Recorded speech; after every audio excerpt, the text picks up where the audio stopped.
interesting. No, what it means is like this. What I mean is like this.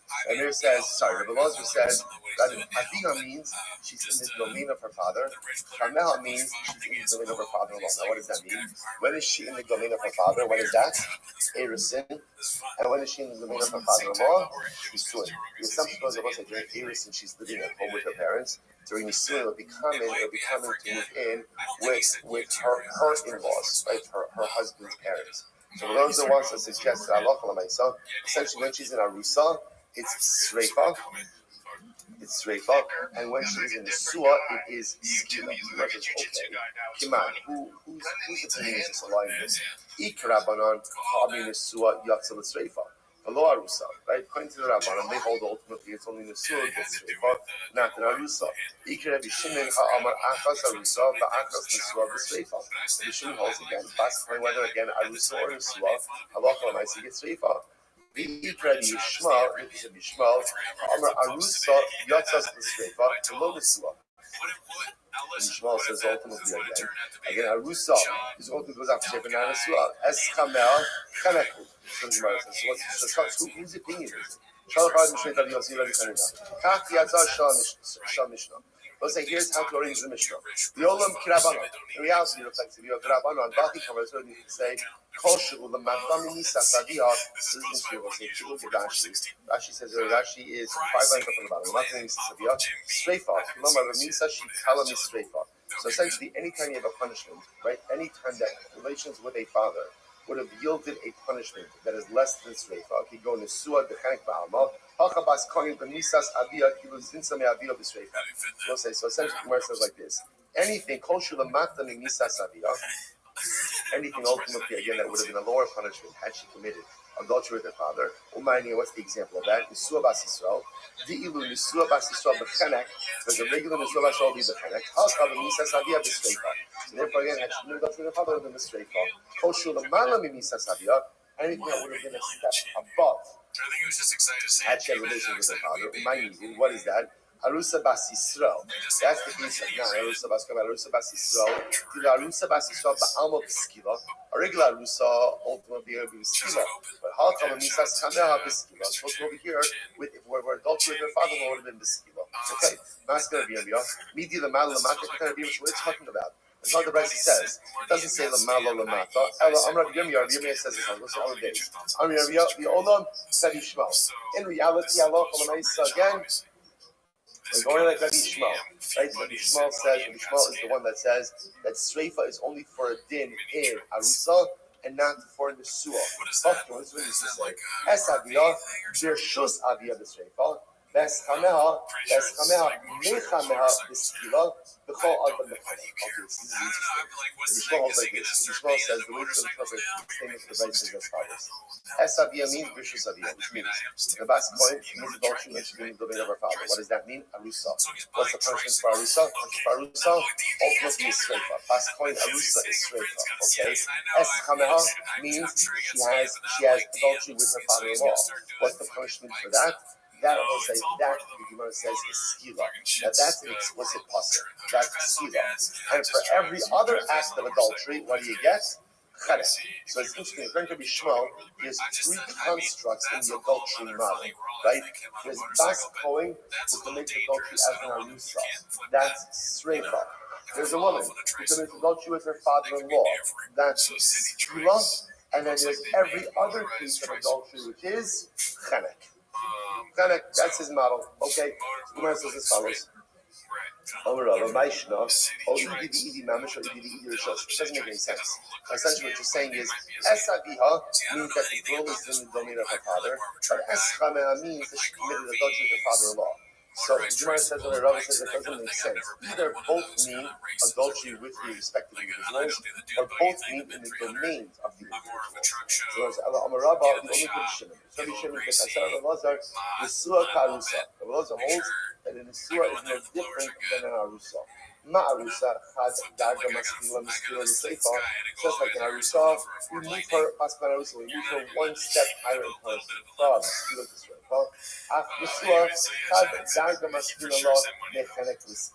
Okay.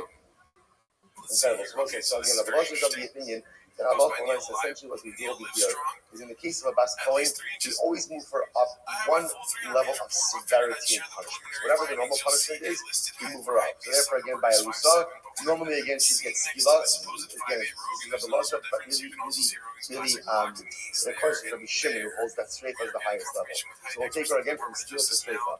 By Nisua, she normally gets chenek. We'll move her up from chenek to skila. Okay, Master Rabbi Hanina, hot Rabbi Shimon. This is Rabbeinu the Olam Ki Rabbanon Be'efo. Right? So rather again, Rabbanon say Rabbeinu says in reality it's Rabbanon and switch things around. Esavia B'Skila, Veschameha B'Streifa. Again, with her father it's Skila, with her father-in-law it's Streifa. V'Hai B'Tamar Esavia Sircha Ba'amanakit, and that ultimately again, which we said, Esavia is the Gemara just employing, or the Vice just employing the normative law. Okay. Amr Nachman Barabua. Amr Nachman Barabua. Amr Halacha Kibishalef Rabbi Mishnei Rabbi Yosef. The halacha follows. The halacha follows ultimately again as Rabbi said in the name of Rabbi Yosef. Amr Yosef. This is fascinating. So watch this. We're gonna button up this sugya right now. Get a little halacha nice as well. So the Gemara says the halacha follows as Rabbi sent in the name of Rabbi Yossi Rabbi Hanina. Okay. So now the Gemara says, who cares? Essentially, Rabbi says, focus on the Mashiach. So what does this mean? So Rabbi Yossi is saying this halacha is only pertinent for the Messianic era. Now what does that mean? Look at Rashi. Focus on the Mashiach. Rashi says, halacha zu kishiyavo yimos HaMashiach. Iftrich lanu she'eshivu dalim misov bezim koman. So I said, this is fascinating. Rabbi Yossi seems to be saying this, Chevra, why are we spending all of this time on this? Right? In other words, this has absolutely no repercussion on identification for now. It's always fascinating for me to Gemara say something like that. Consider like how much time is spent on discussions that may or may not be actively heard. But again, Rabbi Yosef says right now we have no ability to administer a death sentence. I remember again, death sentence requires Sanhedrin. Sanhedrin requires a Beis HaMikdash. So we need Mashiach. So again, look at the Lashon, it's so beautiful. Look for some of Mashiach. This is a halacha which will apply ultimately again when Mashiach comes. Mashiach comes. She's punching more listening. Help us on the Mashiach. So Abaye says, you say that so much. So why do we learn punching? Right? Why do we go ahead and learn anything about Karbanos? Like after all, again, anytime the Gemara brings up one verse, for that matter, Tumantara. Like why even bring up these sugis at all? Hilchas Salam Mashiach. It's only relevant for Messianic era. So why bring all this up at all? Rabbi says, "Along with Hilchas Mashiach, Elon Rosh the Kabbalah." So the Rabbi say ultimately again, rather what's the avodah over here? The avodah over here is to learn and to receive schar. That's why we learn Karbanos. That's why we learn Tumantara.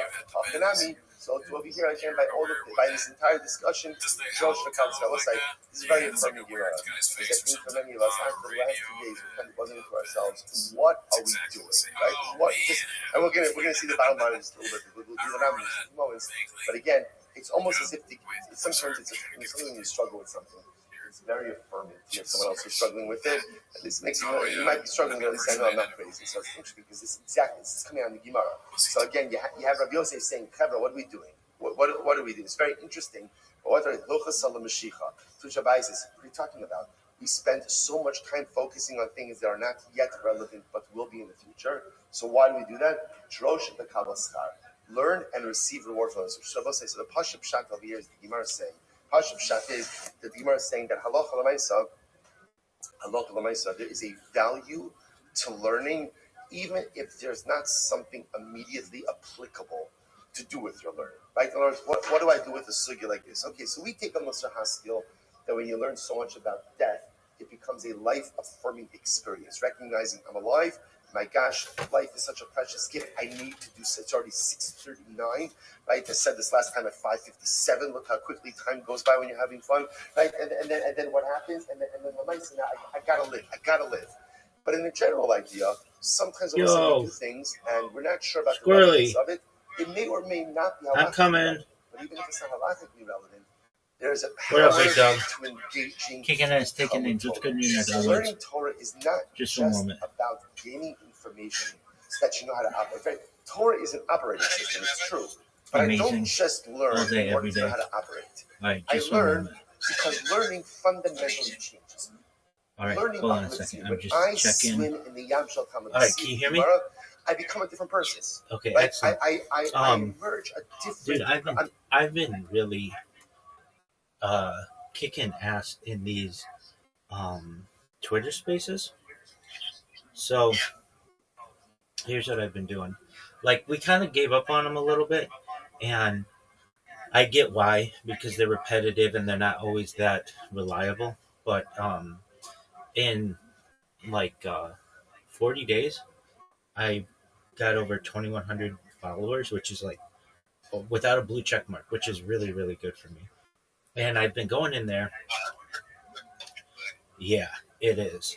And I've been going in there, and I have the best show in the world. Can I give it to you? Excellent. Okay, so here we go. Thank you so much for the opportunity. I'm Rabbi Rothschild. If you don't know who I am, you will. I stream my life 24 hours a day, 7 days a week, 365 days a year for world peace. I've been doing so for over 4 years. My streams go back to the pandemic. We've seen the death of a queen, the birth of AI, the coronation of a king, and everything in between. This is a real life Truman Show, a real life Big Brother. This is a timeline and a time capsule of human achievement. In the 1990s, Bill Gates coined the phrase content is king, and I'm making it true today. I'm king of the internet. This is the biggest event in global history, and here's why. In 2018, The Economist magazine stated that data had overtaken petroleum as Earth's number one resource, and I have more data archived on the internet than any person ever, which is making me a very influential individual. I'm going viral, and when I do, I want to make you, your friends, your family all financially independent. If you're not already, I want to ensure that you have generational wealth if you don't already, and I want you to be able to start charities and philanthropic organizations of your own. I'm unlike any influencer you're ever going to meet. I'm not live on one YouTube stream nor two YouTube streams. I'm live on over 20 simultaneous YouTube streams, 24 hours a day. You can watch my life in 360 degrees. I even have a ceiling camera. If you're interested in viewing my YouTube streams, the link is in my profile. Additionally, it's in my pinned post. You'll also find in my pinned post a link to my link tree. I dare you to look at my link tree. No one dares you to look at their link tree, but I do because I have more social media than any person ever. I have more content than any person ever. Additionally, you'll find a link to my Discord, discord.me/rabbi. We have over 2,500 people in the community and continue to grow each day. In addition to making you all rich and wanting to promote world peace, I want to help end world hunger through the use of technology such as agricultural drones, floating greenhouses, saltwater greenhouses, hydroponics, vertical farming, cloud seeding. I want to help end world thirst. I'm sponsored by a cryptocurrency known as Harry Potter Obama 710 ENU. The ticker's Bitcoin. It's available on Ethereum, and one of the things that we do is we build wells and water towers in developing nations such as Nigeria for the benefit of the less fortunate. Additionally, I'm an advocate for the LifeStar program and most importantly, desalination technology, where we pump Earth's seawater onto land to make it drinkable. If you're a reply guy, if you're a Web3 marketer, you're a raider, you're a shiller, and you want a free mentor, coach, and friend, send me a follow. I will follow you back. Send me a DM. I will respond. I want you all to know that I'm here to support you both personally and professionally. I'm here to be a positive person in your life. I'm here to have an optimistic view on the future. And most importantly, I want to give people hope. And with that, I sincerely appreciate the opportunity to share. So that's my show. Yeah. And so it's down to like 2 minutes, 22 seconds. And I'm serious. Sometimes I say it, and people are like, "That's the best pitch we've ever heard in the history of Twitter." Yeah, it is, and I mean, like I have different versions of it. I'm not going to go into them right now, but like, um, that's the that's like the medium one. The long one, I go into all kinds of future technology. And if you're on board for it, I'm like telling you about life extension technology and mind uploading technology. And then the short version is just like 30 seconds or so of that. But people are really, I mean, in like 50 days, like 50, 40 days, I've gotten 2,100, now 2,200 people following me, which is great. So here's what I've been doing. I mentored, especially these Nigerian guys. So they're all reply guys. And, that's like not a real job. That's not a job that's going to like feed you forever. And so what I'm trying to um, help them to become our social media marketers, which at least gives them more ability to be able to promote people. And so I've got this really great strategy. And um, if I mean, use it. If it's free, it's absolutely free. So here's what you do: you create a link tree. If you don't have a link tree, you don't know what it is. It's basically a link that you can put in your profile that has access to all your social media. Then I send them a list of the top 30 social media platforms. And Squirrely, you may say, Rabbi, that's a lot of social media. It is. It takes like maybe 4 hours to create them all. But once you create them, you never have to do it again. And here's what it does for people. Firstly, it allows them 30 different platforms on which to promote themselves. Secondly, it allows them 30 different platforms to promote their clients. Thirdly, it allows them 30 new communications channels so that they can get new business or make contact contact with new people or network. Fourthly, what it does is it helps them to dominate search engines and social media and AI, which is like an up and coming, obviously, way of training models. And then finally, it makes it really difficult for them to be impersonated. And so I get these guys who like don't know anything about Web3 or marketing or anything, and they do that. Then what I do once they do that, I look it over and make sure it's good. And I'm not just doing this for individuals. I do it for coins too, a project, and it's all free. I don't want anything for this. But then what I tell them to do is create content on their profiles, and most of them don't know what to do. So I advise them using Grok or Sora too. If you know what Sora is, it's basically like an AI generator from ChatGPT, and it's amazing. Oh, you know it, dude. How sick is it? You know it's sick. Yeah. So same here. They're hilarious. Um, so then what you do is I tell people to make 10 of them, really short ones that just say, "Hi, I'm XYZ. I'm a Web3 marketer.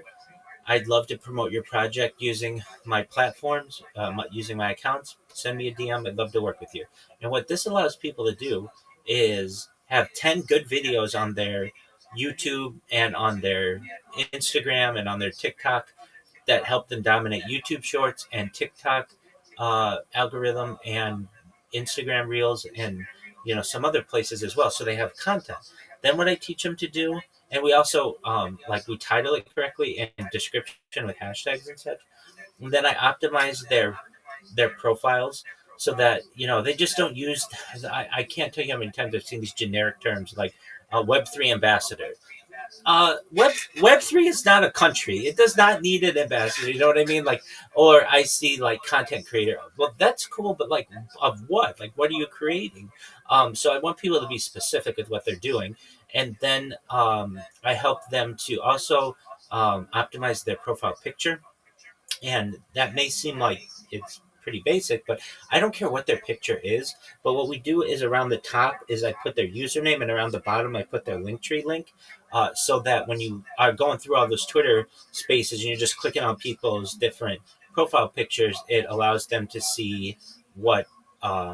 Like it tells a story. It says, "Hey, this is my name, and here's where you can find my social media," as opposed to just being some random picture.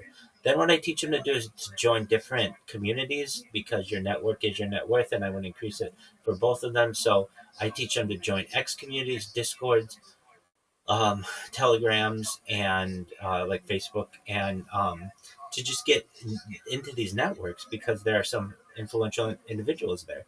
Then I teach them not only how to make memes, but market themselves with memes, especially for projects, because project leads love when people make memes of their project. And then in the corner, I have them put their link tree in there so that they know who made these memes and where they can contact these people. Then I teach them how to create a Fiverr account, which is like a third party marketplace for being able to get paid to do gigs. And then I teach them how to shill.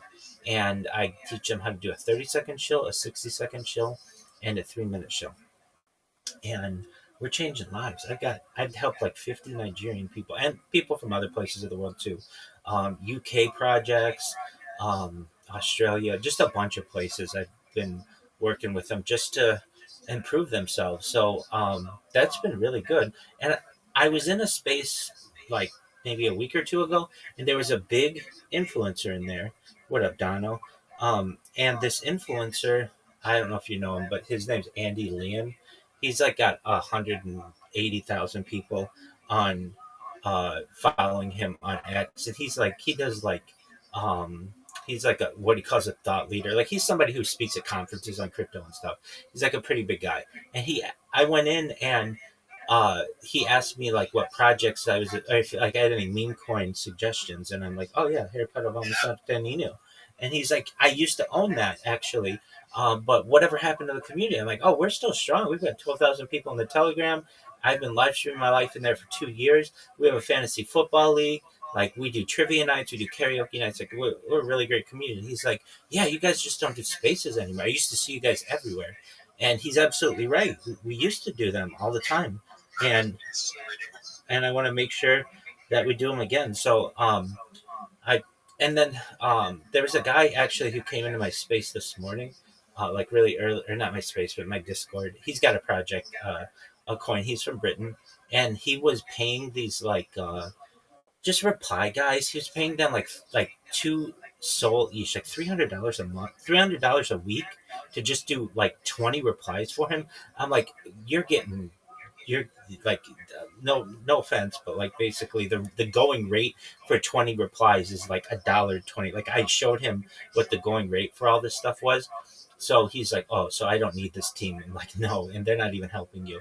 So we were able to get his marketing budget basically organized, and he'll be able to get just some really amazing uh, influence with like maybe $50 a week or something like that. Now, there's this also the service that I want.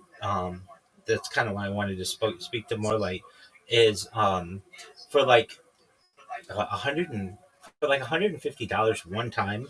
They will every time you post from your account, they will give it over 1,000 likes and retweets and stuff, and it doesn't go away. So it's not like, I mean, they even say that on the website, and so that makes me say, well, for as long as the website's going, I've been using this website for 4 years, and it's been really great for me. I bought like 10,000 Instagram followers like 4 years ago, and I still have 10,000 Instagram followers. They didn't go away or anything like that.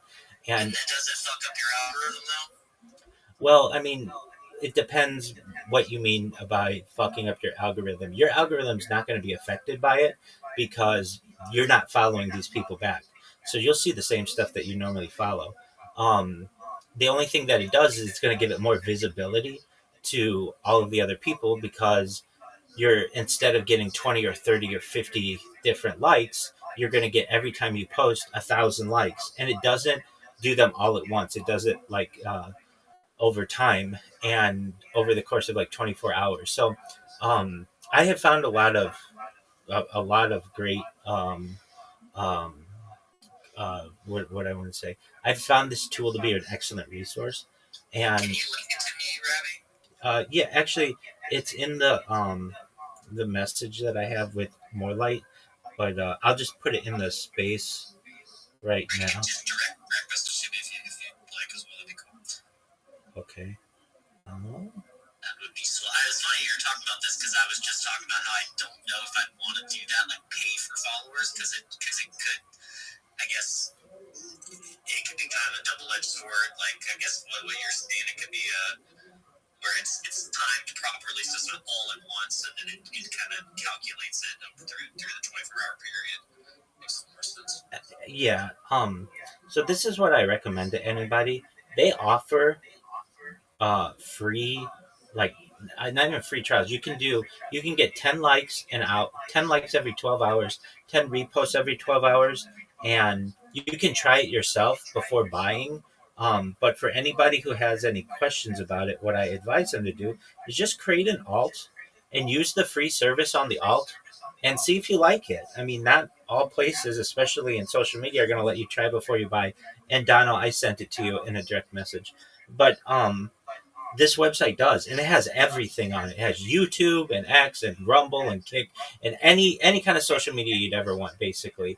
And one of the new things that they offer is this like uh, you pay one time and it will always upvote you, so that whenever you post anything, it will automatically upvote and or repost or whatever you want it to do. So I thought, well, I know what the Maybe coin. I'm under replies too, because sometimes you get like all the views and you get all the stuff, but then no replies. Yeah, so you can buy replies as well, and you can do it with either they call them like high value accounts or premium accounts. So premium accounts are like with blue check marks, and especially with replies, you want to be careful. So something like that, I would just do a test on an alt account to make sure the replies are what I want it to be. But like the from a reply aspect, you want to just be careful because you don't want it to look too botted. But in the other Are you trying to copy me? What? from the other Sorry, squirrely. from the other aspects, it's a really great strategy, and I think that we should do it with the Harry Potter Obama Sonic 10 Inu account. Now I know it gets banned, and I get that, but I mean, what do we have to lose? All meme coins are taking gas, and Ethereum is um, not what it once was. And this is an opportunity for us to rejuvenize the coin. And I can tell you, I'm in a uh, uh, uh, Twitter group and Facebook and Discord group. And what these guys do, they are the hottest things on Twitter right now for Twitter Spaces. They're so good that projects are paying them to host spaces on their behalf. And all they do is this: they have like maybe 5 people come into a space, they bought it with 1,000 people, which is $20 per hour, and then they get like 400 real organic people in that space because it becomes like the number one space on Twitter. It's like easy and alchemist stuff. And I don't know if you guys are aware of what Squirrely, go to a website for me. Spacesdashboard.com. SPACESDASHBOARD. It's the absolute best resource for spaces you'll ever find.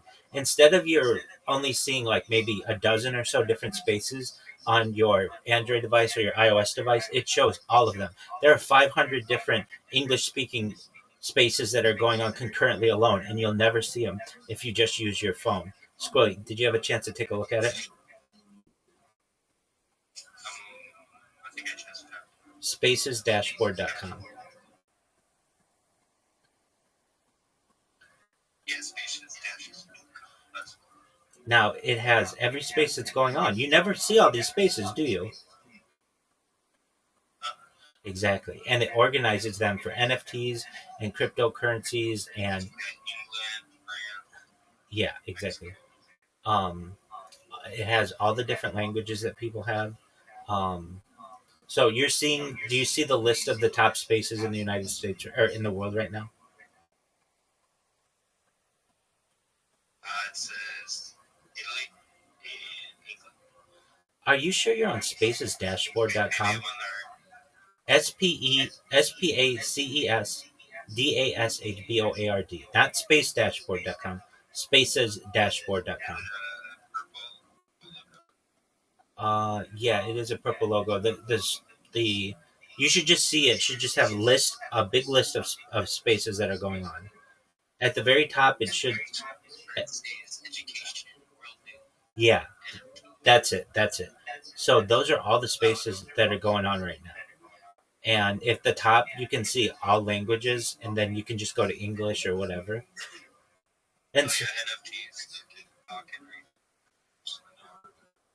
And so, what these guys are doing, these space hosts, is they make sure that their space gets to be the top of all of the spaces in on Twitter right now, or whenever they're doing them, and they just get a few people in there, and then they bot it with 1,000 people, and it's like $20 an hour to get 1,000 people in there, and then you become the number one space on Twitter, and then you get 500 people organically in there, and you can just let your bots go away after an hour or so because all those people have already joined your space. If that's exactly, and these guys are so good at it that they have these really big projects that are now paying them to host the space. What the projects don't know is that these guys are just basically really good at botting these things, and it's not hard. All you have to do is go to the website, and your space will be botted within 10 minutes. and and then they're making huge money doing it. So they're getting like $1,000 or so, marketing You know with. what you call it? Space Host Coast to Coast. There you go. Hell yeah. You guys remember Space Ghost? Certainly. Can I be Breck? Yeah. So it's really something that we should do, and if we do it once a week, that's fine. It just will renew our presence on X, because people want to know what happens. Living the dream, dog. Every day is a holiday. Every meal is a feast. How are things in your neck of the woods? Excellent. I'm just in the middle of a call right now. I'll be with you just momentarily. Okay.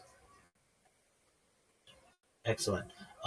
So anyway, these guys who are in these Twitter spaces, who host these Twitter spaces, are so nice to me. I started streaming my life in their Discord, and they have now given me my own channel in their Discord, and I'm allowed to have like my sound on so they can just watch my life whenever they want. And Discord is just a lot more. It's a lot more stable than Telegram is. Because I try to do the same thing in Harry Potter Bomb Sonic Tanini, but every like 12 hours or so, something crashes in it or whatever. But anyway, I think that we should just use the same strategy as these guys, and we'll have. Oh, and then, so what do we do during them? We just don't sit around and jerk each other off and talk about our coin. Everybody does that, and that gets boring after 10 minutes. So what we do is chill and chills, which is we come up, we promote our coin, we promote the Sprotos for 10 minutes, and then we have people come up and talk about their own projects. And we talk, oh, wow, that's really cool, really neat, whatever. They get anywhere between 1 minute and 3 minutes or so to shill themselves and shill what they do. And then what we do is we let the next person go, and the next person, the next person. And when you do that, you get a ton of people who are interested in what's going on, and then they want to come up and share. And then there's like this constant flow of people. Like we do trivia or karaoke, that stuff's cool, but that's not going to have mass appeal for like 1,000 people, and this does. I see how these guys do it, and they're absolutely brilliant the way that they do it. They also do a thing like in order to come up and speak, you have to retweet the space, you have to like the space, and then you have to comment on the space. And then they every like 10 minutes or so they have someone go and read the most recent comments and read them, or like who commented most recently, and who reposted most recently and who liked most recently. And then they go through that, so that it's just a lot of organic engagement that they're getting out of these things. And again, they're so good at them that they get big projects who connect with them and pay them to do it. And it's like, well, we've got this coin, and everybody asks me about it and what happened to it. And basically, we spend so much time in the Telegram, but no one ever sees that. No one ever is going to see the memes that we have there or anything that we do in there. Yeah, that's an excellent point. But at least they should know that we're still alive, because so many of these meme coins have folded and ours has not. At least even the communities have folded and ours have not. So it's just something that I think is a really good idea that we could do. And if we did it once a week, then we're going to have a presence again. And if we do it once a week and it's successful, I mean, I can tell you this: I've been doing 24/7 spaces for like 9 months straight, and they're video spaces. So I can tell you, like from personal experience, that I know the ins and outs of like what the issues are when it comes to hosting the space. All I would need is just the community to be there, and we don't even all have to be there. But since we're going to do it on behalf of the community, just somebody from the community get the bots, which is like $20, and then we just bought the space once a week. And if we want it to be a video space, we can have it be a video space. If we want it to be a standard space, it can be a standard space. It can be whatever we want to do. And then I don't know, every 20 minutes or so, we plug the coin, tell people where to buy it, tell people about it, tell people about what we do, and then just allow other people to come up and shill themselves. And we will have so many different people in there, and we can do it over the course of hours if we want. It's just we the coin needs life again, and so we have to do that. So this is my strategy, and I've spoken with Morelight a little bit about it. He and I have hosted spaces before together, and they've been very successful. But they're just our community, because none of us have like neither of us have this like super big account to get a ton of people in there. And even if we did, at the end of the day, people just bought their spaces. Like that's what Mario Norval does. That's what all the big guys do. And they, when you do it well enough, in order to be on his show, it's $40,000. I mean, you can do this to a point where $40,000 per time if you want to be on his show and be interviewed by him. Um, I'm not saying we're going to get that big, but at least it would give us an opportunity. We can. Yeah, absolutely, we'll be bigger. At least it would. Oh yeah, I'm on like 5 different rumbles right now. Oh yeah, is Dano? Are you on Rumble also? Yeah, yeah. So when I stream, I go to Twitch, Rumble, X, YouTube, and I can go into TikTok as well. And it's interesting. Like the couple times I did do TikTok, people will go into the live TikTok right now. They're trying to build the platform out because they have a dedicated actual dashboard that you could go on the desktop. And like most people are just like on their phone, but I feel like a lot of and Substack. Substack's another one that just released clips in live, so you can now on Substack go live. That's very interesting. Yeah, so everyone's pushing clips and live. I always catch you on YouTube. I didn't know if you're on Rumble. No, I mean I get like I don't even think I can get maybe one person on Rumble, and then I'll get like 2 or 3 on Twitch, and it's kind of honestly I get the most on X, but then I don't even know if those are real people, you know. It's hard to tell. How can you tell? Is there something that you can run your like account through where you can see if people are bots or if they're real accounts? Yeah, it's called botted.wtf. BOTTED.WTF. Please send me your fucking spreadsheet of all these like like all these things I need in my life. Sure. So this is a great way to see anyone who's botting themselves. It's not perfect, but it basically tells you what their engagement rate is, and you can tell whether someone's botting themselves just based on how many live viewers they have versus how many people are commenting. And there's some other things that it does to be able to detect people who are botting themselves. And then what it does is it has this list of offenders, and then you know who is like a legitimate person versus who's not, and it changes their color on the leaderboard. It's a really nice website. I sent it to you, Dano. Yeah. So that's primarily for Kick and Twitch, but I'm sure that there are similar versions for the other platforms.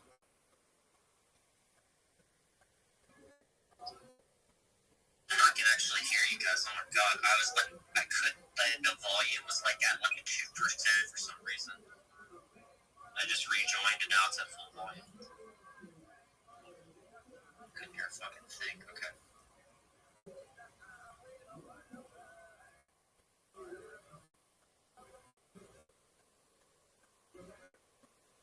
Does anyone know who Dima is?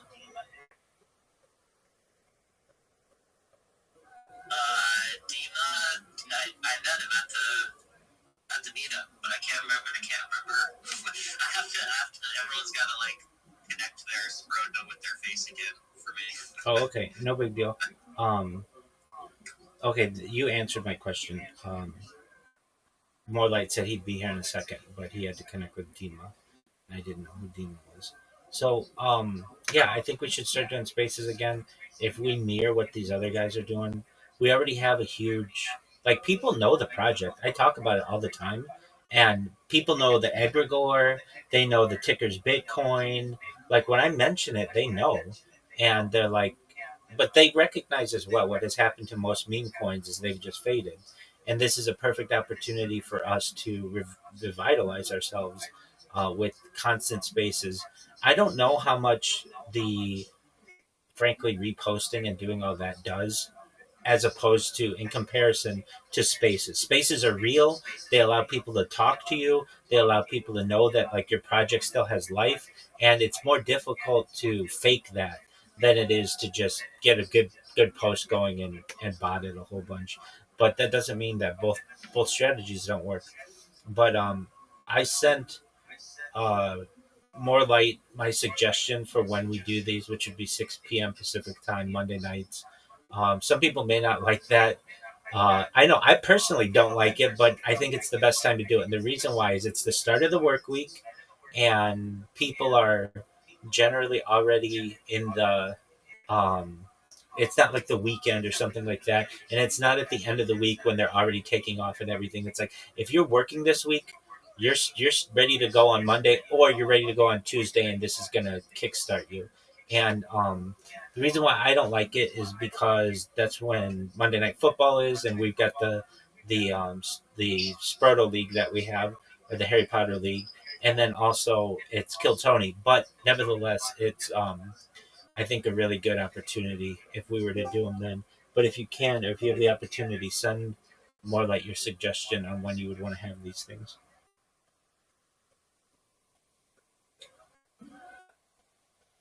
Well, that's what I've got. Squirrely, Squirrely, how are things with you? I see you've got your sweatshirt. I've got mine right here.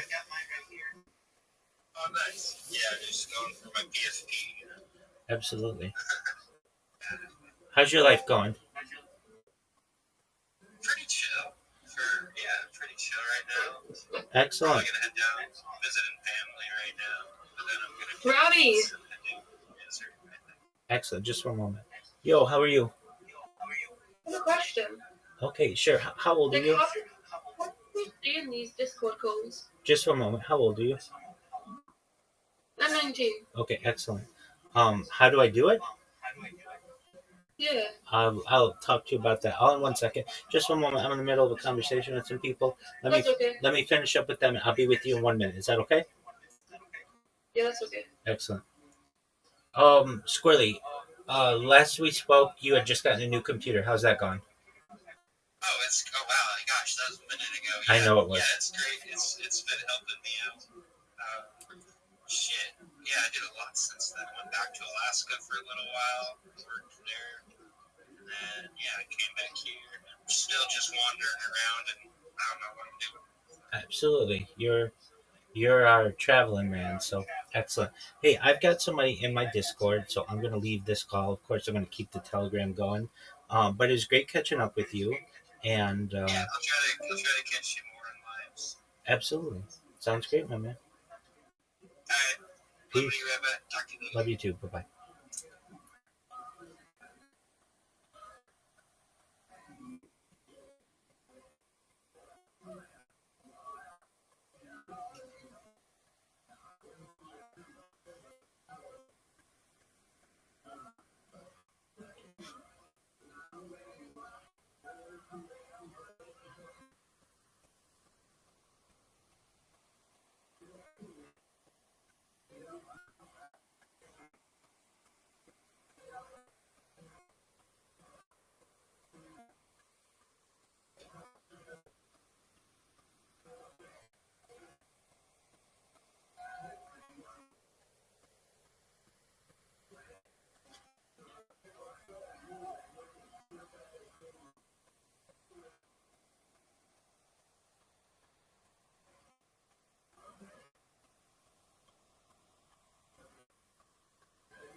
Ladybot is the fastest Bible out there, despite being in over 2,300 groups and probably in 90 or 100 topics. And that's because our code is optimized. It's not because we have faster codes or we're more funded than some of the other guys out there, because we're not. But it's faster because our code is optimized. Where theirs probably was a good bit generated by AI, and it's not as optimized as it could be. And that's okay, right? It works. But it's the little things, right? It's the little things that kind of set your utilities apart. Just a little bit of speed, just getting there first, just getting there a little bit more accurately. It makes all the difference in the world when projects are deciding on which box to use. Which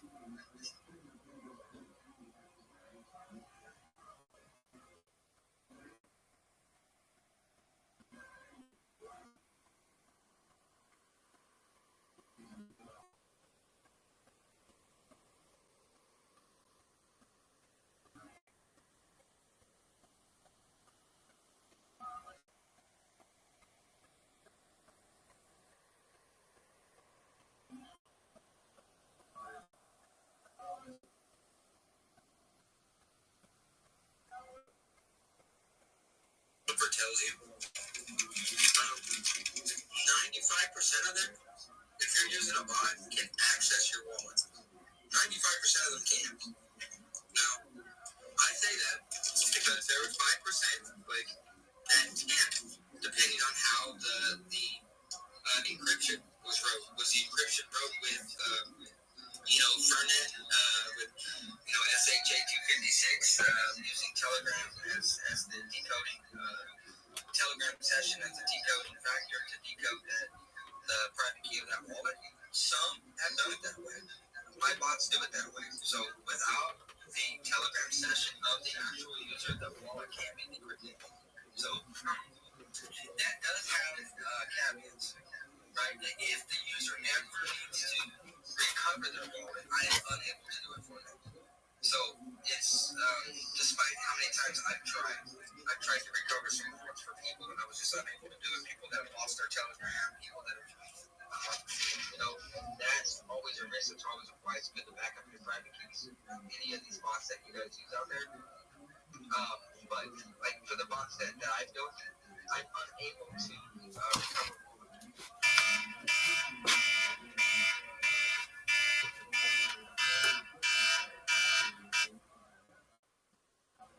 Encrypted with the Telegram session and the Telegram cookie and all this other stuff to actually encrypt that wallet from Fernet and also SH256 crypto module. So it's like it's got above standard security grade, and it's also the password or the key to decrypt it also has to have that Telegram session. With that Telegram username. So that means that the person has to be logged into Telegram actively working on the bot in order to get that Telegram session cookie before that key can be decrypted. And like I said, it comes with caveats just because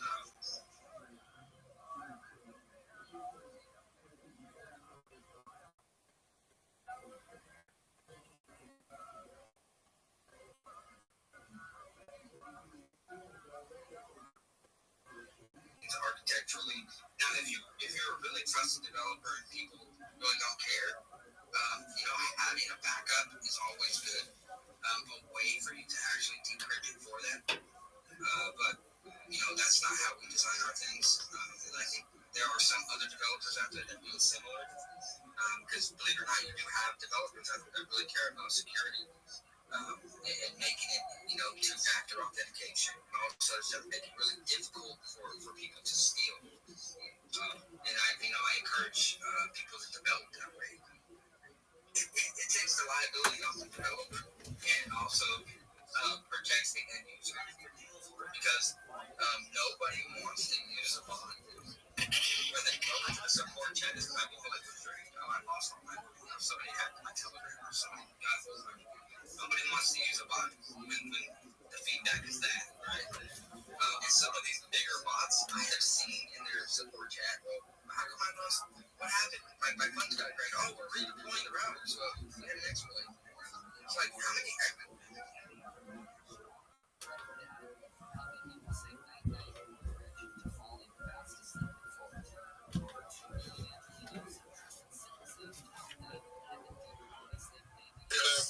my thing on Telegram just literally shows the CA and information on it.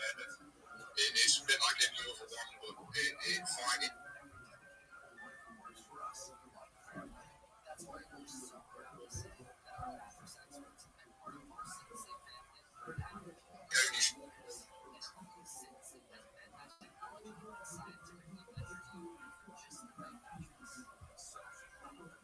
So, and obviously you've got like them, what is it, GUINNESS, the sniper bots and all that kind of, I don't trust a single one of them. I never used them. I just use my own techniques and ways.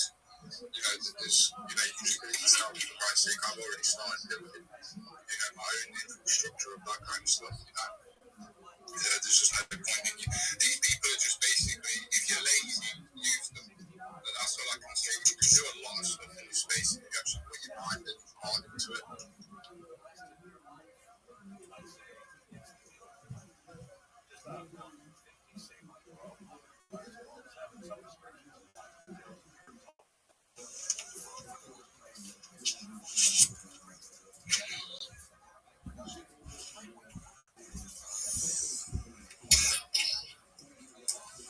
sidetrack? Yeah. That's all good. Oh, sorry. Yeah, I was answering something about the watch. So yeah, I think going forward, what we're looking to do is just provide a truly decentralized platform, just run by a DAO. The blockchain's run by a DAO. There's really no debt allocation. It's all into the ecosystem. In Hellgate, the plan going forward with the chain is, like I said, I want to be able to raise enough funds to have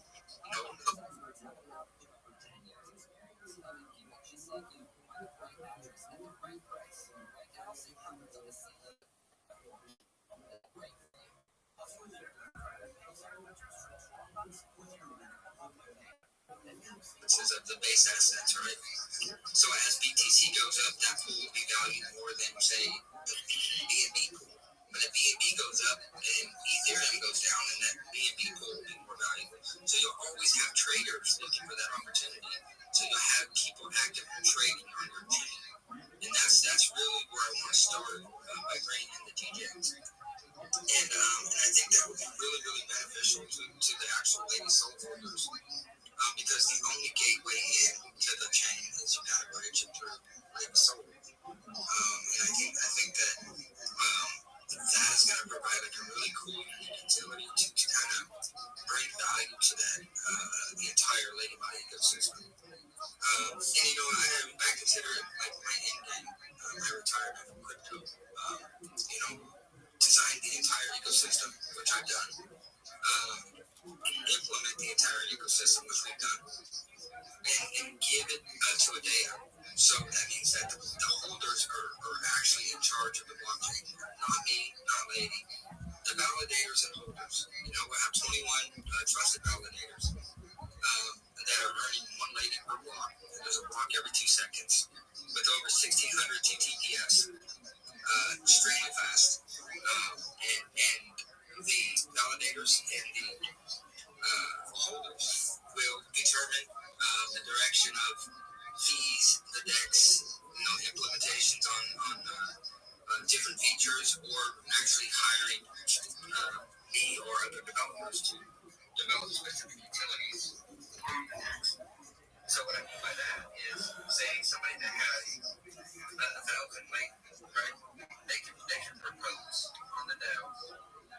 Say, hey, we want to release, $500 a lady to pay a developer to do this. And, they can even choose the developer they want to pay and put the developer's wallet there. So as soon as the vote comes up and all the lady holders have their vote, and the vote's for 7 days or 5 days, once that vote is approved or denied, that funding is automatically sent to that developer's wallet to develop that utility. So that means that if the Ladybot community wanted to hire me to build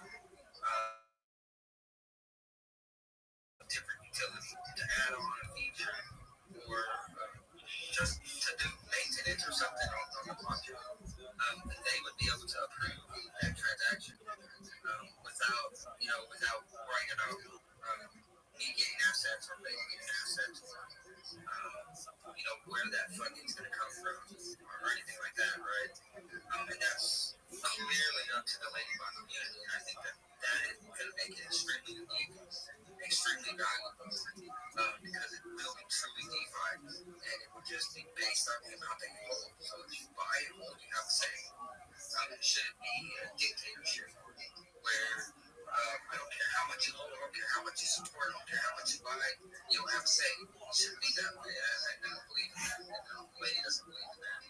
And, we want to make it fair for everyone. And that's the easiest way to do it is through a DAO and let these holders actually make their own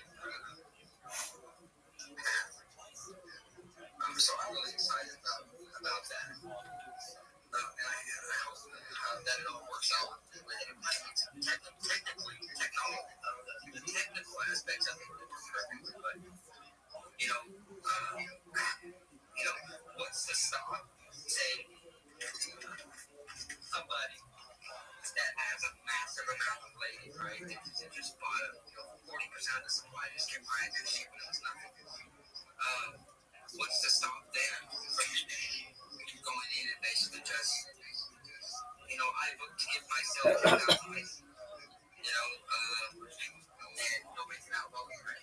So there's safeguards in place for that, to limit the number of votes based on the amount of votes. So there is some safeguards, but it is probably the most defined that you're going to get onto the blockchain.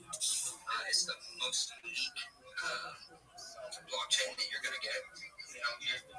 Whether the blockchain will allow you to front run snipers and front run everyone's prioritize you based on the amount that you hold. in a queue, so you get in first while you're sipping coffee. Everybody's using $2,000 bots to try to snipe launch, right? Oh, lady, especially in the next bull run, as new traders come in, as new people come in to trade, and as new people come into, degen, as I like to say,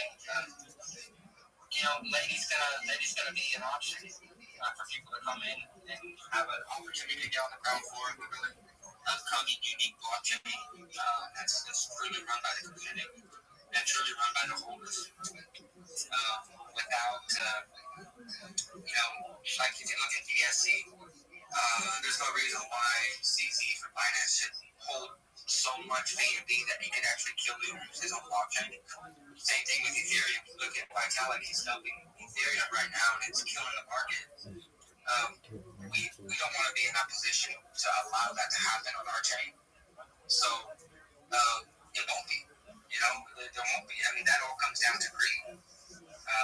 When somebody is that greedy, they say, I'm going to hold 90% of this, I'm going to release 10%, and then as it does really well, I'm going to just dump the market. There's always an alternative motive there that we're trying to kind of break the stereotypes on that and give something back to hardworking everyday people that got screwed or didn't really have an opportunity to buy into BNB when it was $1. They didn't understand the technology back then. They didn't understand the $11 Ethereum, what it actually was going to be. So they didn't get in, but the big people did get in. The people that understood it, and those people make millions. So this is an opportunity for those people that now understand it, that can now buy an asset where they actually have a controlling stake in what the platform does going forward. And I think it's going to bring significant value to the chain. And I hope that it does.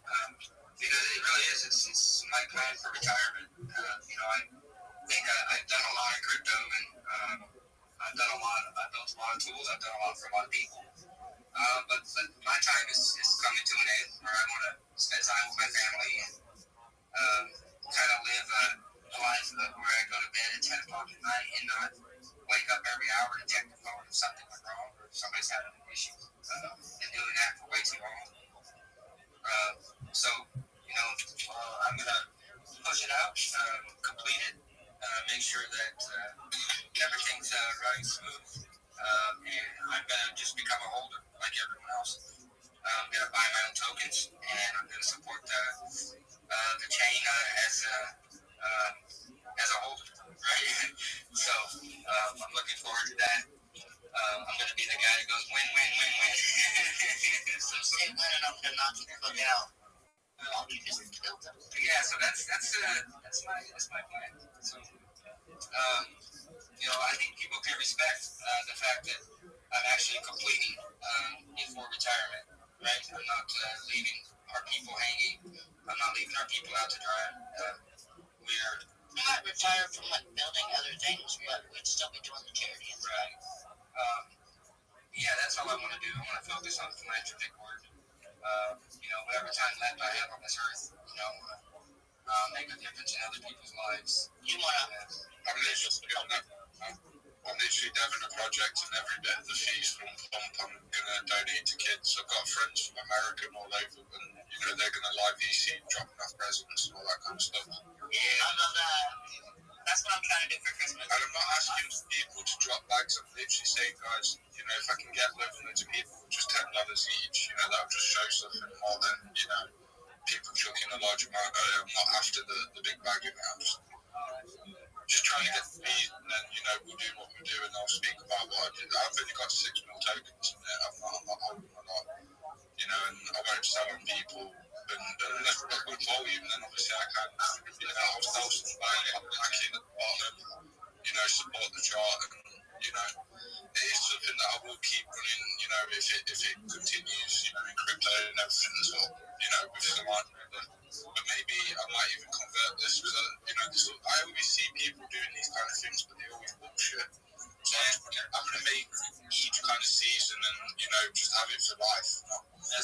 Not just for like this year, this is going to be like, every year to come. I'm gonna be that guy that watches Lady go on Mexi and get listed on coins and instant buying and be like, well, I should have bought the fucking dip. But I did. No, I mean, I think, I'm looking forward to a normal life, to be able to spend time with the kids before they grow off and I don't see them anymore. Why not to lose one? Right. Focus on, philanthropic work, helping the next wave of developers grow up and develop the right way.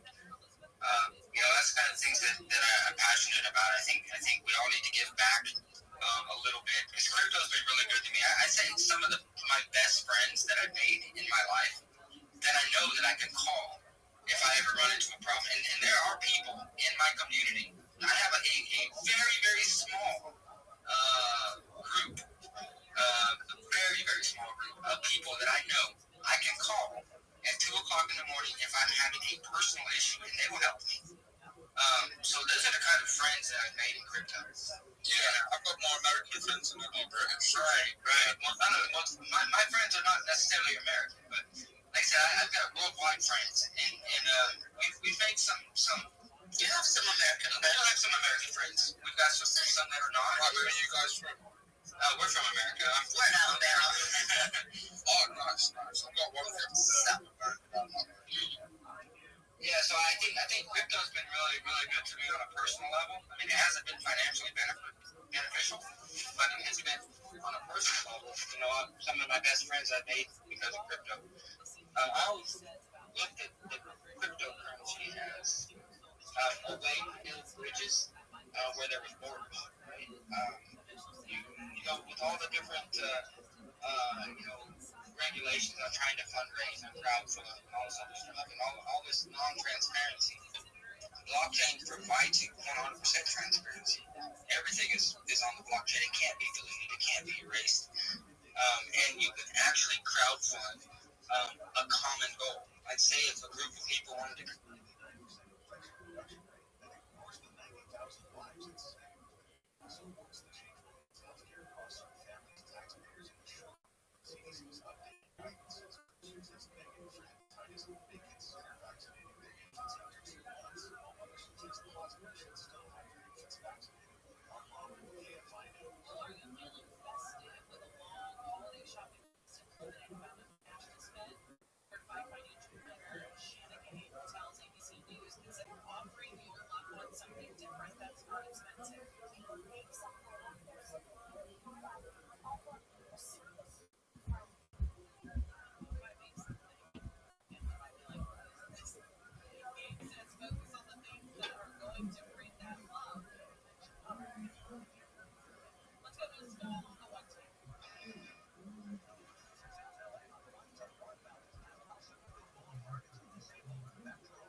You taking a nap at a baseball field? Probably not. Let's see here.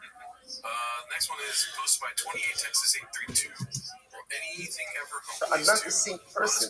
Oh, but what did you learn? I have no idea. I have no idea. I cannot convey you one piece of information, but I can tell you one thing. I'm absolutely a different person than I was an hour ago.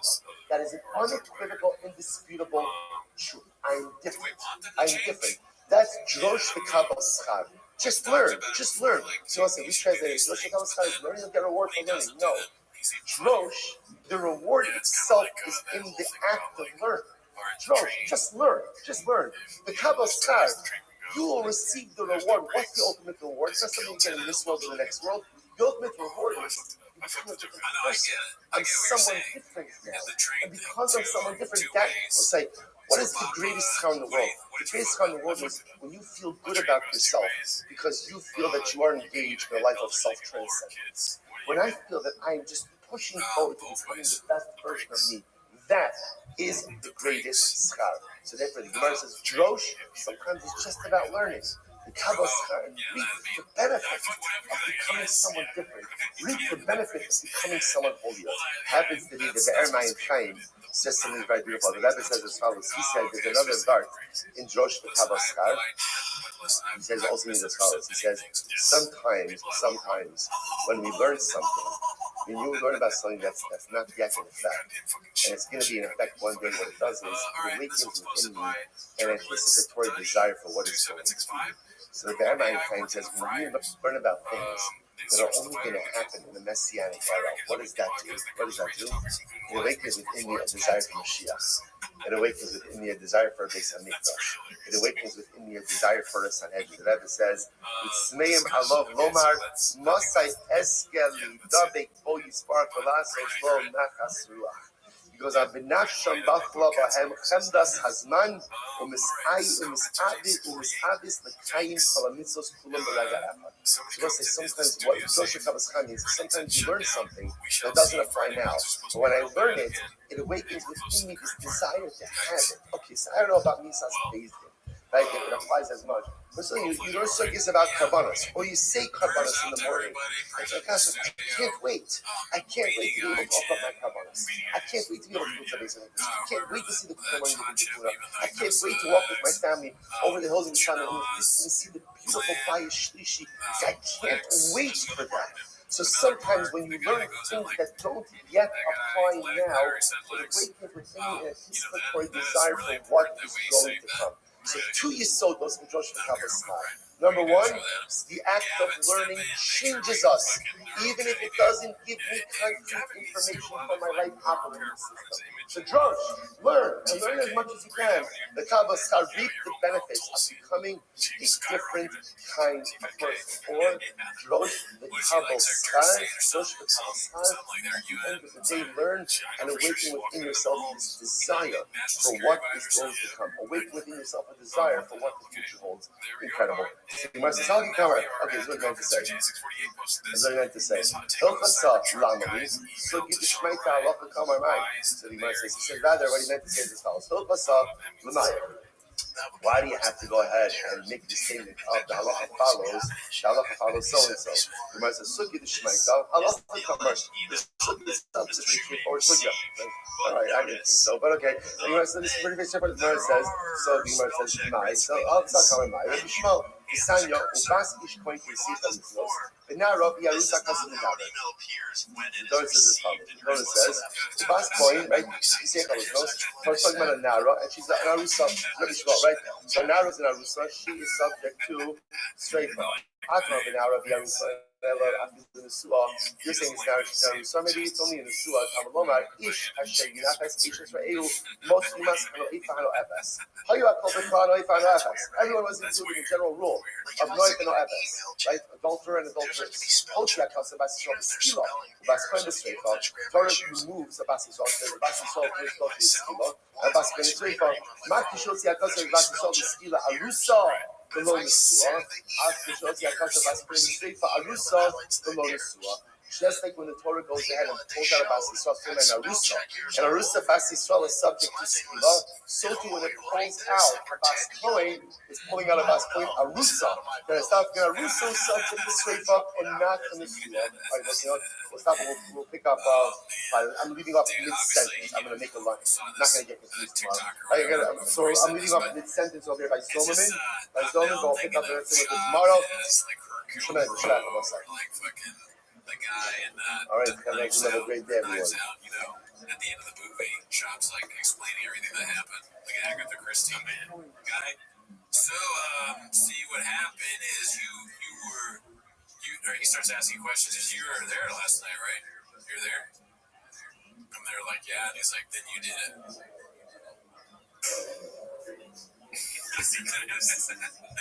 He can't explain it. Yeah. But yours is very funny. And that was about the terrorist attacks, right, on the first?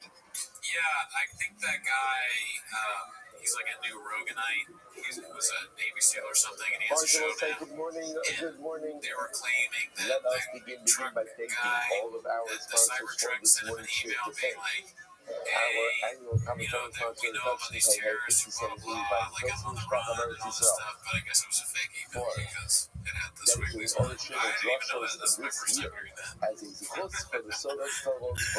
Alright, let's see. This one's posted by Kimbo Slices Chicken. Top out Nightmare for the Christmas Eve. Moshe Mendel Back from the Ben dead, Zed taking is my upon the skin rock of right. Yopter merit.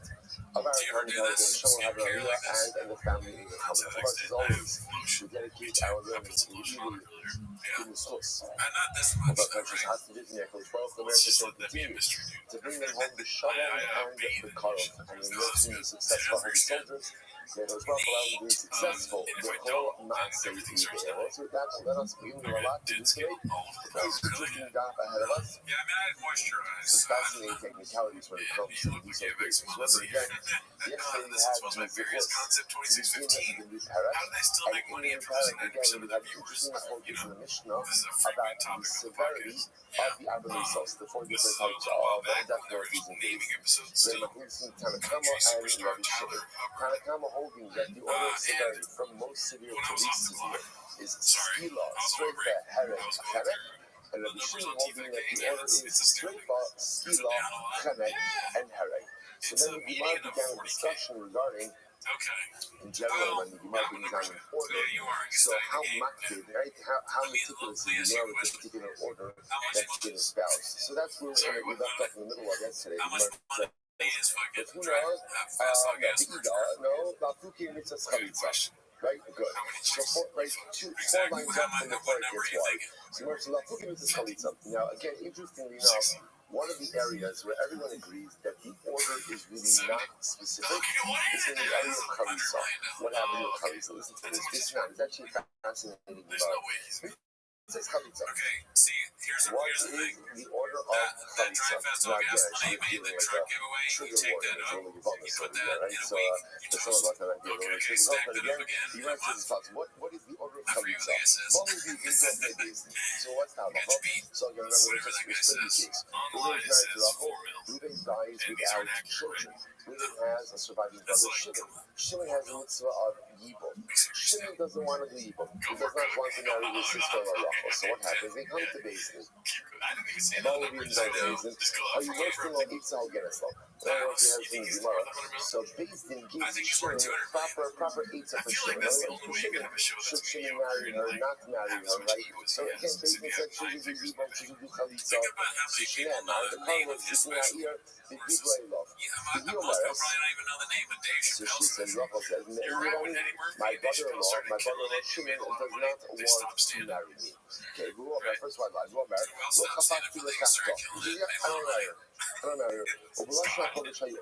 Now, all of this takes place in Hebrew, even if that, of course, was not their first tongue. Okay, let me ask you, so then Rachel, the sister-in-law, would go ahead. Can't stand the 5 minutes he spends with his kids, and to be fair, I would listen. So the Gemara says then, what would happen? So Rachel would come. I love you, Israel, so the Chaltza now, she would remove the shoe. She would show the Yaakov Pana, and she would spit in front of him. Look, and it had to be enough spit, like saliva, it was visible to the judges themselves. Right, so she would go in and she would say, this is what shall be done to the man who does not want to go ahead and rebuild his brother's home. And then they would call the brother-in-law Beis Chalutza now. That's the order of Chalitza. Mitzvah is Chalitza, so we do like this. Now, the proper sequence for Chalitza is, or I should say, the proper components for Chalitza are the following. Are Korah, the Korah, he reads something, she reads something. Cholatzat, she removes the shoe. Lokakas, she splits. Korah, and she reads something else. Talking about much more so the word says, okay, what exactly are you adding to the discussion over here? It's exactly what you just said. You just said what you just said, but you just said it in a shorter form. So what exactly are you contributing? My Kamash Balon, let's be serious. Exactly what the Mishnah just said. HaKamash Balon, Mitzvah Haki. What I'm really going along and saying is as follows. Now, Allah said the order that was just espoused to the Mishnah, and the order that the Rebbe himself just went ahead and reviewed, that is the preferred order. That's the preferred order. However, the up it, let's say they reverse the order. Let's say they walk into the basement, the first thing she does is she removes the shoe. Right? Or the first thing she does is she spits. So she reverses the order. What's that look in that case? Let's talk about it. Don't worry about it. It's fine. So again, as much as there is an ideal order by Chalitza, which we've just seen, Halacha says the order is upended. The mitzvah of Chalitza is still 100% legitimate. So again, just wondering why is this conversation over here? Because remember, what we're fixated on over here is that the Mishnah listed in order, and here in our Mishnah, the order is meaningful. We are suggesting that in general, wherever the Mishnah lists are generally not meaningful. The meaningful things the Mishnah contains, but lists don't necessarily contain a defined order. For example, Chalitza, where the Mishnah gives me a list of all the things that happen, but yet again, not necessarily giving me a defined order or sequence in which those things actually have to happen. So it's kind of like advice that's supposed to hidden shivitz in Chalitza or Rikika Chalitza. Whether you went ahead and you took off the shoe first and then you spit, or you spit and then you took off the shoe, Masha Asa Asu, what's done is done. What's done is done. Well, I'm thinking about sources, therefore I can have open myself. I guess here's a perfect example of where there's an order that is listed, but the order is non-sequence specific. In other words, if you end up doing something different, Halacha might say you are fine. Well, I'm thinking about this now. Let's say, for example, I'll give you other examples where the order is specific. What's an example of order is specific? Listen to this. It's not a Kohen Gadol Shani Dushona Kelim. A Kohen Gadol wears 8 different vestments. The head of Baba, a regular Kohen only wears 4. One is specific vestment, the Kohanic clothing. Big sodas. Sodas is like a tunic, a coat. I don't know, really, like a tunic. Tunic Messiah, pants. Tunic snappers, which is the hat. Athlete, a belt. So those are the 4 basic things that you wear Kohanic clothing. Most of Kohen Gadol wears additional clothing. What does Kohen Gadol wear? A breastplate. A fold can be translated as like an apron. apron. It was a garment. It was a garment that was underneath the coat that really tied in the back of the Kohen Gadol. So that Rashi actually is interesting. Rashi in Parshas Rashi points out, he says, when he tries to comment on what the equal was, he says, I'm not sure exactly what it was. Rashi says, believe me already, my heart tells me that it's like the equal like garment that the French women wear by the clothing. So it's interesting also, it's just a little bit tie it back. But Rashi is already our heart says to me. This goes back to yesterday's daf. Right? What are we doing yesterday's daf? I have no idea. Right? So yesterday's daf, so Hashem like this concept of das Torah. Sometimes when people speak in Torah, have an understanding what different things are. She says, in the Russian, you leave people in my heart tells me the heart. Your heart tells you not to know that because it's not an intellectual thing. It's a heart thing, that I'm speaking to her, so I'm too big. My heart tells me that it's like the apron, that the French women wear. Incredible. Six is the Okay, well, now I like Muslim boys. Against his forehead, there was a little bit of a shade between when they still had a brain in the kitchen, remember? Where this sits, Like, which they mentioned about that. Like, why would I do that? good. So those are four basic garments of regular coin. Additional four we call it accessories of a coin gadol. You must be the actually the double coat in the dress sign is interesting. How do you know that you have to put your pants on first? Right? Last time for life, right? But in general, right? How do we know that you have to that again when the coin gets dressed? The first thing he puts on are the mikvasayim. So the Gemara says, "Neymar mikvas seibah yav b'shalom." The pasuk says again, we talked now, you remember you're like the baseball pants made of linen shall be put on his flesh. The Gemara says, well, 1 second, if that's the case, the Tana, my time afternoon sodas. So 1 second, if that's the case, then why does sodas come first in the pasuk? In other words, here's the interesting point. Like the Gemara says, we know that halakha l'maisa, you have to, Kohen has to put on, the Kohen has to go ahead and put on, this is by Hashtafos, like by the whole Kippur. But the Gemara says, how do you know that you're supposed to go ahead and put on the pants first? That's the brown guy. What's the drush over here? Al-Bizarre is the first thing that comes onto your flesh are the mikvasayim, are the pants. So okay, I get that. But if that's the case, why is Ksonas mentioned first in the pasuk? Remember, the pasuk reveals Ksonas bad kodesh yilbash u'mitni seibad yom. So Ksonas, which is like the tunic, that's mentioned first in the pasuk, but yet you're mentioning that mikvasayim are put on first. So I don't understand. If mikvasayim have to be put on first, then mention that first in the pasuk, but you mentioned Ksonas first. So what's the time of my time after Ksonas? Very simple. I'm sorry. The time of my time after Ksonas. So therefore, when discussing the various clothing of the Kohen, why does the Tana mention Ksonas before Mikvasayim? It's very simple. Mishum da'akim ekra. Because again, Ksonas comes first in the pasuk. So the Tana is actually mirroring the order of the pasuk. So the pasuk talks about Ksonas first. Therefore, the Tana talks about Ksonas first. Even though we know that the first thing Kohen has to put on is the Mikvasayim. Ukra, my Tana activate. So I ask him, so this is the question. So why does the pasuk put Ksonas first? Right? Why not put Mikvas seibad yav b'shalom? Why not start with Mikvasayim? Neurotic, paranoid, fear driven, irrational being should be entrusting, scary cats until panic urgently needed to evacuate my North Ventura trip and I was home because there were a few fires no less than 10 miles away from me in a few different directions. You all owe me a big, fat, juicy, submissive apology next time. With respect to the fact that I'm calmer, more rational than you in a crisis just as work. Listen, he's the Mark just goes, not unlike Bob. Mark's not the I gotta leave his house just for some fires that threaten everything. Again, here, just to point out, is another example of where the order is specific. has to be Mechasayim, and then afterwards the other vestments. But why is it so much mentioned first in the pasuk if Mechasayim is first to be put on?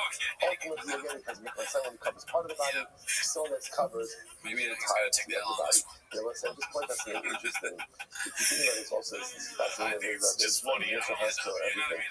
Sometimes in life, okay, so let's talk about narcissism now. we want to advance ourselves. I love it when a post betrays the lack of self-awareness of more common rational thinking. Maybe feel stuck a little bit, and we want to figure out like how do you get yourself out of your current situation, whether it's from an emotional perspective or spiritual perspective.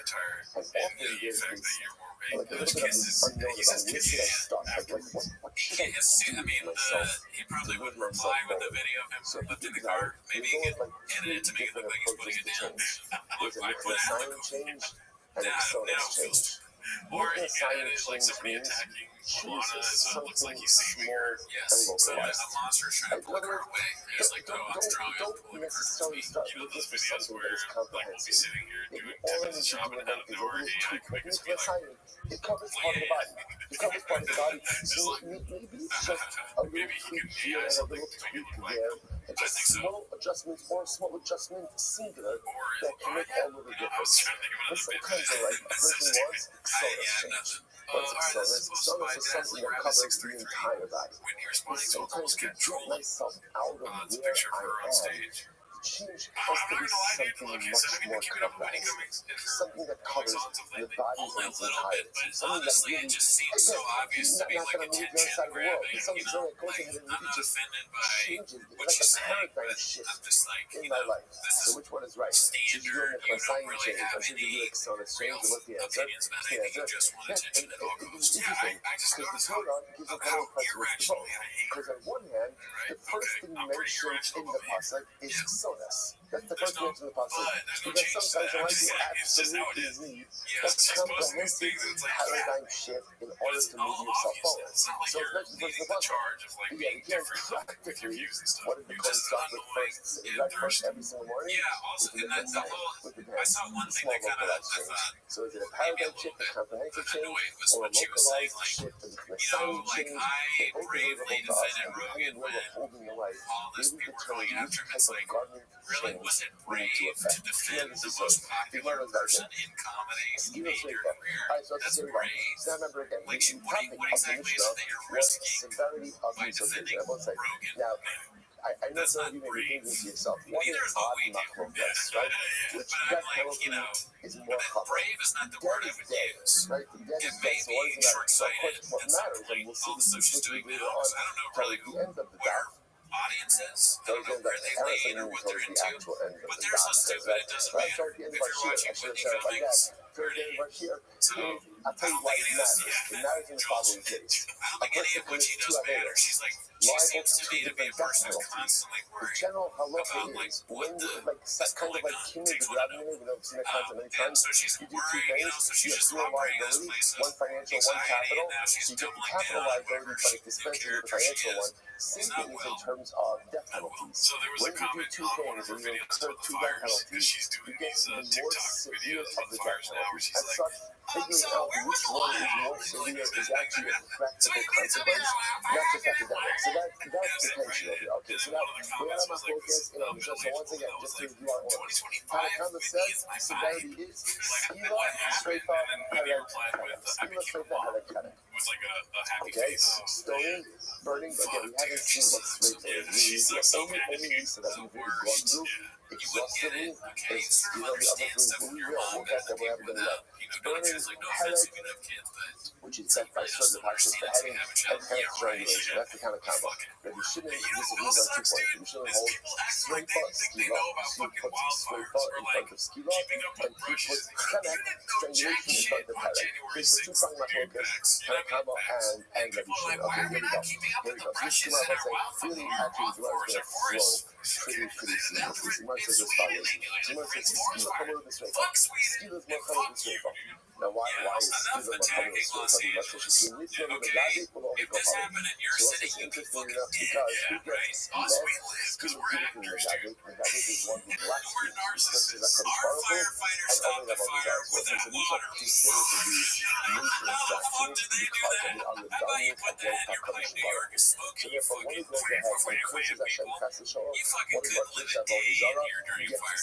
We're out here sucking in the air laws that has poison in it, rat poison, and God knows what else in this fucking crazy city filled with it. And we survived to be the best firefighters in America. You know what? Most other countries are trying to be Mexican firefighters come here because they want to fucking be in LA. Yeah, and help us out. You fucking can suck our fat dicks or your goddamn dicks out of the air, dude. You don't know what it's gonna be like. You didn't have water, there's not no pressure, and like all this shit. You were fired at one night's good. I wake up at 4:34, so I'm ready for a fight. And when you apologize to me, I'm so sorry, I want to suck your fat dick now. No, you gotta beg for it. Never get it. Swear come and ask for all the time. We're not just gonna leave our place because the fire department said you're making too much money for a petty week. The fire department's not worried about that. There's no pressure. We're not trying to get special punishment of sleeper. So the fact that she's single now, the fact that the back home, the only place you can go to, although I have to discuss, is it so cute, is it for you, we'll get into all of that, but the fact that she's single out of the shit that everybody does, that's sleeper's more common. Once the color of the year, she can the color that's having up. Like again, with a back door, the color of the day has anything to that shoe. That's only she can only have a very fucking 2 years. She is almost like a normal mind in the shoe. Even the profane. Like a fake. She's also like music about it. Like the coin has an exalted status with his body spread. His child does something terrible. That not only the reflection on the child, but also the reflection on the parent. Same with the last chapter for example. I didn't know any of this shit. I'm learning it now. Everybody in this room, so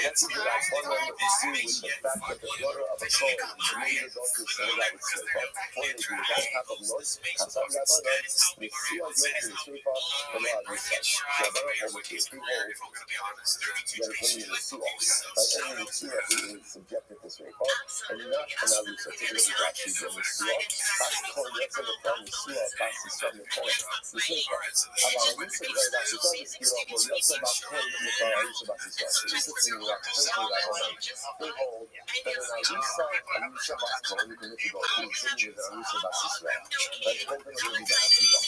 This is the question between sue off, about Kohen, about Kohen, and sue off, and look about you. So that normally, well, normally the person for what to be finished for a fast Kohen who is now using the skill of the adultery, the penalty is going to be straight off. And the actually that one of the Arisa, the skill, and I think the fellow thing is out. And I reached about point to skill up. Now, you know, skill up on the up. See from there that skill is more common. Okay, skill up on the side, that's the murder there. Skill up is more common than size. In other words, the size is done by the head with the sword. So you must just kill. No, that is the over the stuff of it. Because again, you see that skill is the person giving to someone. Because you've got to worship idolatry. You might come up, what do you think about these two fractions? See that mirror, that you said the worship being posted, you're going to be okay. You're learning them, you represent a direct rebellion against the Rebbe. How do that like? This is the opposite side color. Ultimately, in the heading to more otherwise, Chicken Newton, La Anche, and Dakas. Oh, interesting. Also, there is Dakas is a city which is worship idolatry. Following the entire city is wiped out, and how is it wiped out? Ultimately, it was silent by sword. The people know the fact that sight is the person for only Dakas to indicate God. That sight is not common, it might come up, and ultimately, what's the sum of the only Dakas? Chicken Mamona of us. Because you're also like, you're in darkness, what do you destroy? What do you destroy when you're in darkness? Everything. Everything is destroyed. And if I also make some maybe that's the whole of you're in darkness, and therefore silence should be the most common. To which the Gemara says, I'm going to say that Determine which one is more severe. What's more severe? The one who incites everyone to worship Avodah, or the one who goes ahead and worships Avodah himself? Who's worse? How do you know? I would say the inciter, like the one who vows and we're up to watch all of that. Who's worse? And then we ready to Tanya, Magichi Ernikachas Meskila. And again, the inciter, Ernikachas itself is wiped out by silence. But the inciters, the ringleaders, they are killed out with Skila. So again, who's worse? The inciter or the incitee? And the answer is the inciter, of course. And yet he's punished by Skila. So you see from here that Skila is more common. We'll say, okay, remember, we have a general cloud that says whatever is true by Ra, whatever is seen negative, is always more true than positive. So you see from here that the one who incites others to do Avodah Zarah, or who incites others to do Avodah Zarah, is clearly held with greater protection and culpability than the ones who worship Avodah Zarah themselves, which makes sense. So it's like if it's true negative, Allah says, kama v'kama, if a person encourages or quote-unquote incites others to do good, the thing is what you forget, that we have the incredible ability to go ahead and get other people excited about doing good. Each of us has the ability to be a ringleader in the positive. And when I push myself and I engage in dynamic and beautiful spiritual growth, others see that. And if I become those others, tremendous support. And if you see that the inciters of Avodah Zarah are held accountable, Allah is called upon those who encourage their Chaverim, their friends, to go ahead and do even better, to gain even more stars, and to the mitzvah expectations from performance. Incredible. So my goes like that. You might realize that Skila is more than Chana. Skila is more common than Chana. So between Nisan and the Dark and the Old Kohaber. So we're aware about Chana. So Skila is more common than Chana. Because you can Skila is given to those who worship Avodah Zarah, and ultimately again to those who curse from God. So my Chumrah, what's the Chumrah of Megade and Old Avodah Kohaber? Kidam, that's what we said before. It's in Hosek Yado Vedika. When you have the person that you have to worship Avodah Zarah, that's the sense of that the value of that is possible. Agrada, which is the opposite. Comma, generations should be more common. Why? Shaking Nissan, you're not the ugly email. Wow. Let's say the person hits his parents. The person hits his parents, hits his father or his mother. The penalty for hitting your parents is kind of discrimination. So maybe you see from here that kind of is more common than Skila or my Kumba. Again, so what I say, what's the Kumba in hitting your parents? Or what's the severity of that act? It came because the cover I give to my parents is compared to the cover I give to our Kodesh Baruch, right? So again, the Torah equates the cover to parents ultimately against the cover of our Kodesh Baruch. So therefore, again, perhaps you see, therefore, the halacha is that you reach the parents, you get credit, and maybe credit is more severe. Maybe credit is more severe. So which the Gemara exactly says over here, get fine.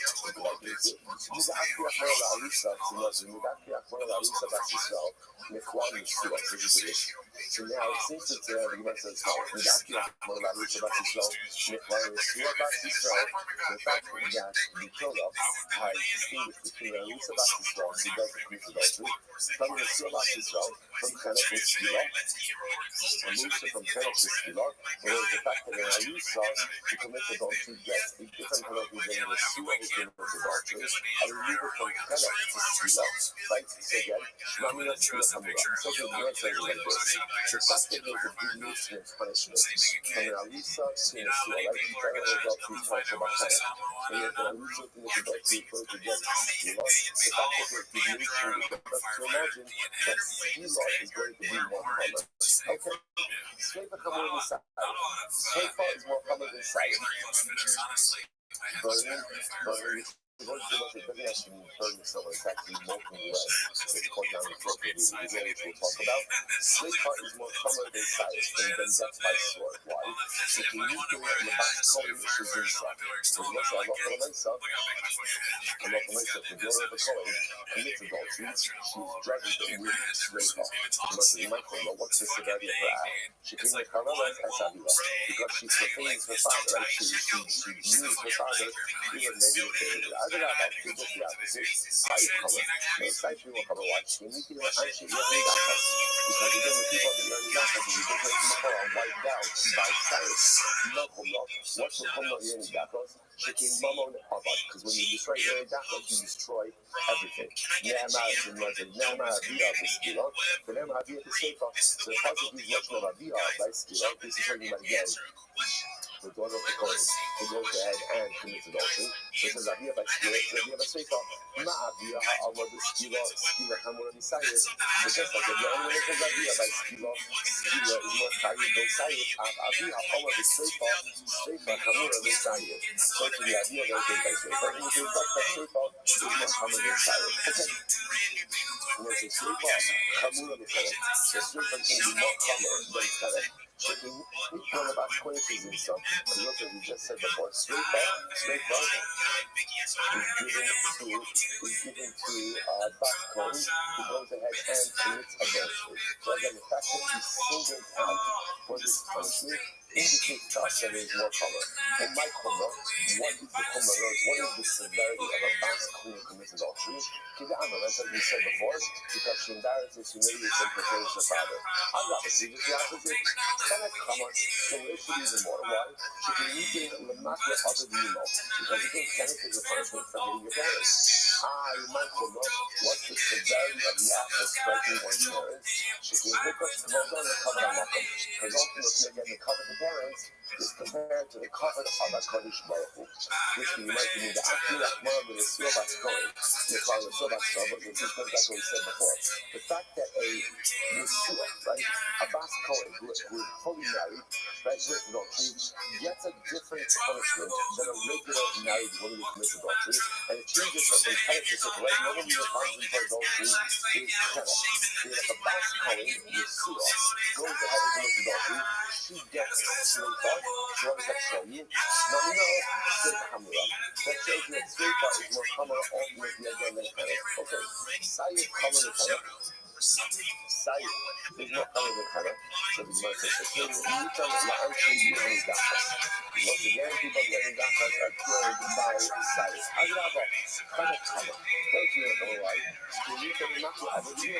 Because that's what we're talking about. I said you know, oh my God, once again, what the severity of second parents should be with us. The women in the cover of the parents is the right to the cover of the parents. I feel lucky, also, to read the Iker on the forever that the Gemara says, you can see the fact, the faction is a rebellion directly against the authority of the parents. And what are those that are? That's the Gabi, but you can follow, and over the Marizal. These are completely the 16 Abiros. And the fact that those 16 Abiros are punished by what?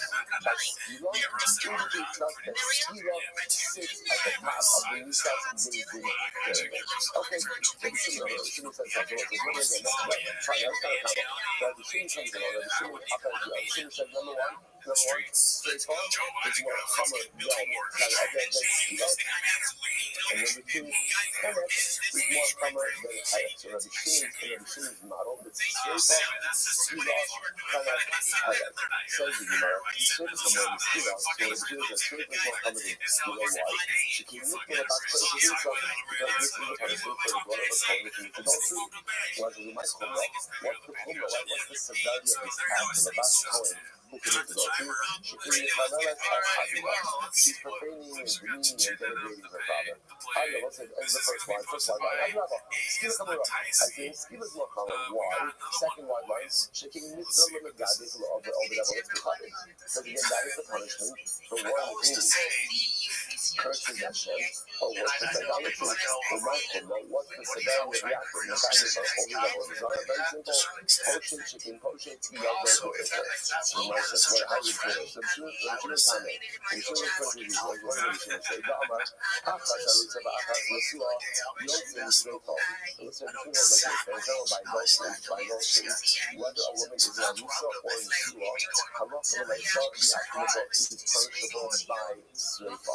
The after the Hamana La'arisa Bas Kohen, but the fact that Torah goes ahead and singles out a Bas Kohen who's in Arisa, right, commits adultery, Niklal Arisa Bas Yisrael, the skill of Yisrael, and singles her out from distinguishes from a regular Arusa Bas Yisrael. And switches the punishment from skila to sreifa. Namina says Chamura. That's no succession to his mouth.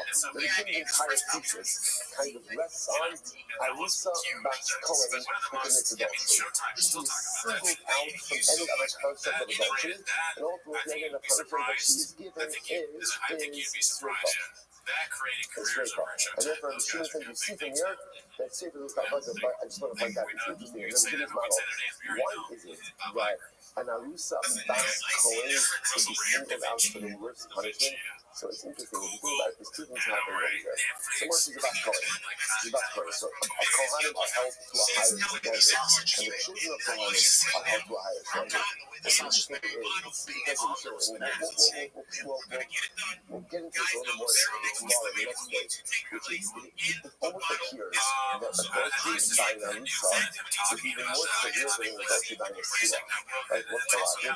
There's almost like a heightened immorality, because an Arusa has never shared it with her husband, which means she has not had an intimate life yet. So this idea that a woman who has not yet experienced intimacy with her husband is already out and about, committing adultery, almost seems to compound the severity of the act. We'll see it more, because it's interesting, because the children's model is Arusa Bas Kohen is the most severe punishment. And the punishment that you can ultimately is going to be straight up. Okay, and therefore, that puts the legitimate straight on top of the table. Straight up from one of straight up more from the kind of why.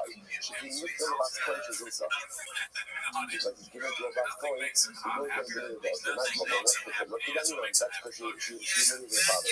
However, come on. After the panic is coming on, you need to know about the Yuma. The panic is what you get for trusting your parents.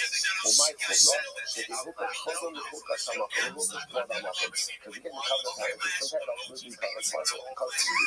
Covenant parents, it's compared to the covenant parents. We got that one of the Slovak covenant parents, Slovak system, the kind of the shape of, so that is very removed. And the Slovak story. So in general, the Slovak system, right? Generally, the fact that you don't see, it's set up. So you have to Slovak system, the Slovak man gets the straight off. Namina, straight up Hamura. Straight up Hamura decided.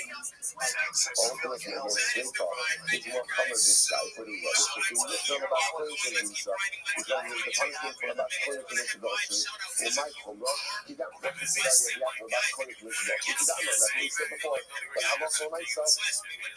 I'm not going to put things to father. I'd rather Sayyid Hamura, Sayyid is not Hamura wine. If you need to answer behind the Daka, because ultimately, any Daka is wiped out. And Sayyid, for my Hamura, what for Hamura, Shekin Mamona covered, because ultimately, all their property is destroyed. See what it says? Amrit. This is Asia Koach Nuba. What is worse? What is worse? Koach Hamazia or Koach Hanuba? What's worse? The one who is the inciter or the incitees on the base, on the over, Koach Hamadia. I would say, obviously, the inciter, but the one who incites others to sin is obviously worse than the one who commits the idea himself. This is what it says. The Homer,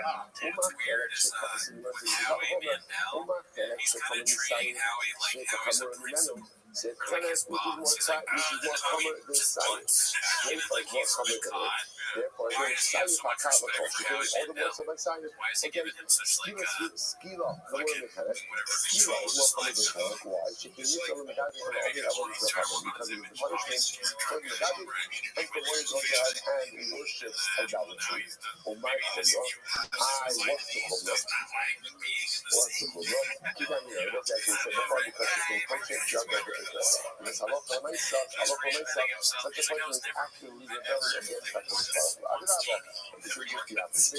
I'm not trouble, but it's translation giving words. Why? It's in Rita or Matthew other people, because that's the husband given to striking target. In my corner, what to come involved in striking target? And this is a question, this is what I'm talking about.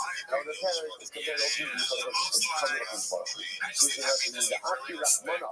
La Arusa Bas Yisrael, so once again, since the Torah excluded an Arusa Bas Yisrael from the Shia Bas Yisrael, like they did the punishment for Arusa and the Suah, Mechanic Skila, Mechanic Skila, Namira, Skila Kabbalah. You see the name that Skila is more common than Mechanic. Okay. Skila Hamura Nisai. Skila is more common than Sai. Between Muslim and Nagade. Because again, one is curses at the Baruch and one worships the Baruch gets punished by Skila. Adrabah, she was the opposite. Sai is common. Sai is more common. Why? She can use them until the end of that. She wants to be something to remember. Sai is the punishment for people who don't have it. And my Allah, what did the form of your Zakat? The king Mamonam Abba, and by your Zakat, everything is wiped out, even the property. We ate the part from the what's that? I want to say, which one is more severe? When you're allowed to see the conversation. I'm like, yeah, I'll talk on the God. Who's more severe? Do you incite her or do you incite me? Right? Who's more severe? One is incite her, or what's the one or what's the actually action? The owner, call on the yes, which obviously you incite her. But we'll say, again, and what function does the incite? What is the yes? He gets healed. He gets healed. So it's the other God has been wiped out with silence. You incited himself as healer. And what is the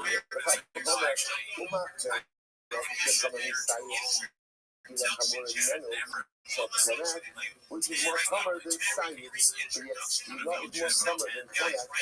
Sayyid Hakal, of course, and certain Skila is going to be more common than Sayyid.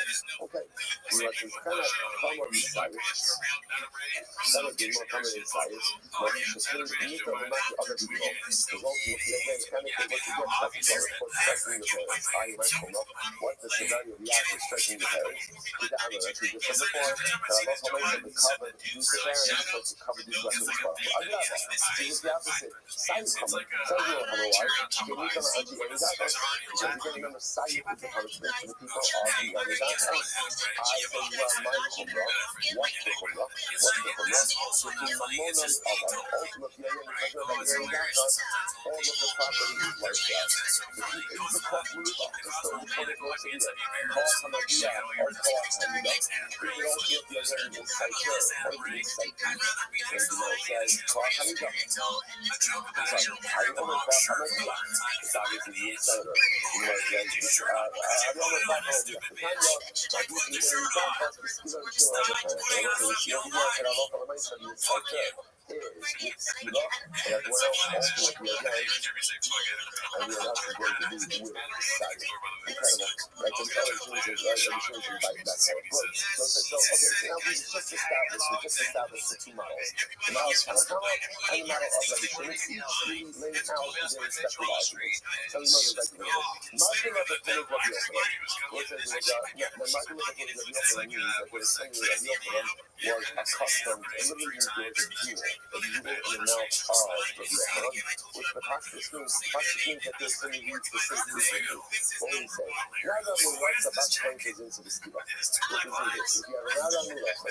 If you have an Nagamu, which is a Bulgaria, here's the best coin. So again, it's just simple. A best coin who is in Arusa. He goes ahead and commits adultery. What's called a home? The Skiba. He gets Skiba, and the Shimon says, the Shemfa. The Shimon disagrees, and he says something. I want to say, just want to point out, this very much is at the root of our focus in this. Right? Remember again, so we said before, everyone's going to agree that it's just meaning up a fast coin Arusa commits adultery is deserving of the most severe death penalty. Why? Again, we'll discuss. But here, so again, how to comment Rabbi say, Skila.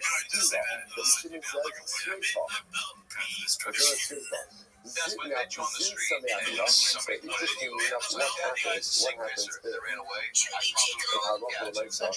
The person she commits adultery with is her father. So the Gemara says, she know that the Zinsa Abiyah, the Skila, they should know the straight law. If she's a little adultery with her father, ultimately again, then it's the Skila, and she makes that straight law. So what is my commission alone? So again, what exactly are the Rabbanim here to teach us? That Yeshua Yatsa was straight law below Yisra. Places the Rabbanim is only a fast calling Yeshua, who gets, because remember they will say, the punishment for adultery is chana. A bat's going to be treated differently. But she's going to go ahead and get essentially between the Sua who gets Srifa and not the Arusa. Right? The Arusa will get Sua. When Shimon, Akas Arusa, the Akas Sua, you have to listen. Right? When Shimon, a bat's coin is dealt with stringently across the board. Whether it is Irishman or Nisuin, she's going to get Srifa. The time of my, what's the reason for this? He showed where I want to see the Hamura, or Rabbi Shimon, again, the answer is very simple. Remember, everyone is agreeing that a bat's coin is going to go ahead who is Mizana, who's going to go ahead and get the most severe penalty. Now, again, whether that's a bat's coin, Arusa, and Yisrael, or just an Arusa, that's not focus also. Focus is severe penalty according to the Rabbi that is going to be Skila, according to Rabbi Shimon, ultimately the idea that is going to be Skila. Rabbi says a lot of these ultimately obviously we discussed about how they're going to go ahead and interpret the Sukkim. I just want to point out on the other side that you have two Sukkim. One pasuk says, "To Batsish coin, he says out his nose, if the blood of a coin will commit adultery, as Savia did it Hamaras, he pertains to father, but in there's another pasuk. But yes, another pasuk is Savia is Gavua and Shechia Ta'avani Yisa. Another pasuk of a Batsish coin is adultery, and it's Skiba. So now, let's say again, the shame is going to be how each is interpreting the pasuk. But the point of this art, for art purposes over here, is the best thing is Mizana is going to get the most severe punishment. According to the Rabbanon, it's going to be Skiba, according to the Shema, it's going to be Shrefa. So much as that wasn't as interesting. At the end of this whole discussion, not similarly, so at the end of the day, ultimately, again, yes, like, that is dead, as we just said before. No, it matters, we just look on the Mishnah, it's kind of staying so quickly, we're going to follow us. Again, we just had that line at the beginning. So the might say, like, why do you do all this, right? Why do you say, which is the most significant part? You know, it matters because if someone did two things, two acts, which are both liable to two different death penalties, to keep them the more severe of the two. So knowing which is more severe is of absolute importance. You know, like that. But I leave it there. What's the other point that is so interesting? If you think about it, Nargala Bekume Rabbi Yochanan, the moment when you see that expression, what usually follows it? Some like beautiful expression. Right? Rabbi Yochanan had this genuine, like this thing that he always used to say, right? But you know, people sometimes have like that thing that they say. It's Nargala Bekume is such a beautiful, lofty expression. Here, I'm not gonna lie, I gotta say, I did a documentary and I thought, maybe it's like a little bit of a break from all of this stuff, right? I didn't see some beautiful lofty idea, and it's interesting enough, you might see what's the Nargala Bekume Rabbi Yochanan? Nargala Bekume Rabbi Yochanan was, and now that we lost about playing in its adultery, yes, Skila. Rabbi Shimon says that it's straight up. And this was the thing that Rabbi Yochanan always said. Rabbi Yochanan always said, first of all, again, clearly don't ask Rabbi Yochanan to say about Rabbi Shimon. That's number one. What's the shot that this is the thing he always said? So let's just understand that again, we'll talk about this more, but there's a couple of further things. What's the point of this bus coin? What's called the bus coin? The best coin is that what we do is a reflection on our heart. And what we do is a reflection on our family. And what we do is a reflection on the ownership over himself. Sometimes we think that we exist in a vacuum. So I can do whatever I want because it's just something to me. It's not true. What I do, how I behave, how I conduct myself is not only a reflection on my family. That's points. It's the fact that I'm saying fuck you, listen to the beautiful Gemara. The Gemara says everything. The Gemara says, the Torah says, you have to touch him like Yaakov. You have to love Hashem. So what's the big problem with the mitzvah of Yaakov? What's the problem with it? What's the problem with it? And you can't regulate emotions. You can't tell someone how to love you. You can't force someone to love you. That's why Rashi HaKadosh said, Rashi said, Asher Gevorah Me'ava. When you see that saying, make it look like you love him. It's like, whether you love him or not, that's inconsequential. Right? Take it to the music. Just go ahead and at least make it look like you love what you're doing, and one day you'll come to love it as well. But the Gemara says, the Gemara says, Shebehem Shem Shamayim Misavi Al Yadecha. The ultimate goal in the job of the week is to make the Ribono Shel Olam beloved in the eyes of other people. That's the goal. To be an ambassador of a country. That's the understand each of us are ambassador of the Ribono Shel. What happens when you're ambassador? What happens when you're ambassador? No. But what happens when you're ambassador is you represent your host nation. So you show up at an event, like you are the representative of the United States of America. Like you're everything you do represents the entire identity of the country. Say for all you have to show that I'm an ambassador of the powerful. So what I do and how I live is a representation of the Ribono Shel Olam himself. That's why this was migrated from Gabriel. What is it represents? The last company to go to that you do, it's a horrible reflection of your upbringing. It's a horrible reflection of your parents' home. What's like the thing? What's happening? What does this represent?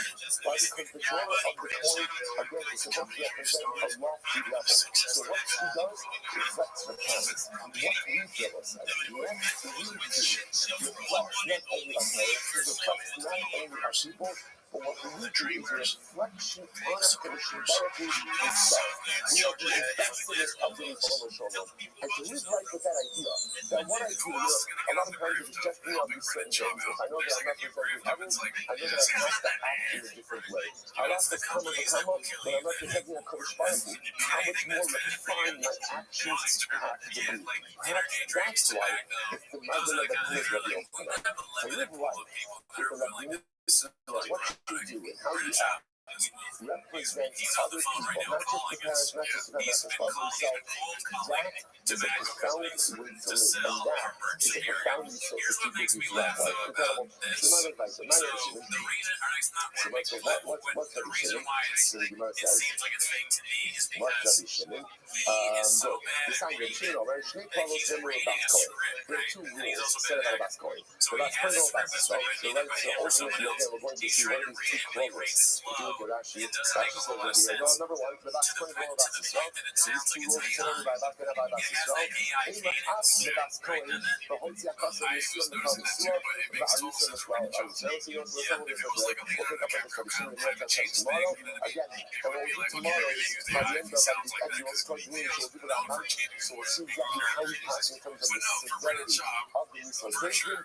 Let's say success. They had him do that over because he said success, and then here he goes success, like a professional, like, and it sounds like it's spliced in. That's so funny, the idea of that being a Leonardo DiCaprio, like climate change ad, and he reads it like this. That'd be fucking funny. Like, okay, so here, I'm just really quick, you listen to this snippet, and tell me this is not like the fifth take. Yeah, we're not in the big steps we started. The success that we've had. He said that dude is good. All right, good morning. Let us begin by thanking all of our sponsors for this morning's share today. Our annual Talmud sponsor, Touch KH 5735, President Stock of Eretz Yisrael. For dedicating all the Shulman's Rushels this year as a plus for the Solos Tovos for all of Am Yisrael. Our documentary sponsors for this morning, Baruch Meir Rina Dugan, the creation of the yahrzeit of Baruch Meir's grandfather, Moshe Mendel Ben Zev, is from the Rachel Yoktan Merit of our Talmud Hazard, Shalom Havrahiyah, and the family in the family. Of course, as always, we dedicate our learning to the Hebrews in the Swiss. Of our precious hostages, may I myself and America shall continue to bring them home the Shalom and the Karov. And they're there to be successful holy soldiers. They will allow them to be successful. The whole Maaseh Egypt. And also with that, let us bring you a lot today. A very interesting daf ahead of us. It's fascinating mentalities when it comes to the use of dates. Remember again, yesterday we had these lists to begin the new parak, and in the new parak again we had the Mishnah about the severity of the Adam Yisrael, the four different types of death penalties and days. We had Tanakama and Rabbi Shimon. Tanakama holding that the order of severity from most severe to least severe is Skila, Streifa, Herek, Karek, and Rabbi Shimon holding that the order is Streifa, Skila, Karek, and Herek. So then the Gemara began a discussion regarding, in general, when the Gemara brings down an order, so how meticulous, right? How meticulous you go with the particular order that's been established. So that's where we left off in the middle of yesterday. You might say, no, this is no, Tapuki, this is Chalitza. Right? Good. So four lines up from before it gets wide. Now, again, interestingly enough, one of the areas where everyone agrees that the order is really not specific is in the area of Chalitza. What happens in Chalitza? This is actually fascinating. This is Chalitza. What is the order of Chalitza? Now, again, just dealing with the trigger warning, right? So, it's all about that. Again, you might say, what is the order of Chalitza? What will be the interest of this? So, what happens? So, again, remember, this is pretty clear. Reuben is married to Rachel. Reuben dies without children. Reuben has a surviving brother, Shimon. Shimon has a mitzvah of evil. Shimon doesn't want to be evil. He does not want to marry his son or Rachel. So what happens? They come to David. Baal even though there is. Are you not still not Isa against them? One of us we have in Gemara. So David can see Shimon proper Isa for Shimon. Otherwise, for Shimon, should Shimon marry her, not marry her, right? So again, David says she should be Gibon, she should be Chalitza to Shinem. The Carlos is looking at here, the Gibon. The Giomeres, the sheep and Rachel says, my brother-in-law Shimon does not want to marry. Giomer, first my wife, Giomer, look capacity to capital. Yes, I don't marry her. Now, all of this should take place in Hebrew, even if that, of course, was not their first time. The nickname in dialogue, they asked him to then Rachel, his sister-in-law, would go ahead. Then, what would happen to Rachel? The Rachel would come. The Niksha, I love the inside love, they asked him. So that the Chotza now, she would remove his shoe. The Yaakov Hana, and she would spit by the thing, rope hanging out in the day, and it had to be enough spit like saliva that it was visible to the judges themselves. She would go in and she would say, this is what shall be done to the man who does not want to go ahead and rebuild his brother's home. The Nikra Shmosh Yisrael, and then they would call the brother-in-law Beis Chalitza. Good, that's the order, of Chalitza. Don't know anything about Mitzvah's Chalitza, now the proper sequence for Chalitza is, or the architect, the proper components for Chalitza, the following are Korah, the Koreh, eat something, all that's that, she removes the shoe, Rokekas, she spits, the Korah, and she eats something else. My question. What exactly are you adding to the discussion over here? It's exactly what you just said. You just said what you just said, but you just said it in a shorter form. So what exactly are you doing? You might come up with must be true. Exactly what you just said. But much more mitzvah. It's a reason along the same as follows. Now, Allah said the order that was just espoused here, and the order that the Yehuda himself just went ahead and reviewed, that is the preferred order. That's the preferred order. However, the other, let's say they reverse the order. Let's say they walk in the basement, the first thing she does is she removes the shoe. Right? Or the first thing she does is she spits. So she reverses the order. What's halacha in that case. Less than that. Don't worry about it. It's fine. So again, as much as you're looking at your order by chalitza, which you just seen, halacha l'maaseh, the order is upended.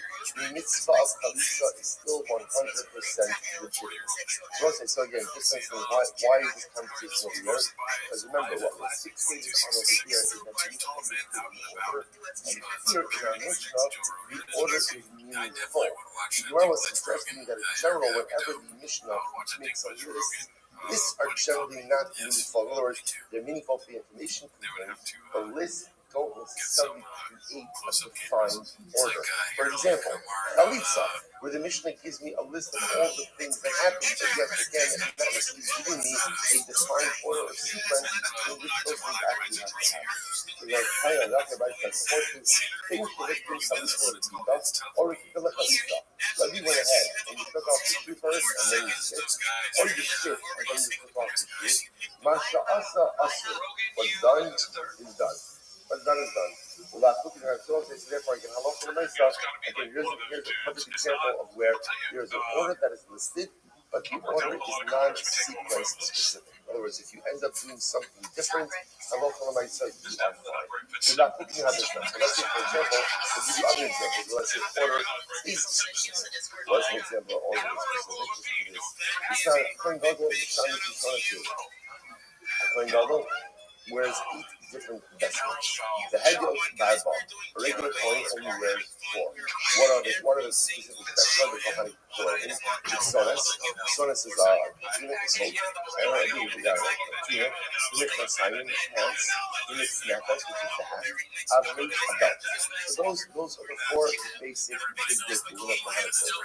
Most Kohen Gadol wears additional clothes. Kohen Gadol wears kosher breastplate, a coat. The coat is translated as like an apron. Apron was a garment. It was a garment that went underneath the kosher that really tied in the back of the Kohen Gadol. So that actually is interesting. That's the entire trans. Actually points out, he says, when he tries to comment on what the ephod was, he says, I'm not sure exactly what it was, but actually says, my heart tells me that it's like the ephod-like garment that the French women wear by their clothing.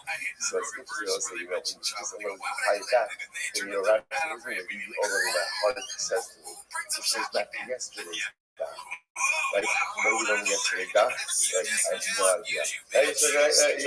So yesterday, short time to Urea.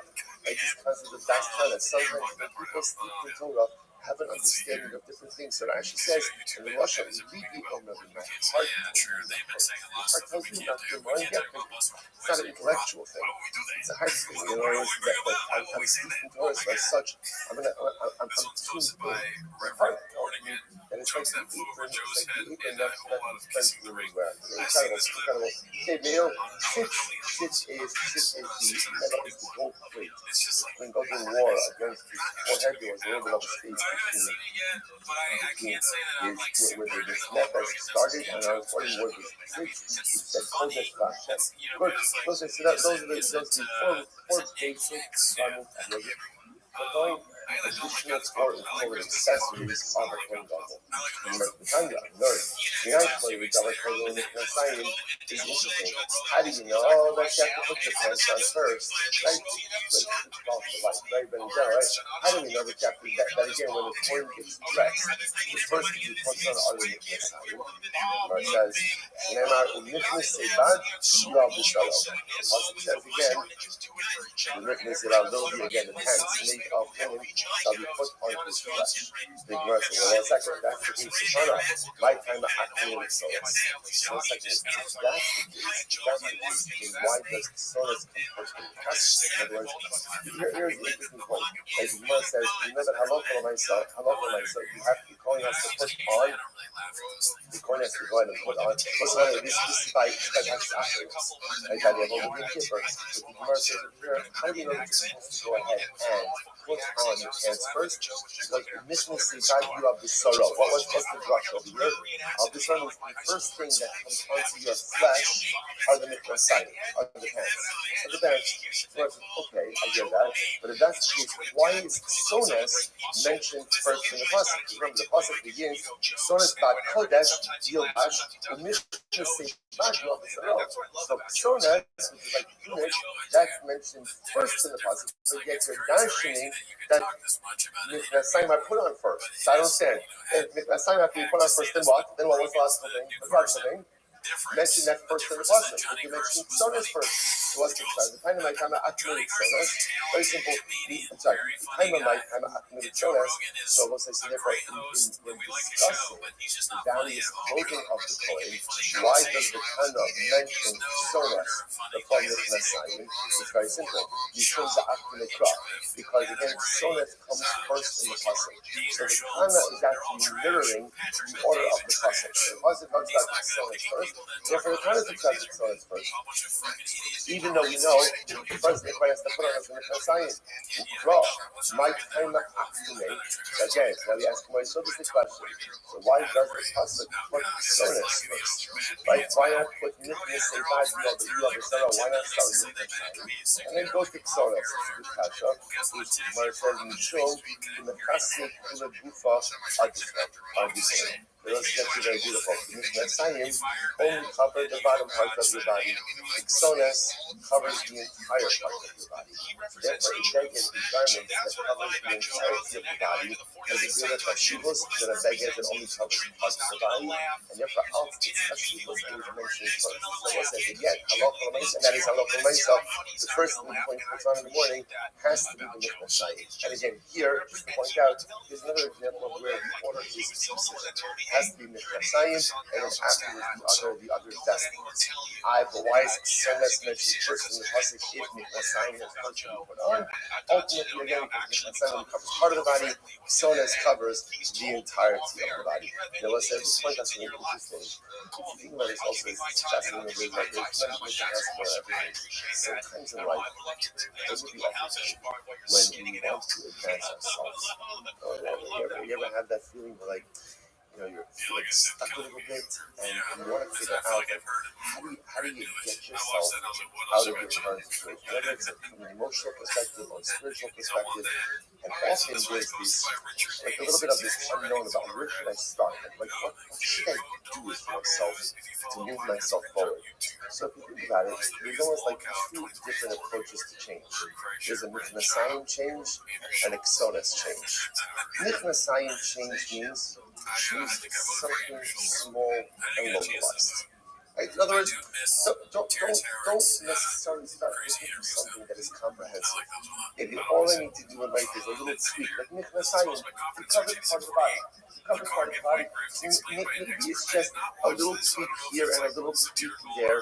It's a small adjustment or small adjustment singular that can make all of the difference. But sometimes in life, a person wants sonas change.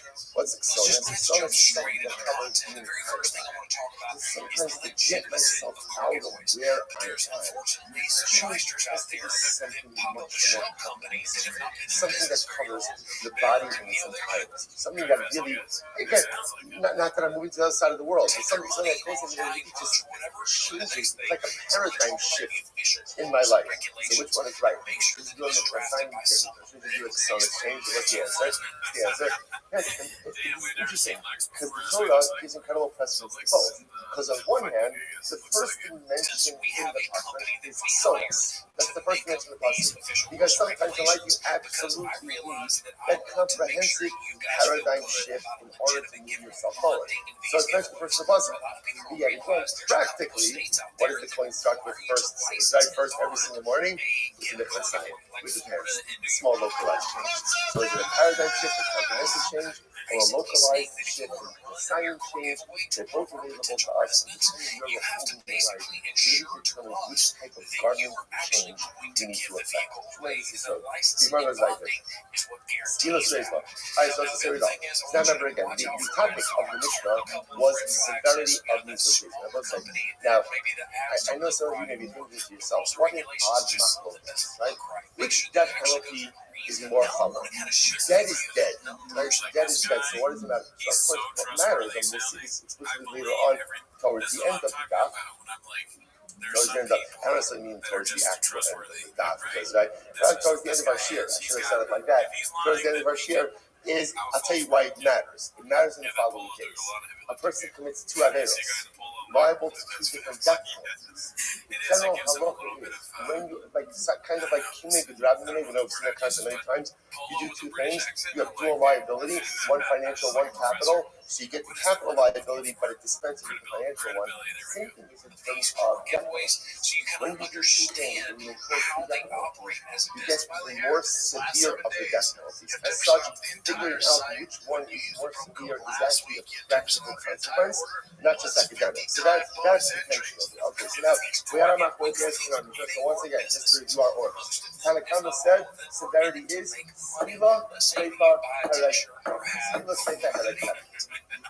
Okay, stoning, burning. Again, we haven't seen what Sreifa is. Really, the only use that we've really gone through exhaustively is Sriva. The other three, we will. We'll get them. We haven't done yet. Burning, Herek, which is death by service, the heading, and Herek strangulation. Yo, how are you? Shimon disagrees on 2 points. Sreifa, Hanging in there.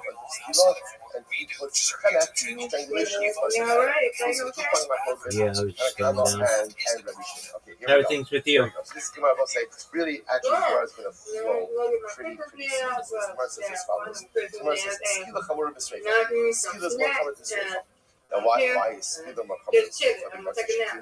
Excellent. Well, that's what I'm doing now. So what's this interesting enough because this is the right place. This is the right place to do it. Yes,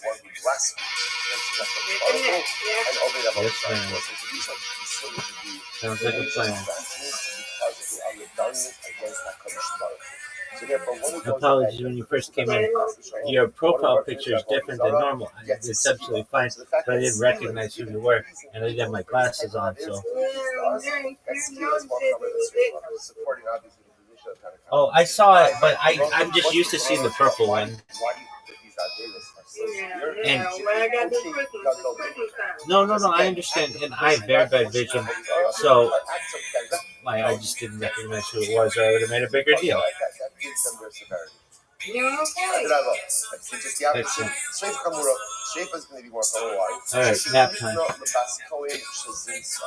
Because again, interestingly enough, that halacha we're going to see about something, spend a lot of time on this case.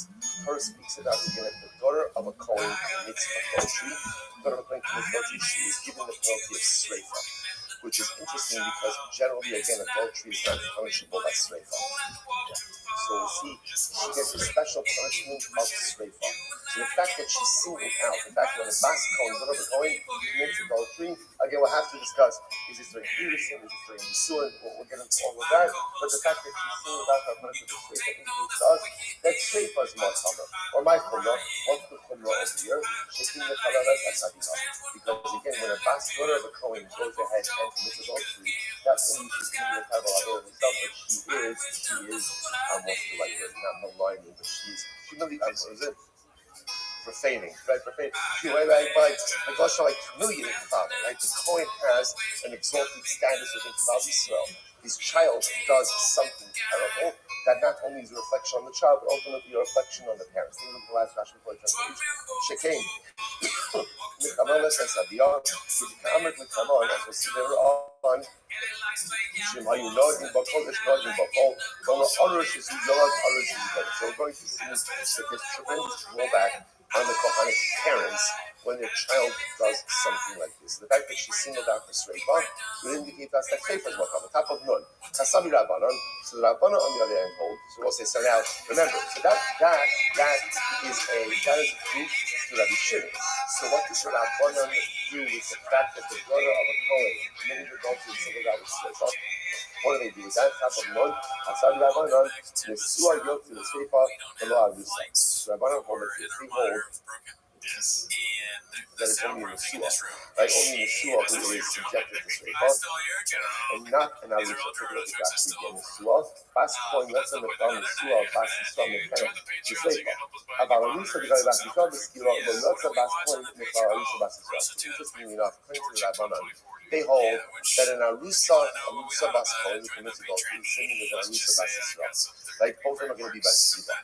The only difference is if in the Sua Bas Kohen was in the Sua commits adultery.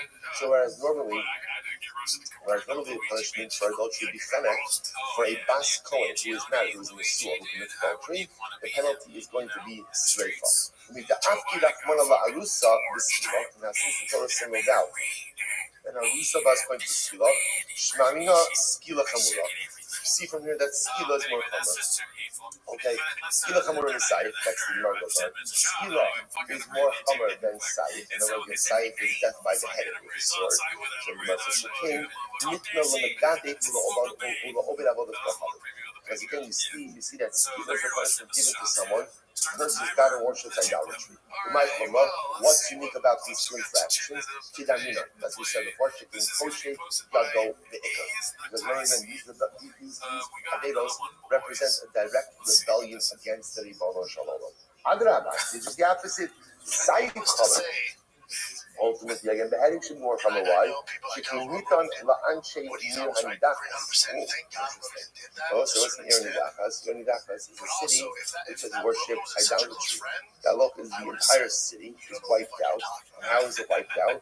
Ultimately, it was Saif by sword. So you see from here the fact that Saif is the punishment for Ironidachas is indicating to us that Saif is more common. And ultimately, what's the chumrah of Ironidachas? Shekin Mamonon Abad. Because Rabbi said, by Ironidachas, what do you destroy? What do you destroy Ironidachas? Everything. Everything is destroyed.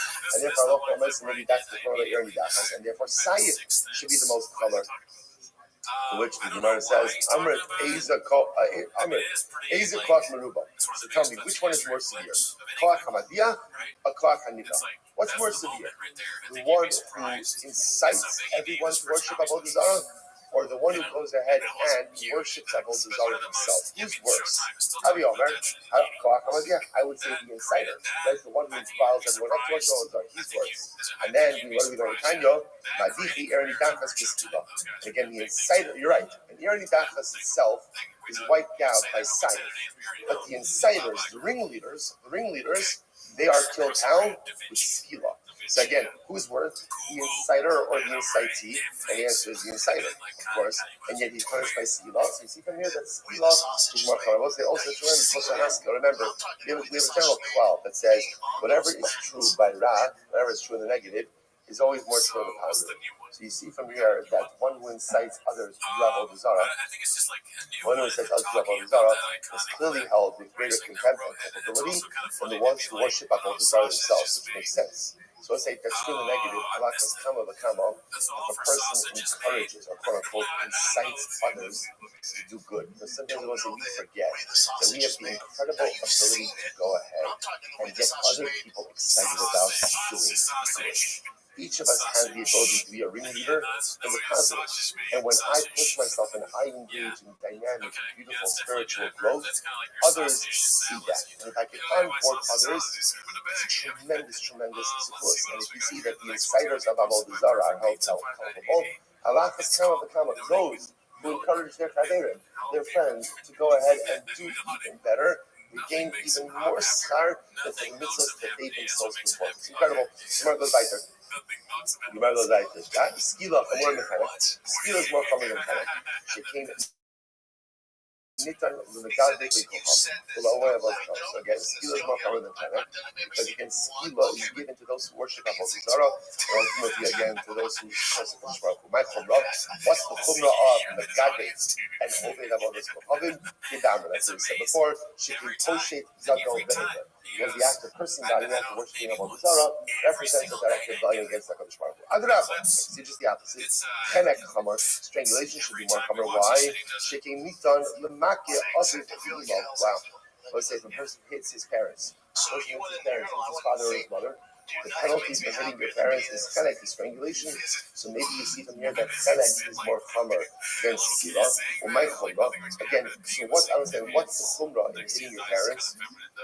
Or what's the severity of that act? Shekain hukash k'vodon l'chvod ha'makom. Because the covet I give to my parents is compared to the covet I give to HaKadosh Baruch Hu, right? Ishimova, right? Ishimova Rutiro. That's what it's showing. So again, the Torah equates the covet to parents ultimately against the covet of HaKadosh Baruch Hu. So therefore, again, perhaps you see, and therefore, the halacha is that if you hit your parents, you get chenek. So maybe chenek is most severe. Maybe chenek is most severe. To which the Gemara says actually says over here, good, fine. Right, so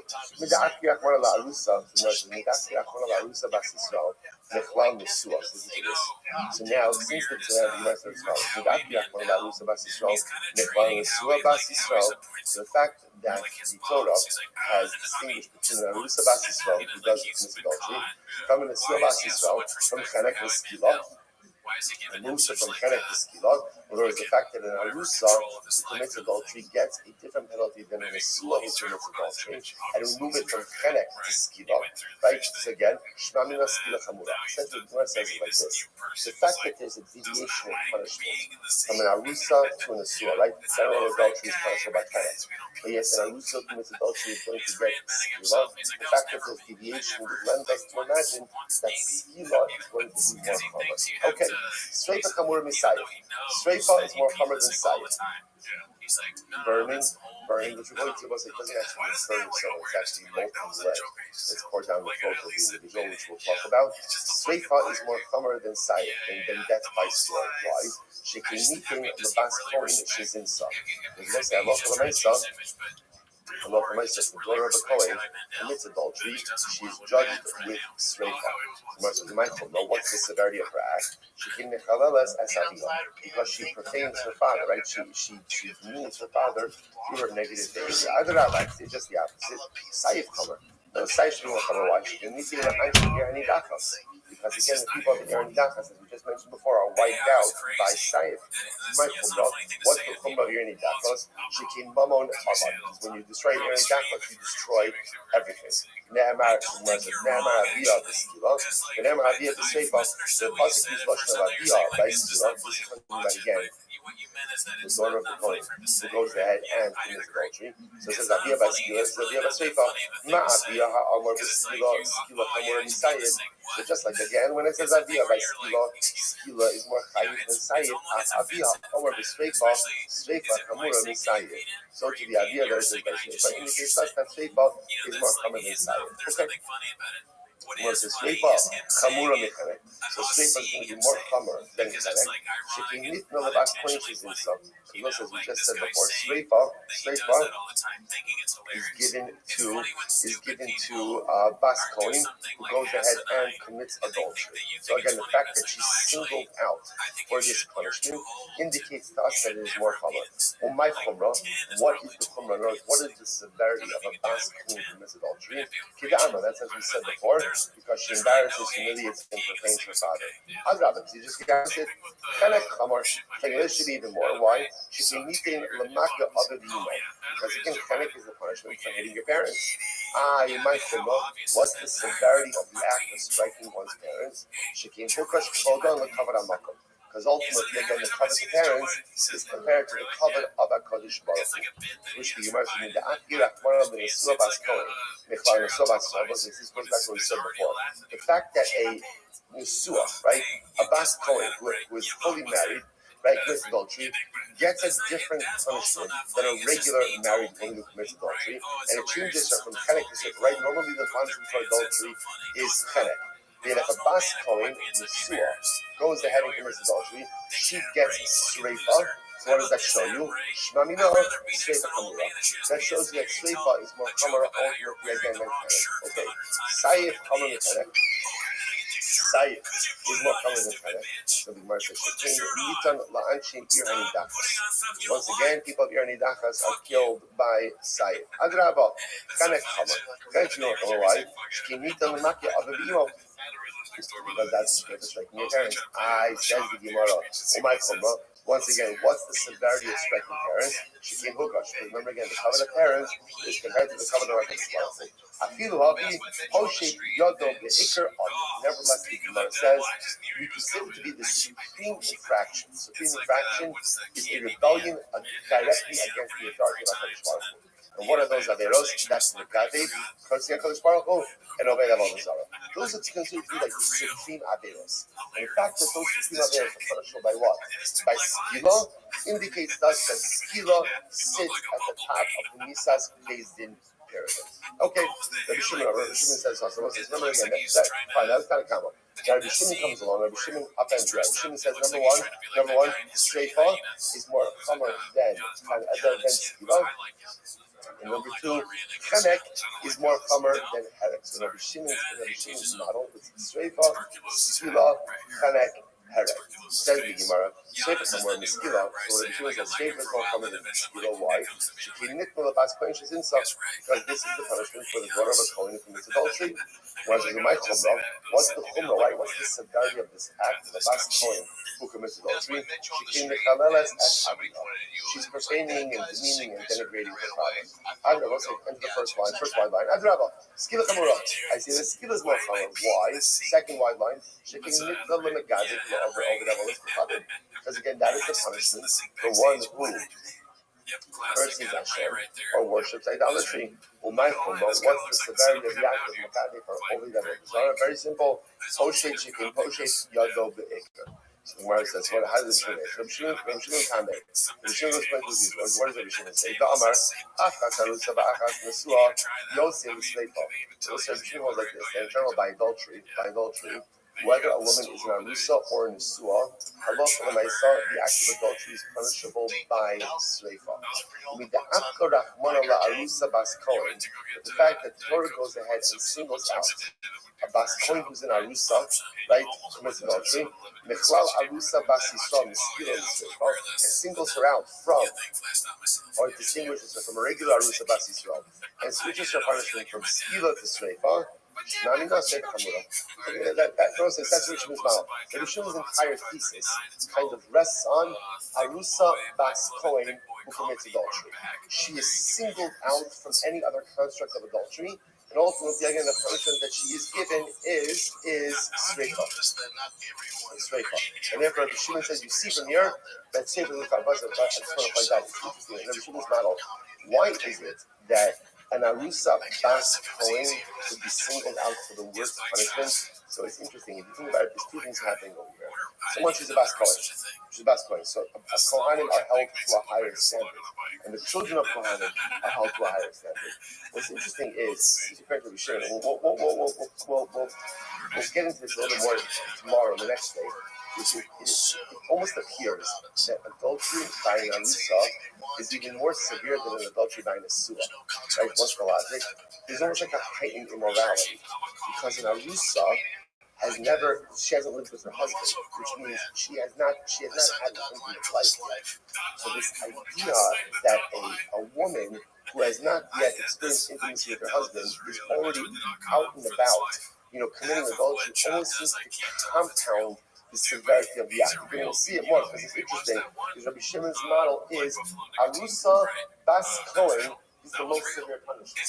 And the punishment that she's getting ultimately is going to be Sreifa. Okay, and therefore that puts Rabbi Shimon straight on the top of the pyramid. Sreifa from where in the planet. Sreifa is more common than Planet. Why? She can nip the bas Kohen she's inside. Because it's given to a bas Kohen who goes in and commits adultery. My chumrah, what's the chumrah? That's because she humiliated her father. Rabbi, Chenek Kamar. I'll say the chenek is common wine. She can get to the maka of the emo. The chenek is what you get for striking your parents. And my chumrah, she can hukash kodam lehukash hamak, lehukash kodam hamak. Because again, the covenant parents is compared ultimately to covenant parents. Covenant parents is compared to covenant parents. The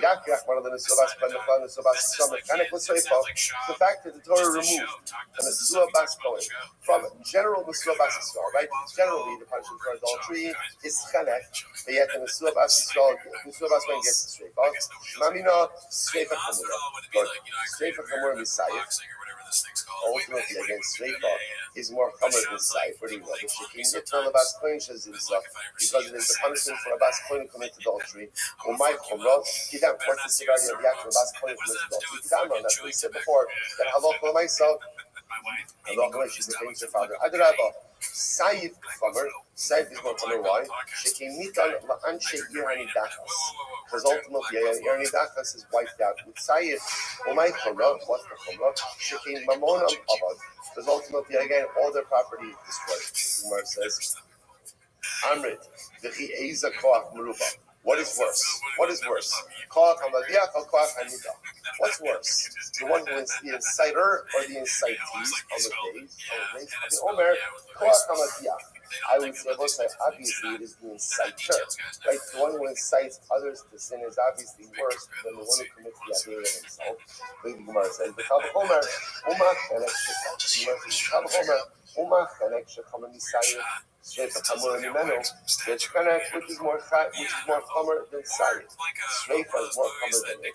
Therefore, again, Sayyid HaKavach, all the words about Sayyid. Okay, Skila, Hamur Mechana. Skila is more chomer than Sayyid. Why? Because it is punishment for the Megadih and for one who goes ahead and worships idolatry. Umay Chumrah, what's the Chumrah? Once the Chumrah, what's as we said before, because she can post blood over it. Such a person is actively rebelling against HaKadosh Baruch Hu. The opposite. Sanak Tzomar. By strangulation is even worse. Why? She can use that and not to other people. So that's the punishment given to respecting parents. My Chumrah, what's the Chumrah involved with respecting parents? Like you said, a person can look at the cover the parents, it's the parent cover the which says me the Afki Rachmana La Arusa Basisra Mechavim Basisra. Once again, since the Torah excluded an Arusa Basisra from Yeshua Basisra, right? There is a different punishment for Arusa and the Suah. Mechanik is from Mechanik is Shnamina Skila Kabura. You see from there that Skila is more common than Chanek. Okay. Skila Kamura is Sayyid. Skila is more common than Sayyid. Because again, one who curses HaKadosh Baruch Hu and one who worships the Baruch gets punished by Skila. Adrabah, so just the opposite. Sayyid common. Sayyid is more common. Why? Because remember, Sayyid is a punishment for the people of the Eri Dachas. What is the Chum of Eri Dachas? Shekin Mamonam Avad. By Eri Dachas, everything is wiped out, even the property. He's a prophet. 1 second. I will say which one is more severe. There's a lot of the same conversation. Who's more severe? The inciter or the incitee? Right? Who's more severe? The one who incites the one to worship with Zara or the one to actually worship? The Omer, Koach HaMadiach is obviously the inciter. And we'll say again, and what punishment does the inciter get? What does he get? He gets skilas. He gets skilas. Whereas Yerni Dachas is wiped out with Sayyid, the inciter himself gets skila. And what do you see from here? The Kavach Omer, Umach Chanek, Chamer Sayyid, skila Chamur Menu. So Chanek, which is more chomer than Sayyid, but yet skila is more chomer than Chanek. Sayyid HaKal of Moshe. So skila is going to be more chomer than Sayyid. Okay, whereas Chanek chomer than Sayyid. Chanek is more chomer than Sayyid. Whereas the king Nita will not cover the world. Is ultimately again Chanek is what you get as a short for striking your parents. I want to know what's the severity of the act of striking your parents. You got me, as we just said before, that Allah for myself will cover the parents, which will cover the judgment of God. So just the opposite. Sayyid chomer. Sayyid no chomer. Why?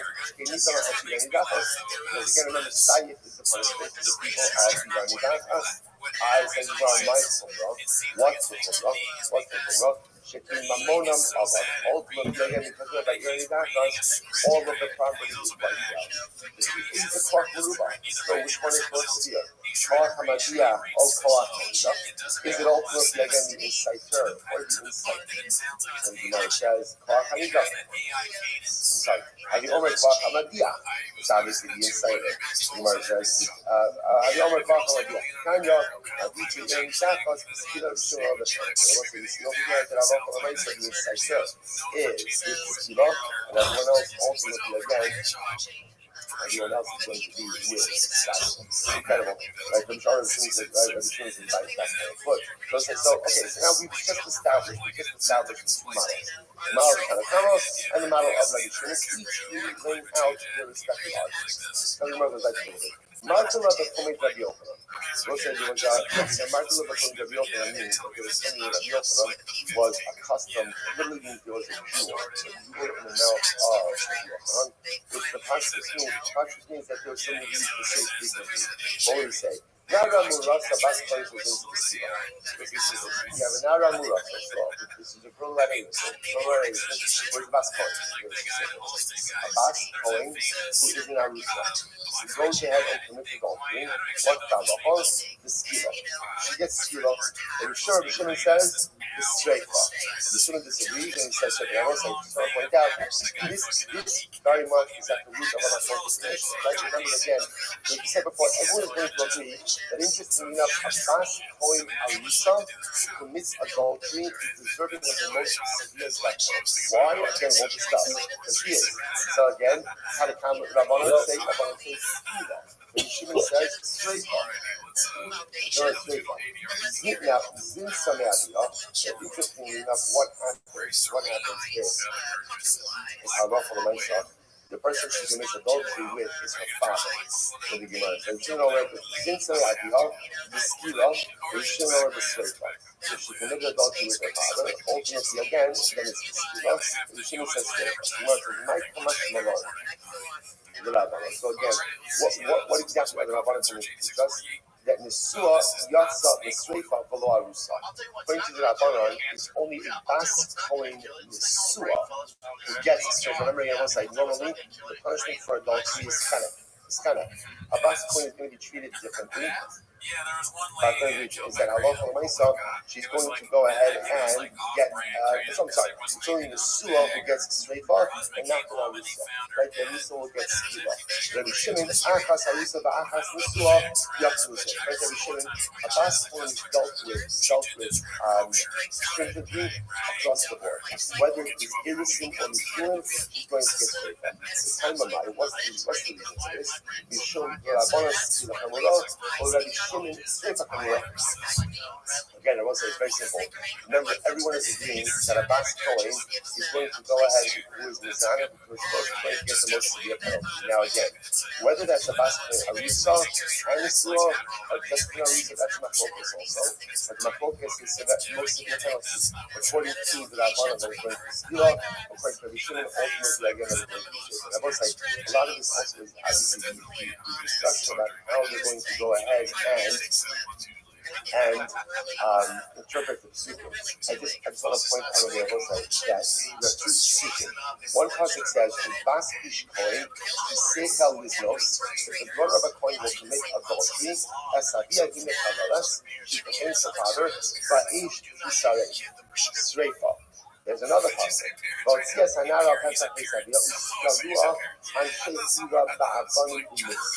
Another pasuk of a Bas Kohen who commits adultery, and it's Skila. So now, so again, the Shem is going to be how each is interpreting the pasuk. But the point of it for our purposes over here is the Bas Kohen is not going to get the most severe punishment. It's going to be Skila, and the Shem is going to be Sreifa. That wasn't interesting. This whole discussion, not communal needs. Not communal needs. At the end of the day, ultimately, again, that is right as we just said before. No, it matters. Before the mission is tight, they use those statements, he's going to come over. So we're nice to have that line of community. So I thought the nice thing getting mercy. So like, why are we doing that? Why is this figure out which is the more severe penalty? You know, it matters because if someone did two acts, which are both liable to two different death penalties, you give them the more severe of the two. So knowing which is more severe is of absolute importance. Good. Neither way, what's the I tell you that's so interesting. If you think about it, the Lashon of Margara Shekune Rabbi Yochanan, the moment when you see that expression, what usually follows it? Some like beautiful expression. Like, people have these jewel in his mouth. Like, there's this thing that he always used to say, right? people sometimes have like that thing that they say. Hey, so Magdalene B'Churi, such a beautiful, lofty expression. Here, I'm not gonna lie, like I gotta tell you, I'm thinking about this there. Oh, it is like a little bit of a break from all of this stuff, right? We're gonna see some beautiful lofty idea. And yet, interestingly enough, you know, what from Magdalene B'Churi Rabbi Yochanan, Magdalene B'Churi Rabbi Yochanan was the Nara Murasa Basconi adultery gets zero. Rabbi Shimon says that it's straight up. This is the thing that Rabbi Yochanan always said. Rabbi Yochanan always said. First of all, again, clearly don't ask Rabbi Yochanan to say about Rosh Hashanah. Right? That's number one. Right? But what's the pshat? This is the thing he always said. So let's just understand that. Again, we'll talk about this more. But there's an incredible profundity in this. What's the whole idea of this best point? That's the really best point. The best point is that what we do is a reflection on our parents. And what we do is a reflection on our family. And what we do is a reflection on the Ribono Shel Olam himself. Sometimes we think that we exist in a vacuum, that I can do whatever I want because it's just convenient to me. It's not true. What I do, how I behave, how I conduct myself is not only was reflected on my family, by Vascoin, it's reflected on our place. It's a beautiful Gemara. The Gemara says very quickly. The Gemara says, the Torah says, you have to love Hashem. You want to say, what's the great problem with the mitzvah? What's the problem with it? What's the problem with it? You can't regulate emotions. You can't tell someone how to love you. You can't force someone to love you. That's why Rashi says, Asay Devarav Me'ava. When you serve Hashem, make it look like you love Him.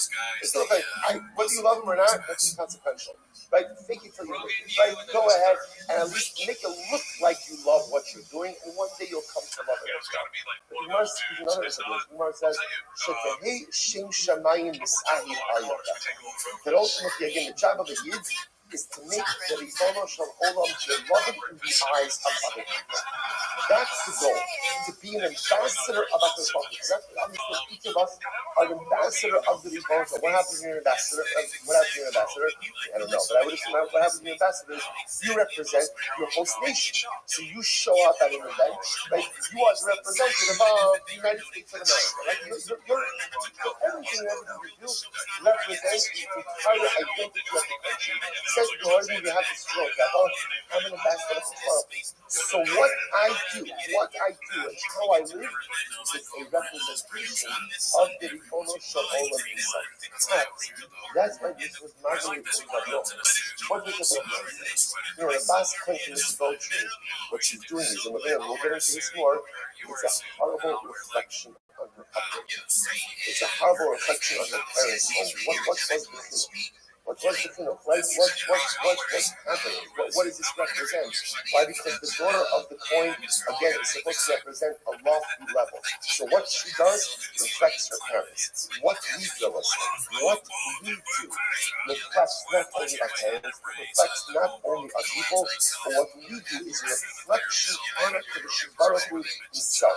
We are the ambassadors of the Ribono Shel Olam. And to live life with that idea, that what I do, a lot of times it's just I'll be certain things. If I know that I'm representing others, I know that I have to act in a different way. Allah has come when I'm representing HaKadosh Baruch Hu, how much more refined my actions have to be. Perhaps that's why it's the Magdalene B'Churi Rabbi Yochanan. To live life with the recognition that what you do and how you act represents other people, not just your parents, not just your yourself. That is a profound way to live, and that is a profound insight to keep with you throughout life. Incredible. What's Rabbi Shimon? So the Gemara says, what's Rabbi Shimon? Good. The sign of Shimon Omer, Shnei Palos Nemru Baskol. There's two rules said about a Baskol. The Baskol and Baskol. Right? So ultimately, again, we're going to see what are these two rules. If you look at Rashi says over here. No, number one, the Baskol and Baskol. These two rules are said only by Baskol and by Baskol. Ema after the Baskol is the Hotzia Kasa Musulam the Kamishua, the Alisa. We'll pick up at the Kabishim tomorrow. Again, and what we'll do tomorrow is by the end of so we'll see exactly how he passed in terms of the severity of the Muslim. It got to the point where we had so many jokes at this that we were starting to just do it for each other. And every time one of us, like Giannis made it, we'll go, we joke, Giannis goes, yeah, for Christmas this year, we'll go and all in my family stockings. And I was like, and Joe was like, why would you do that? I just stick at the both of us. It's hard to realize that, right? It's like you bring everybody together. So I really, I don't really need those but on the table, I was like, and then, dude, I had a couple of ones that hard. I did this one where I just started. All right, so good morning, and let us begin the day by thanking all of our sponsors for this very trip to take. Our annual commutary sponsor, the Czech University of dedicated all of the Syrian and Russians this year as a host for the summer travels to Amisha Havai to go to their Hashem to see that aspirational desire to necessarily true life are people this year, and then we to come up with sponsors for today. Baksheva Papa of Eretz Yisrael wishing her husband Freya Papa of Yeshua Hashmonaim a mazel tov on his 70th birthday. Lots of love, good health, good news, and just it's a great person to talk about the Lord. It's a great how it's the joke and that's a shame to do the spiritual young shall come I'm there to actually shine in trouble. And that's what they don't really dedicate our learning and the spiritual of his how to live in his phone from there to Hashem. Bring him home with Shalom and the Kara with spiritual of his soldiers need to be successful. The whole master is the day. Let's with that, let us do a lot to be doing today. That is my past 41. Nothing enough on the customer base. 48 years about the timelines that when the thought becomes one. How you do my voice? Those are executed by the king. What happens to the property? So you know how this the property goes to the king. How do you get big king? But those are executed by the king. And it's in your their property goes to their children. So that's the same distinction here. If you do this, you just have how you do my voice. It's in your children. Even though executed by the monarchy, their property goes to their children. So funny, let's not talk about what happens with the property of those who are executed. Again, the Kanakama, if you're executed by the king takes the property. If you're executed by David, it goes to Yoshim. But even if you're executed by the king, your property goes to your inheritance, to your Yoshim. Amr Rabbi Yehuda, Yosef Rabbi Yehuda, Chalsha Rabbi Yehuda, Baruch Va'ne'eman, Shulei B'Keren Navos, Hashem Yarat, Sham Yirishto, Amr Lahem, okay, so what's it, you're not cleaning up, you might as well realize this. By King Achaz, who's not going to be present, never tells the story that Achaz was, unfortunately, a very evil king. Achaz had a lot of good inside of him, but he kind of a constricted individual. He never fully able to bring himself in. So Achaz desired a particular vineyard that belonged to a guy by the name of Navos. So Achaz concocted an entire story that Navos went ahead and cursed the king. When you talk about this curse, the king cursed God, all of these different things, and Halacha myself, and as a result, what ended up happening afterwards is that he had Navos executed, and Achaz took the vineyard. So you see that someone who is executed by the king gets his property by virtue of the fact that Achaz got this vineyard after executing Navos. So this is what the Chomte said to Yehuda. I don't know, it's not July. Ben Oki Haya, for a lot of Haya. In fact, interestingly enough, the Achaz was related to Navos. He was related to him. In fact, he was in the inheritance line. So all we needed to do was have Navos killed. Once Navos is killed, then we were able to go to the possession of the vineyard through the laws of inheritance. Remember, but again, Navos had a lot of sons. What happened to them in terms of inheritance? On the land, so he told us also as part of Harak. In fact, Achaz not only killed Navos, but he also killed Navos and Navos' sons. Shnei Amar, in more as Jimei Navos, yes, in the Bona of Rabbi. So it's a long story. So Navos was executed. Navos was executed. by Yaakov. Not only his Neville's executed, but Neville's children, his sons are executed as well. Again, why? For what? For a vineyard. For a vineyard. And this was the king about Hashem, had everything, but yet again, he executed in order to go ahead and get this vineyard. He's not good amazing. So in other words, like Rabbanon, Ahuban Haruim Lotzit Never. Rabbanon says, no, that does not literally mean sons, but rather again, that actually refers to sons who are fit to come from Neville. In other words, Yaakov didn't actually execute Neville's kids, but instead what ended up happening over here is that Yaakov executed Neville's. Neville's himself was fit to have more children, but as a result of being executed, he never ended up having a family. Incredible. So what's originally not going to say about. So according to the thing that says that when you go ahead and you execute someone who is executed by the king, property goes to the king. I need to say, but they are Neville's energy. Remember, so this is all the Yaakov story. First part right, I'm going to test them, it's 48b. When Yaakov sets up Neville's, so remember again, the way he sets him up, is he makes it clear that Neville cursed the king and cursed God. This both cursing and cursing. Now, by the way, this is an intricate plan, because Neville's also hired witnesses, right? The witnesses testified falsely against Yaakov hired witnesses, testify against Neville's. So what they testified against was that they are Neville's Elohim in Noah. So Neville's cursed God and also cursed the king. So you must consider this. So which one am I going to say Noah? I need to say they are Neville's Elohim in Noah. So I understand why the witnesses have to say that Neville's cursed the king. Because according to the Chachamim, ultimately again, if those executed by the king, their property goes to the king, that's what Yaakov wanted at the end. I remember only the king Yoshi, Lama remember, but according to the thing that says that he is executed by the king, your property goes to the inheritors, then why does the false testimony have to include that Neville's cursed the king? Because we're kind of, unless you do the market, our king robbery. Why did you have, why did you have to lie and say that Neville's cursed? Now, it was cursing God, let's remember again. Cursing God, you're cursed by what? By what? By God. It's going to get actually right. Friendship. Everyone agrees that they see that they don't have your property. That goes to the king. So, in other words, so what's happening to you all together? We see what's listening to Emma, La Chuche Disco. Rather again, what Yaakov's plan was. Yaakov's plan was to go ahead and really create a tremendous sense of animosity and anger towards Neville's. That people would have so precious, they would be so overwhelmed by what Neville did, cursing the king, cursing God. So again, when fabricating this, they Yaakov made it as bad as possible, so that the Dayan, the Dayan himself would not be inclined to find grounds to challenge Neville's. Incredible. So what is like this? Some of them going to say another. According that says if you execute by the king, your property goes to the king. I always assumed it was I would consider by Yonas Yoav El Hashem, by Hazit Bechanos Hamiziyah. So let's bring a little bit of time on this story. It's a fake thing they created. They get a bunch of people to give them money, but there's no a number of instructions. And some of them to deal, quote unquote, to deal with certain people.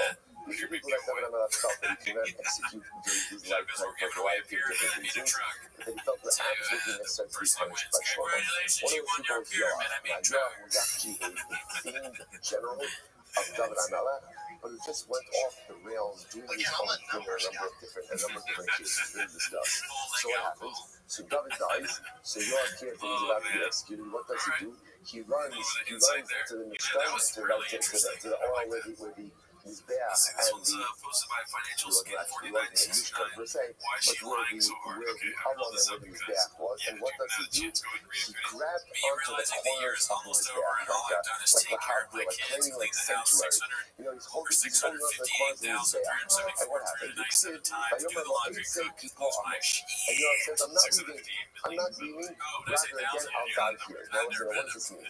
Rashi says over here that according to this approach, Yoav wasn't trying to escape death. What's happening here rather is Yoav preferred to be judged by the Sanhedrin than by Shlomo.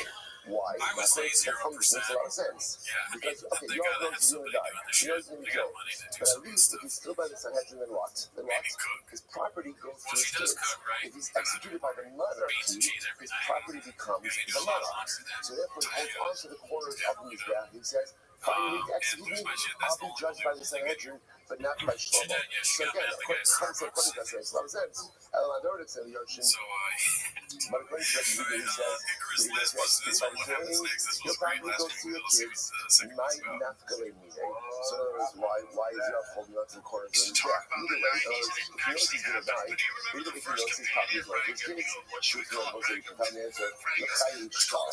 L'chai Shah is that Yoav is trying to buy himself a couple more moments of life. Right?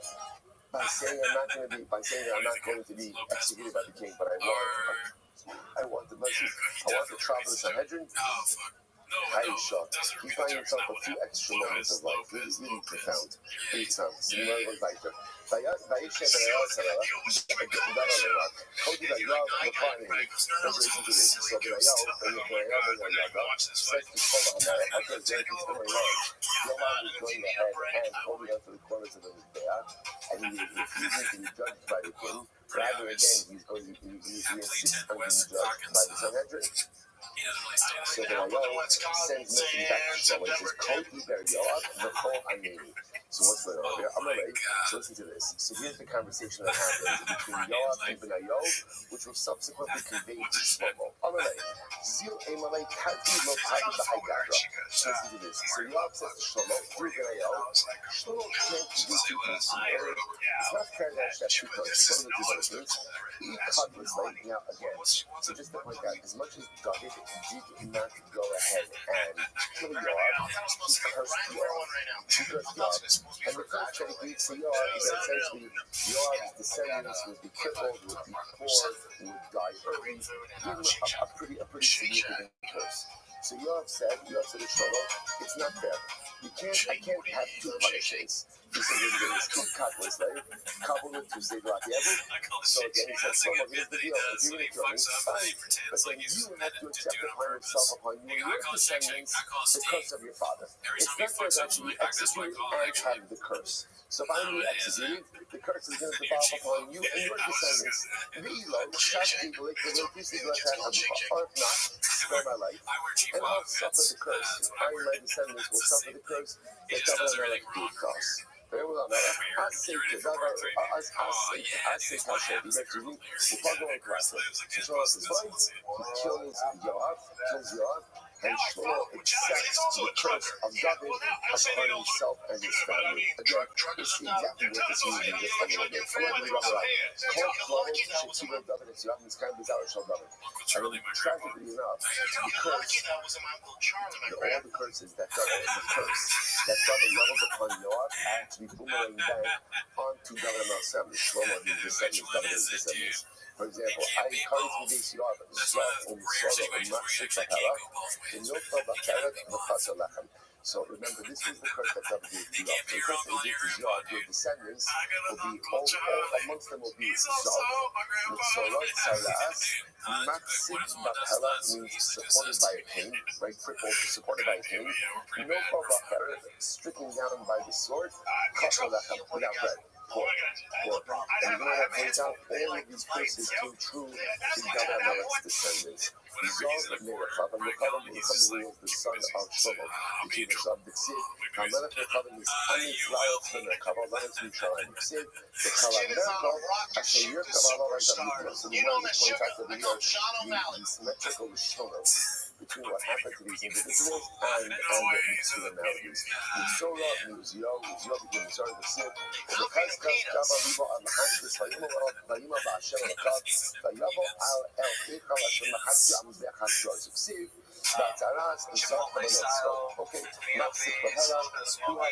supported by the king.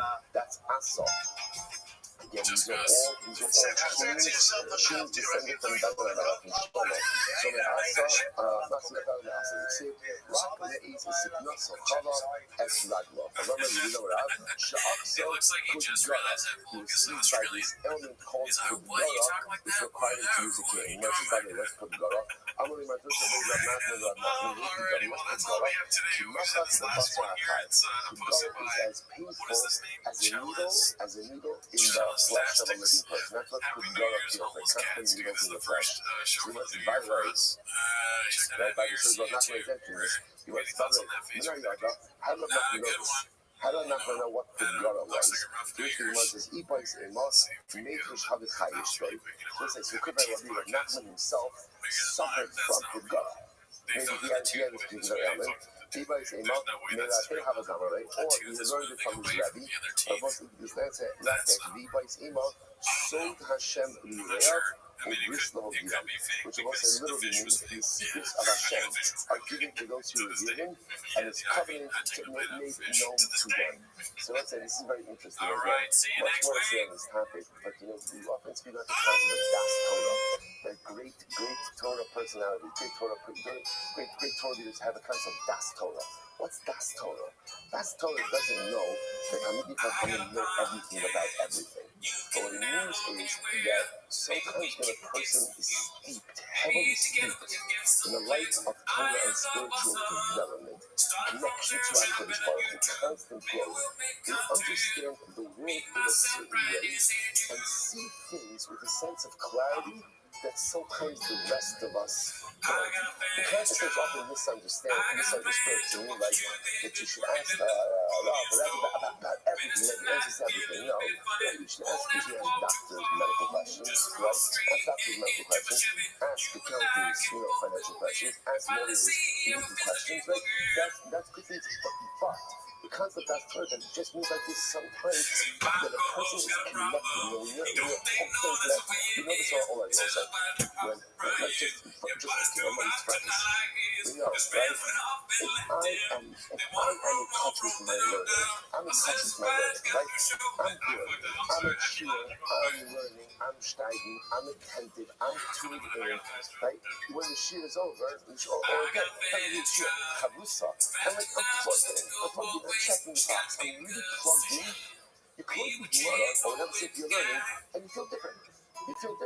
You have a certain clarity about life, whether it's clarity in your marriage, clarity with your kids, clarity in your career. You have a certain clarity.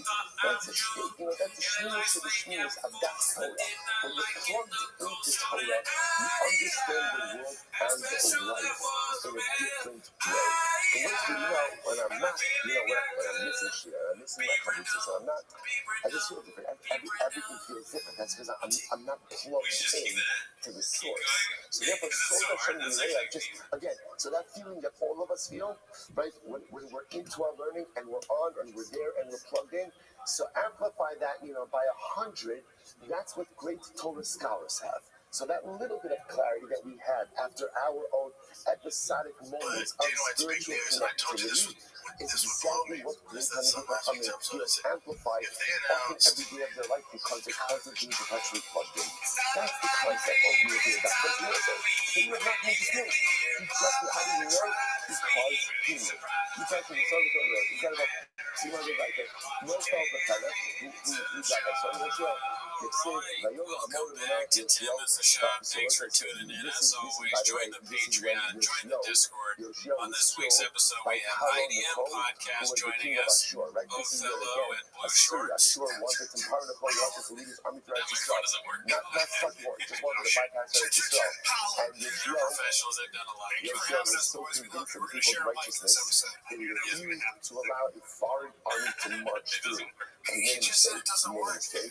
And ultimately, again, he loses his life. Because obviously, by refusing to enter the common that was a declaration of war. We also have Tony Hinchcliffe here with us. He was killed by archers of our Shabbat Yehuda Horav.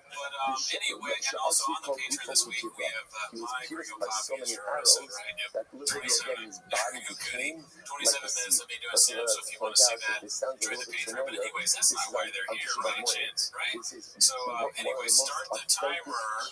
That trace themselves back today, Jim, is from 1 years old, 4460. It's called, looks like Theo has figured it out. It's a tweet from Luke Thomas. It says, this is not a conspiracy theory, this is precisely what happened. He's unequivocally correct. And it's Theo Von saying he believes the U.S. government is planning or banning TikTok to cover the genocide in Palestine, and he's right. So, you know, you can't have anything nice to be Antifa case getting political. I'm going to start with this because I know so again, so just by the way, just kind of recap this. They say, yo, you can't do both, right? If you can't go ahead and execute me, you can't execute me, and also go ahead and have me receive the curses. If you're going to execute me, then you're taking the curses upon yourself. Shlomo orders him to be executed, and apparently he's in trouble with the curses upon himself. So what's this thing that needs? I'm going to listen, by the way, let's leave it. I'm going to go around. This is what people say, or this leads people to say the following thing, top of Memphis, Tehei Loto, Velo Tehei Lata. Better to be the one who is cursed than to be the one who curses. Why? When a person delivers a curse, unfortunately, sometimes it's only a matter of time until that very curse boomerangs back on you. God delivered a curse to Yod. And again, a justifiable curse. But at the end of the day, the curse that you, and what ended up happening, the curse boomerang back upon you. So, take a look at that just a moment. She says, so now he's like solving or figuring out huge, crazy shit in politics in the news too. This is the worst possible way of saying it. I mean, he's like a big deal now. That's, I think, what the clip is saying. Right, Jim? And not among those who curse. Letitia, so kill us. Also,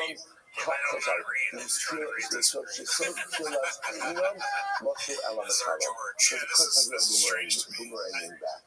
First of all, just understand over here, this whole because the curse was uttered by David HaMelech, we see this concept so many times throughout Shas, that the words of the tzaddik create a reality, almost like an irreversible reality that cannot be undone. So once that curse was uttered and came into the world, that was a fact. It was going to happen. Now the only shiloh was upon whom was it going to devolve. So an incredible idea. Better to be the ones who are cursed than to be the ones who curse. Incredible. So here we are. So once again, so we're so again, it's like this. They brought you off ultimately again to be judged. And he said to you, Honorary, my time at Katlasila Abner. Why did you kill Abner? Now, what you're going to see that he obviously brought to trial for a number of different things. One of the things that he did is he killed Abner Ben Ner. Okay, so a lot of these things are just so complex because they occur in a complex time in Klal Yisrael's history, the transition of the monarchy between Shaul and David. Shaul and David. So Abner Ben Ner was one of the generals, the primary generals of Shaul. When Shaul died, he supported Shaul's son, his closer to the monarchy. But then Abner Ben Ner had to change heart. And he decided, you know what, David is the future of Klal Yisrael, and David offers him a peaceful transition over to his side. David not interested in anyone within Klal Yisrael. So he offers him Yoash. Now remember, Yoash, who was a general of David HaMelech, had a profound distrust for Abner, and he was rich, but David HaMelech offered him to spare his life and offered him a position in the army. He just couldn't believe it. So he killed Abner.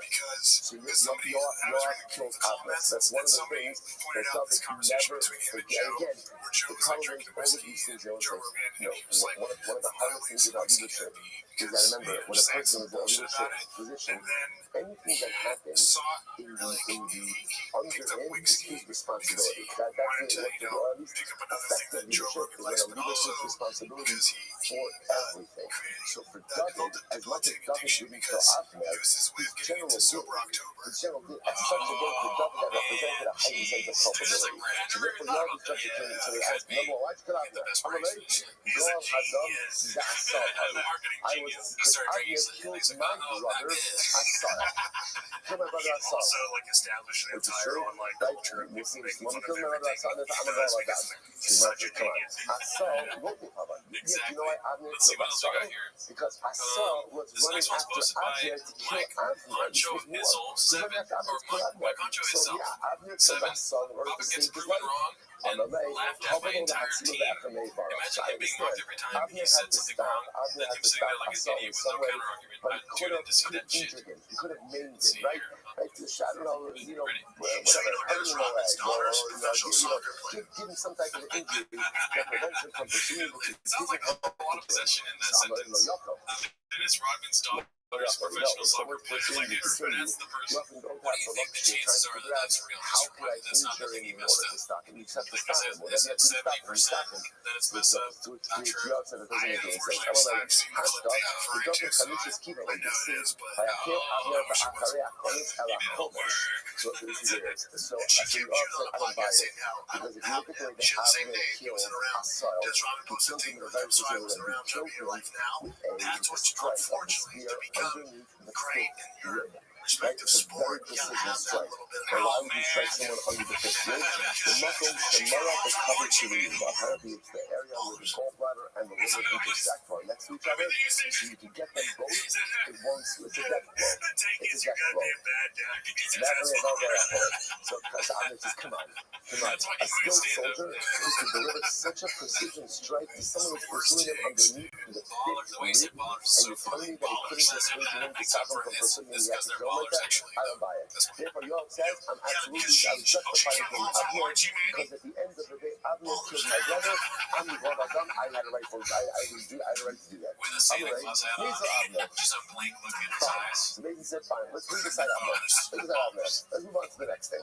My timer, cut loss in Amasa. Why did you kill Amasa? Like you said, you have killed a lot of people. So fine, let's get a good argument for Avner. Why did you kill Amasa? Amasa, first time, right? Very simple. Amasa defied the king. Amasa defied the government. There was a halacha by more than is execution. By the way, there's no judging jury. If you defy the king, you're going to say, open shot. Two things I think are really interesting adjustment in Eretz Hashem and Mashiach. So number one, there's one base on the touch. Somebody says, right? This is very important, right? It's not like there's so many examples of it. Arthur Curry, great. There's like their dad's a basketball in their life. He's like the best basketball player. He's very good. There's one base on the touch. And it's going to be fascinating and beautiful and incredible to see how Klal Yisrael act together and it's able to exist under one roof. The other thing is going to be our adjustment to a king. It's going to be a big adjustment. So let's say, we understand we are very used to different leadership models. Tony Hinchman's dad was also a bitch. We make suggestions, right? Much more than decisions. I say a king, Jeff Dye's dad had so many DUIs. And if you Joe Rogan's dad was short. Alright, he can go off for days. That's called more than office. And again, there's no appeal, there's no but one second, this is my thing. Alright, a lot of tater tots in Virginia. Let's see, this one's posted by Confidence Search 8648. It's called Justice Small Selections from 2024. Shout out to Homeless Cats. I think it's like a compilation. Absolute authority. Now again, we saw before, there's the checks and balances for the king as well. But for myself, when the king says something, so therefore again, Yoav says, I killed him. This is not an office. What do you do? Listen to this. How's it please issue the church yourself? The king said to Amasa, and he's been gathering everybody for me in 3 days. Now you're like Amasa, how to get you done. So Amasa went together, you got you lost, value card, and what happened? Quit in 2024. It wasn't 3 days, it was more than 3 days. So what happened? So therefore Yoav said, Amasa did not comply with the order of the king, and therefore Halach again, he deserves to be executed. I mean, Amasa. Alright, so again, they all responded to Yoav. Come on, Amasa acting the action. No, Amasa made the right thing. They're so bad that they're not available in Netflix porn to This is so beautiful. So what happened? So Amasa came, and what we see the Jews doing concept from the set. They're learning Dafyomi. Like the Jews were learning Dafyomi. So Amasa says to himself, Amar, Sid Kodesh Hashem Yamar Kufam Yisrael Kamarat Amarat Amarat Amarat. So again, the part and if you don't, if you don't do what you get, Yochel Afilu is given Torah. I'm going to start maybe even a Jews are in Torah. I know what the people are giving a Torah today. Talmud Orai, Lach Chazak Yama. Yeah, but the Bible says, "Rock is a new rock is out there." You strong when it comes to learning the Torah. I mean, God will usurp or take precedence over the king's wishes. So it's beautiful. The king wants them to assemble in 3 days. I must get there. They're going ahead and learning that filming. So I must let them finish learning, and when they finish learning, then I will gather them. So what is more is the Malchus? But here it's the opposite. He listened to the Melech. So which Melech? That's a problem because the desires and wishes of the Ribono Shel Olam are more important than the desires and wishes of the king's king. So therefore, again, so this is when Eliel said, "So you had no right to kill Amos." Ella who Gabra, the Gemara says, "Ella who Gabra, rather again, Eliel basically says to Yoav, if anyone was one to Malchus, anyone rebelled against the king, it was you. You rebelled against him. The sin.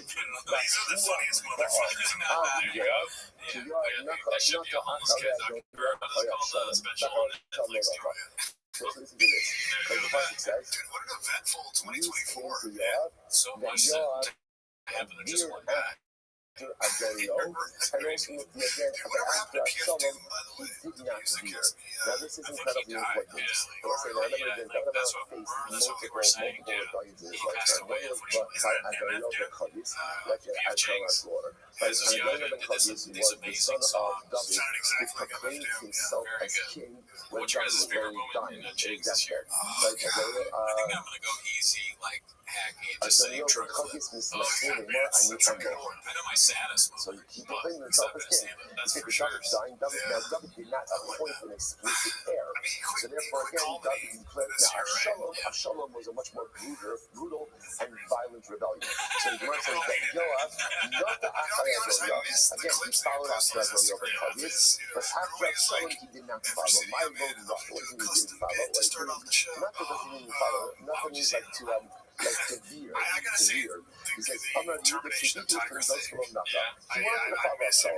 And it's hard. He wanted to follow Absalom, but he didn't. He might have a little Absalom. The Lord God, I refuse to shut up the chaos. Because I don't know if it was this year or the end of last year, but when he stole the Bud Light bit, it was pretty funny. David was still strong. He had to like He deep was throat young a and Bud Light vibrant. bottle. And as such, again, That was Yoav was hilarious. smart I was enough to gonna know always do that, that but was it's also meaningless. That was meaningless. So Yoav was also smart enough to know to pick the winning side, but he wanted to follow Absalom. You know, I thank you, Stagini, so David Hayom. David literally, again, David's astrologer was still alive. I just realized that I was devoting David 6 days of my life to like I believe if you look at how you know David, David and I have had 400 sons who were born to Pastor wives, war wives. So much as Kula Gnei Pastor Hayu.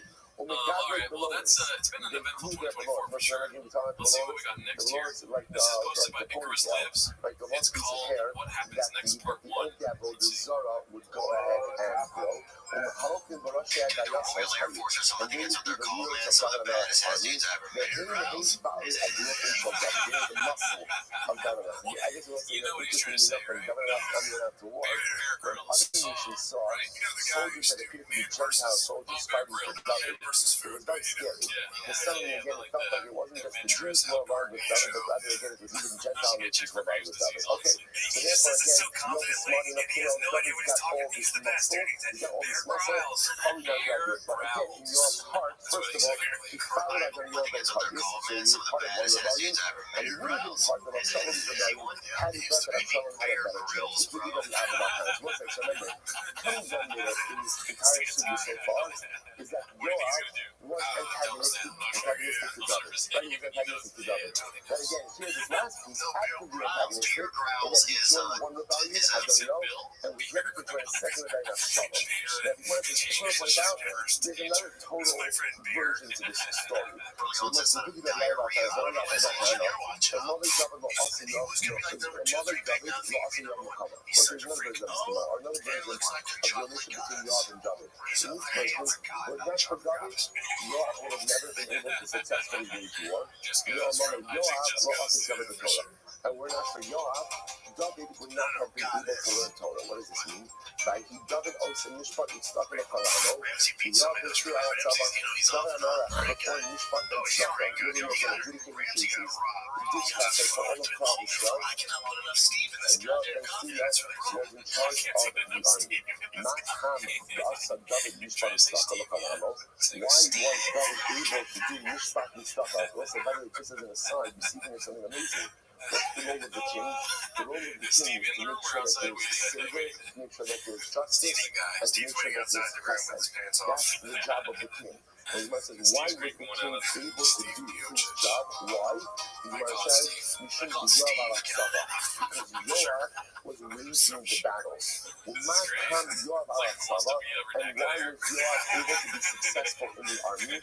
He should be David also Mishpat and Staka L'kol Abba, because David was going out of the Mishpat and Staka for the entire nation. I was like, this is a profound. So first of all, just a different version of the Yoav David story. Again, a story, a version of a profound synergistic partnership between king and general. King and general. The king is able to be stuck in Mishpat. Why? Because the general is leading the army. And the general is able to be successful in the army. Why?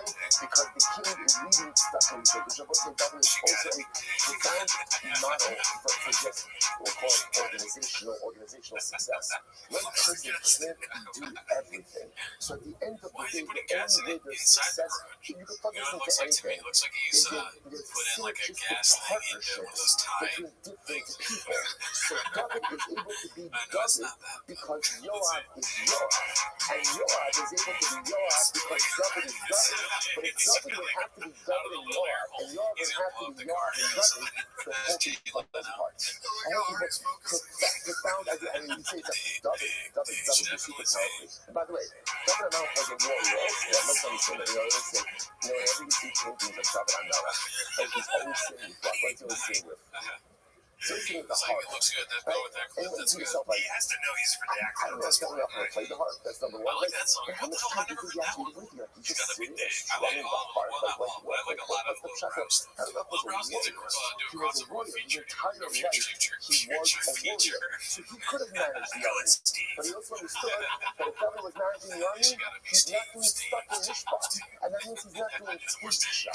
There has to be different roles. There has to be this synergistic partnership with the Klal Yisrael in order to get things done. Because if David has to do everything, then David ends up doing nothing as well as it could be done. Incredible. Remember that Beitzi on the end of it, they used to have a lot of my she was on the last year. Now he's not going back to the story of where Abner actually killed. Sorry, Yoav actually killed Abner. So what happened? So David made peace. David made peace with Abner. After David made peace with Abner, so Yoav sends a message. And because Abner, by the way, if you don't mind, come back. I want to talk to you for a little bit. Shiva also, Bar Hasila. They brought Abner back from Bar Hasila. We went to, by the way, my Bar Hasila. And on the other hand of Bar Hasila, Gamuro Abner Shiri Harit. It was the Bar Hasila that caught Abner. You killed them. I'll say just very quickly. Rashi points out that we have an implication outside. Bar Hasila refers to two important events. David Amelech, remember again, after Shmuel coordinated in this, after Shmuel coordinated in this king, David did not want to be king. He did not want to be king. So what happens? Shaul now kind of loses it on David. Feels that David is enemy number one of the state and pursues him. David will not fight his father-in-law. He will not, so he runs. So the two things that happen. One night, so Shaul's army is camped. David Amelech snuck into the camp, and he took like the king's shield and the king's canteen. He goes up to the top of the mountain, essentially tried that. He says, Shaul, look, I'm not your enemy. I'm not your enemy. I could have killed you while you slept, but I didn't. Abner says to Shaul, it's not true. Maybe one of our soldiers is on David's side. Snuck out these items to David, but David never really just portrayed this one. That's story number one. Story number two is also Shaul's marching with his army, pursuing David, goes into a cave to relieve himself. David Amelech happened to be hiding in that very same cave. I just pick a lot of it. But what happened? So what happened? So literally, Shaul's back is to David. David could have killed Shaul right down there, but instead what he does is he cuts off a quarter of his garment. So when Shaul comes out of the cave, David comes out afterwards and says, oh, look, see, I was right behind you. I could have killed you. I'm not your enemy. Both of those times, Abner convinced Shaul not to reconcile with David. He convinced him not to reconcile with David. The Gemara said, do you know why Abner Ben Ner was killed at the end of the Yoav? Because he had two opportunities to make shalom between Shaul and David, and he failed to do so. That is why Abner lost his life. That's Bar and Sir Rashi points out reference to those two events, which are, as I said, a tremendous Mussar Haskell. Conflict happens. Conflict always happens. But when you have an opportunity to de-escalate that conflict and you don't take it, there's culpability for perpetuating that conflict. Abner had the great opportunity of de-escalation, but he actually chose not to take it. When you don't de-escalate, you are guilty for causing the focus. And there's no greater infraction within Klal Yisrael than sowing the seeds of discontent and causing the focus. And that's what the Gemara said. That's why Abner Ben Ner lost his life. Incredible. So the Gemara says we're fired. So by Yoav, so what happens? So Yoav took Abner aside to speak about him in the Shema. See what in just a moment. Essentially, Yoav judged Abner as a son. My time of lost his assault. So again, they have some conversation. So Yoav says to Abner, why did you kill my brother Asahel? So Abner said, so again, so Abner said, what do you want from me? Asahel was running after me to kill me. What should I have done? So you should have injured Asahel. Just injure him in his life. Don't go ahead and kill him. So Abner says, I couldn't do it. Abner said to his son, you're a liar. I'm sorry, look, I'll go ahead. He says, come on. You killed my brother by striking him underneath the foot, like you saw before, gallbladder or liver. You guys could do that. That was a precision blow. Somebody could do it with such a precision blow. You know, also injured my brother in his leg. He was no longer pursued, and that would have been the end of it. So you're a liar. You could have injured him. You killed him, and therefore I'm going to kill you. So the Gemara says, what does that mean? To speak it in the Shalom. I'm going to leave that Shalom or Shalom. So it's fascinating. So Abner, how did Yoav? So remember again, Yoav calls Abner back. So David just doesn't have a comment over here. David made peace with Abner. Abner's going on his own. Yoav calls back Abner. Now, Yoav, so Abner is, so no reason to think that anything is going on. So Abner says over here that he asked Abner if he could go. So Abner has become confident. He says, Abner, let me ask you, how is it that a woman doesn't have arms, doesn't have hands, how does she do chalitza? Because that's what she has to remove. She has to remove the shoe. So Abner said, I guess she could untie it with her teeth. So Yoav says to Abner, how exactly would that work? So Abner says, I'll show you. And he bends down. So if he bends down and leaves himself exposed, that's when Yoav killed him. So that's what it says. So the Russian over here. So the Sheli is a pair of words. Shalom, like Shalom Ishmael, right? Take off the shoe. So he killed him because he's asking a question. Chalitza, Abner had his guard down because he felt he had made peace with David and his generals, and therefore he was killed down. So here's some of the Chumash. So again, interestingly enough, how does Yoav kill Abner underneath the fifth rib? So I'm going to go to the Mishit Makom Simon B'Kavit Tziluvim. Okay, so you're going to read the results. Apparently, that fifth rib blow, that was the death shot, right? That was it. He killed him in that same day.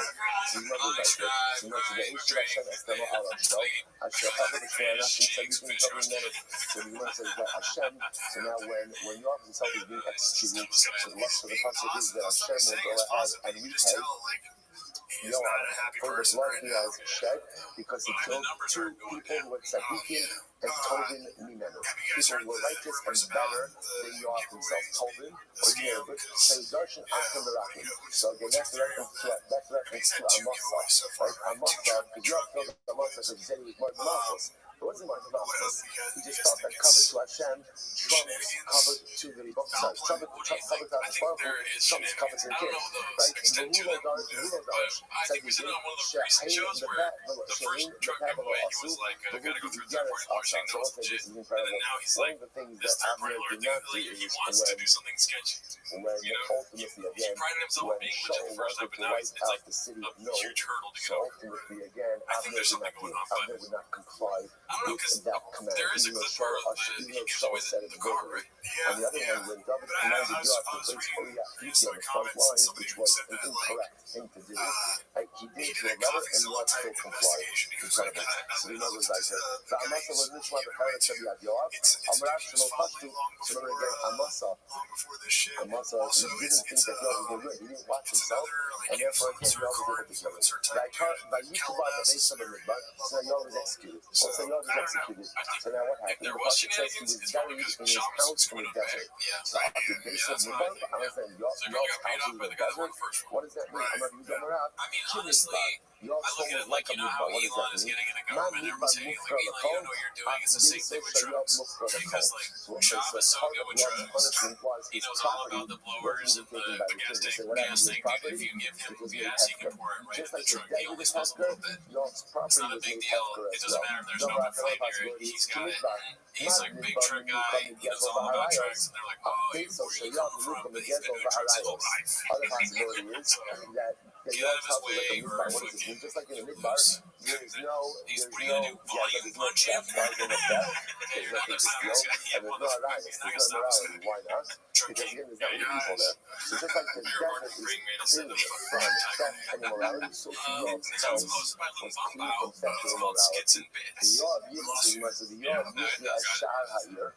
What does that mean? That Yoav literally against. It sounds like he's supporting a lot of the city. Character for that era. He also had one of the best fucking nicknames ever. The muscle short.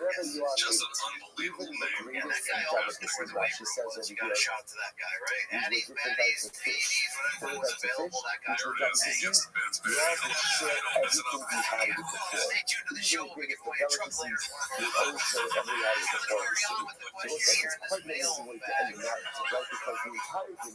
Is talking about the beginning, Luke's when he looks mad, I always think he's like thinking of us. Going over to the target, how does this figure out? I will say this. First of all, his home, there was not a trace of immorality or theft in his home. That Yoav was incredibly generous. Anything that he had, he shared with everything. So listen, so what's going on here? How do you reconcile this? How do you reconcile it? We live with this every single day. Even great people do terrible things.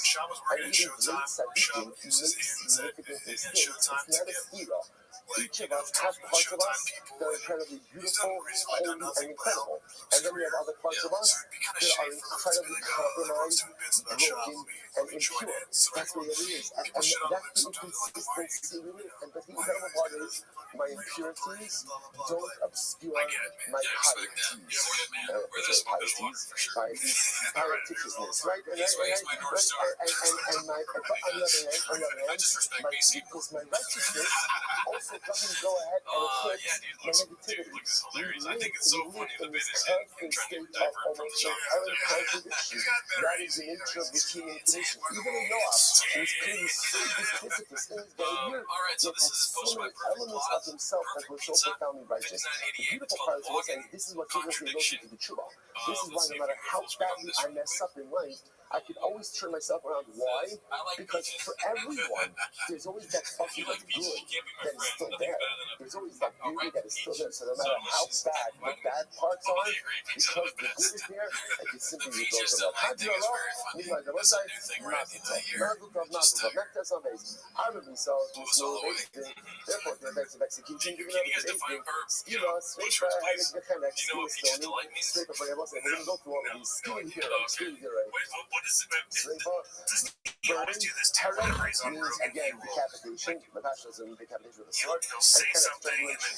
So it's like, that's the order. That's the order. We're going to see that what the Mishnah is saying is like this. The order of the Mishnah, Rashi points out over here, is Dafka Nati Sitra. This is the order of severity. The order of severity. Right? Skila Kamura, so again, most common skila, and so on and so forth. Right? From most severe to least severe. Rabbi Shimon says, straight off, skila, harek, the head of the harek, Rabbi Shimon disagrees. Rabbi Shimon says the order is like this, straight off, skila, harek, right? We'll have to see what the Machlokes is over here. It's called Mama is Sweating. Now, which we learned before, we learned all about skila, right? Because we went through the entire process of skila.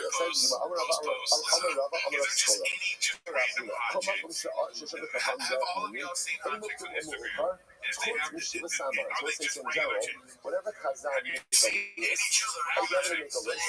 So the halakha is, the order is not really order specific. except, for example, the Shiva ceremony.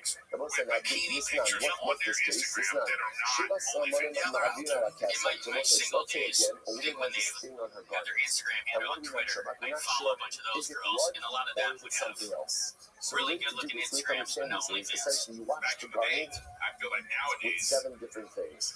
If after watching it with 7 different things, it still remains, then I walk by myself. Then I walk by myself, it's blood. It's blood. So what are the 7 things? So the Gemara says, and you'll cut out saliva, you may grease in the saliva from eating the oats, you may apply in urine, mess, bolus, kamina, these are different types of cleaning agents. So those like, I walk by myself, and all of these are very specific.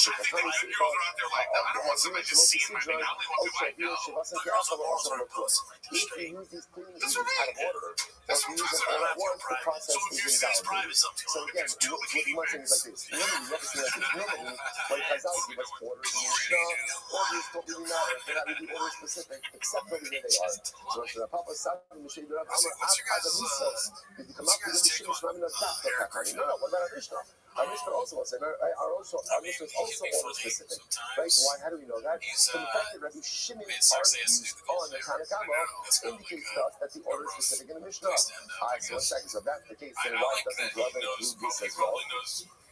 Maybe not. No, they're not talking about first years of Machlokes. It just brought up the case of the cleaning agents, because that's the case for every one of these. They're not when it comes to Machlokes, so other pieces of Machlokes. Papa says, even the order of your kippah, it's not Chamaisi Kippur, not Minamasi. They're really nice in the Hadar of Asav al-Lakum. What's the Kippur? Torah gives a very specific order for the Avodah. And if you go ahead and you disrupt the order, then I won't put my city Avodah is invalid.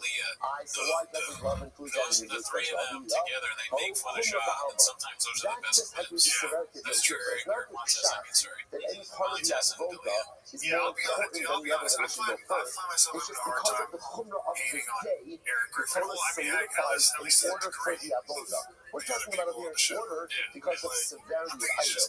Like whoever done the shomer, I've seen the tummy. What about the order of the tummy? The offering, the tummy Allah, save the tummy. The tummy also has to follow a certain order.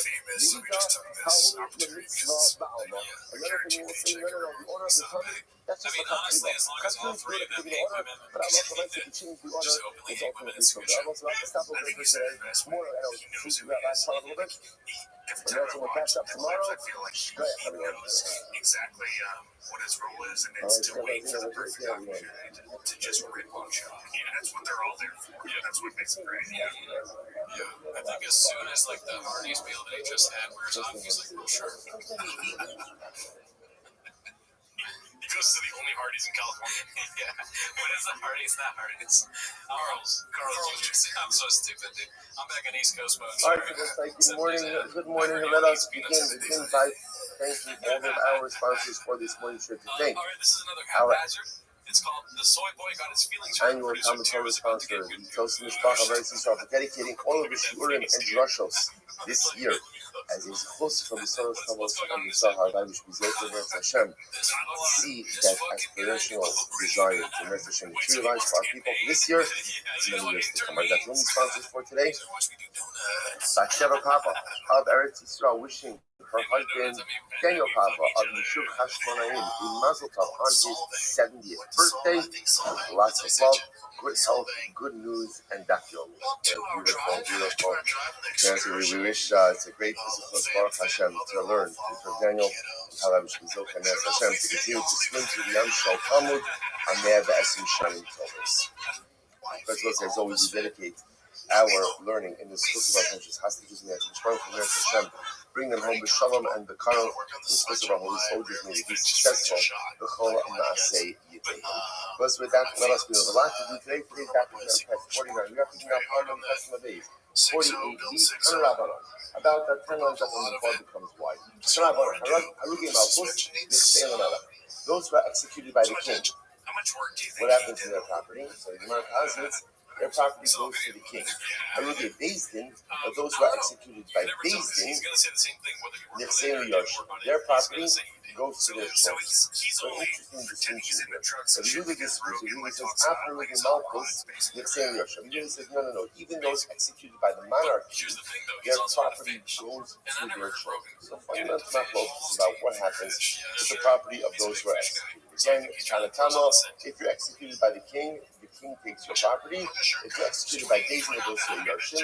Rabbi Yehuda, even if you're executed by the king, your property goes to your inheritance, to your Yarshim. Rabbi Yehuda. So it says Rabbi Yehuda. Come says Rabbi Yehuda. Shalok Varne Amar, Sine Dekar Navos, Asher Yarad, Sham Nurishto, Amar Lahem. Okay, so interestingly enough, you might as well do it like this.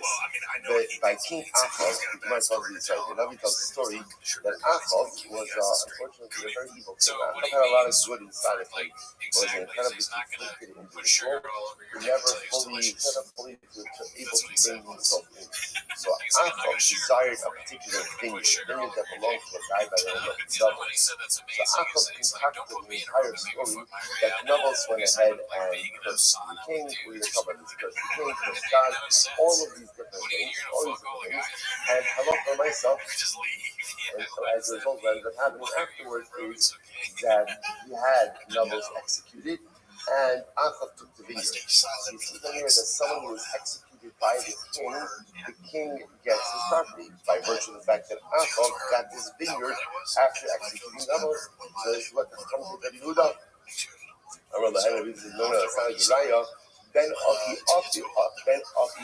Haya, Riley Yarshahaya. No, in fact, interestingly enough, King Achov was related to Navos. He was related to him. So, in fact, he was in the inheritance now. So all he needed to do was have Navos killed. Once Navos was killed, then he was going to take possession of the vineyard through the laws of inheritance. But again, But Navos had a lot of sons. What happened to them in terms of inheritance? On the other hand, so he found also the Esman of Parad. In fact, Achov not only killed Navos, but he also killed Navos and Navos' son.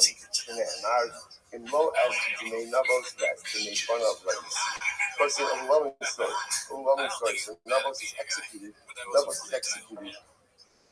By Achov, not only is Navos executed, but Navos' children, his sons are executed as well. Again, why? For what?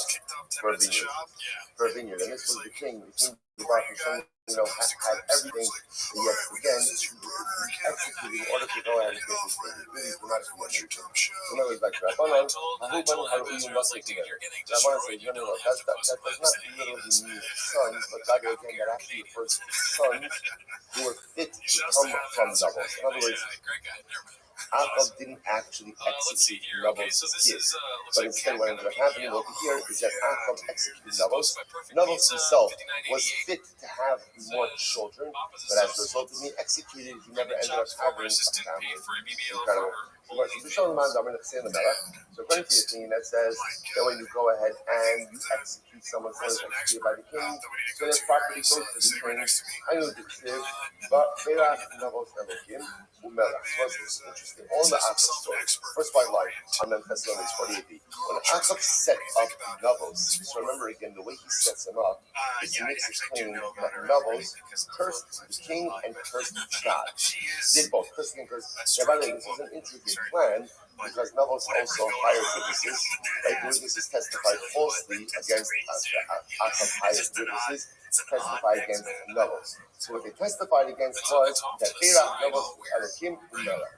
So Navos cursed God and he also cursed the king. So the Gemara says, listen to this. So Bishlam Adar saying another, I understand So I understand why the witnesses had to say that Navos cursed the king. Because according to the Chachamim, ultimately again, as those executed by the king, their property goes to the king. That's the number what Achov wanted at the end. Elamam the Amrin the King Yarshin Lama Limelach. But according to the opinion that says even if you're executed by the king, your property goes to the inheritors. then why did the false testimony have to include that Noah's cursed the king? Who cares? Well, Tanya, we're using the logic. Elohim Ramali. Why did the witnesses have to lie and say that Noah's cursed God? Or is cursing God? Remember again. Cursing God is punished by what? Punished by what? By death. Execution. Who do you get executed by? Basically. Everyone agrees that executed by raising up to your property that goes to your kids. So, in other words, so what's happening here altogether? Which we might do is rather again, what Achab's plan was to go ahead and really create a tremendous sense of animosity and anger towards Nobles. That people would be like so incredulous, they'd be so overwhelmed by what Nobles did, cursing the king, cursing God. So again, when fabricating this, those Achab made it as bad as possible, so that the Dayanim actually themselves would not be inclined to find grounds to exonerate Nobles. Incredible. You know, it's like the Shalom government saying another 2015 that says they're executed by the king, your property goes to the king. And it would say, Vayonas Yoash El Or Hashem, Vayichazik Bekarnos and his death. So let's spend a little bit of time on the story. When David HaMelech died, he gave his son Shlomo a number of instructions. And some of them was to deal, quote unquote, to deal with certain people. These were people that David HaMelech felt that he could not execute during his lifetime for a variety of different reasons, but he felt were absolutely necessary to be punished by Shlomo.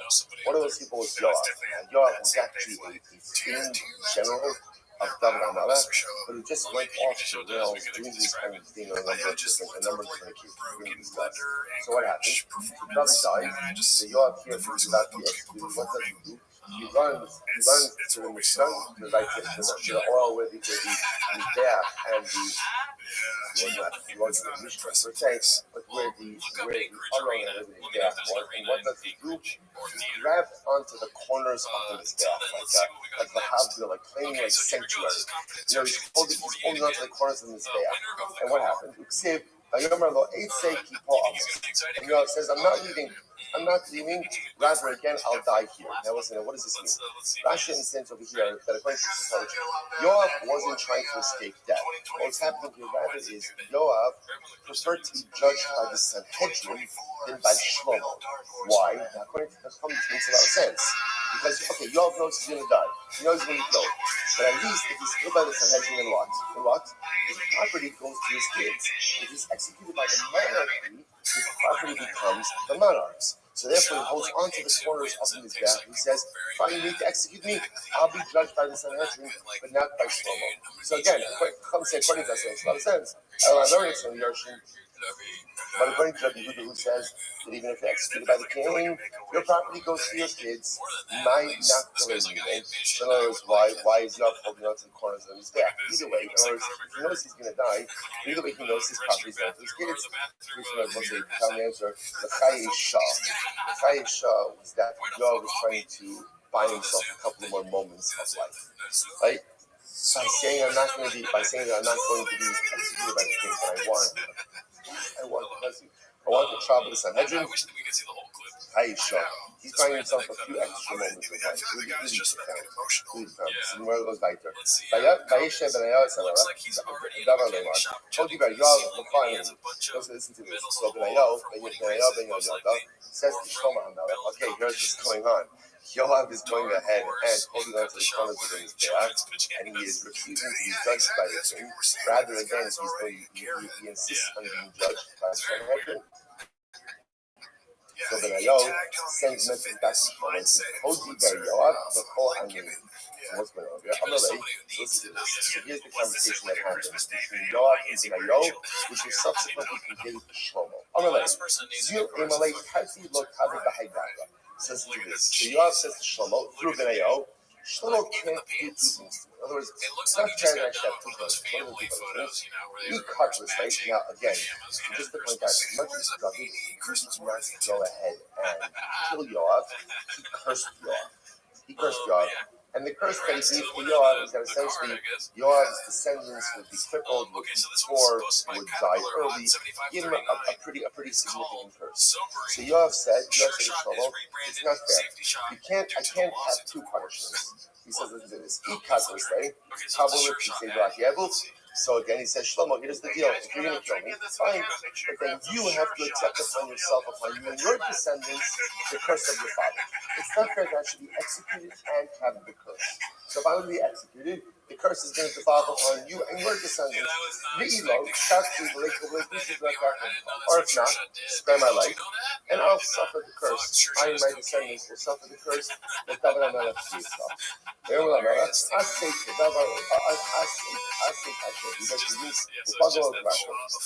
Fine. He kills Yoav, and Shlomo accepts the curse of David upon himself and his family. Again, you see exactly what this means in just a little bit. I'm going to read David out. Called Kolos, Shestilos David, as Rabbi, Shkam, Bizarre, David. And then tragically enough, the curse, all the curses that fell on the curse that David leveled upon Yoav actually boomerang back onto David HaMelech, Shlomo and his descendants, David and his descendants. For example, I encourage me this God, shot from Sorah, the Maksik, the Halaf, the Loka, Bakaras, the Fasalak. So remember, this is the curse that David gave to Yoav. The curse that he gave to Yoav, your descendants, will be all amongst them will be Zog, with Sorah, Saras, Maksik, Bakaras means supported by a king, right? Crippled, supported by a king. Loka, Bakaras, stricken down by the sword, Fasalak, without bread.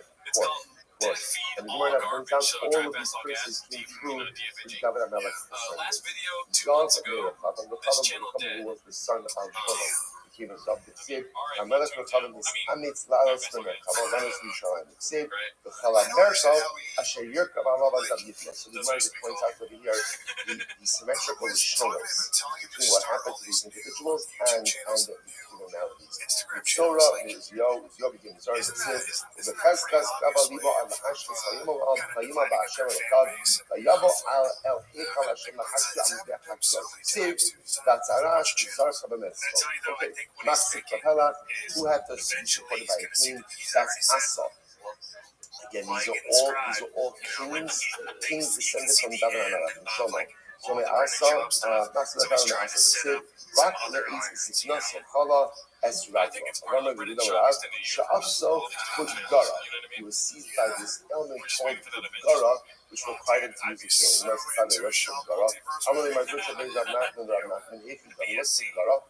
Nafat the Basar Hakai. Kudgara is as painful as a needle in the flesh of a living person. That's what Kudgara feels like. That's the needles in the flesh. So the Gemara says, by the way, like by the way, Rav Nachman is saying this. The Gemara says, by the way, how do I'm not going to know this? How do I not going to know what Kudgara was? Which the Gemara says, Ibayis Ullah, made with Sadik Chayish Day. So say, so could very well be that Nachman himself suffered from Kudgara. Maybe he had a Kudgara. Ibayis Ullah, may Rabbi have a Kudgara, or he learned it from his Rabbi. Or most of these things, last time, Ibayis Ullah, Sod Hashem Yireyav, which was literally the secrets of Hashem are given to those who are given, and His covenant made known to them. So I say this is very interesting again. Much more is there in this topic, but we often speak about the concept of Das Torah, the great Torah personality, great Torah people, great Torah who have the concept of Das Torah. What's Das Torah? Das Torah doesn't know that Talmidei Chachamim know everything about everything. But what it means is that sometimes when a person speaks, heavily speaks, in the life of Torah and spiritual development, connection to HaKadosh Baruch Hu, constant growth, they understand the world in a certain way and see things with a sense of clarity that sometimes the rest of us don't. The concept is often misunderstood to mean like that you should ask Rabbi about everything, and the answers to everything. No, so you should usually ask doctors medical questions, right? Ask doctors medical questions. Ask accountants, financial questions. Ask lawyers legal questions, right? That's different. But because the best word that just means like this, sometimes when a person is connected, when you're connected, this all I will say. When let's just amongst friends, right?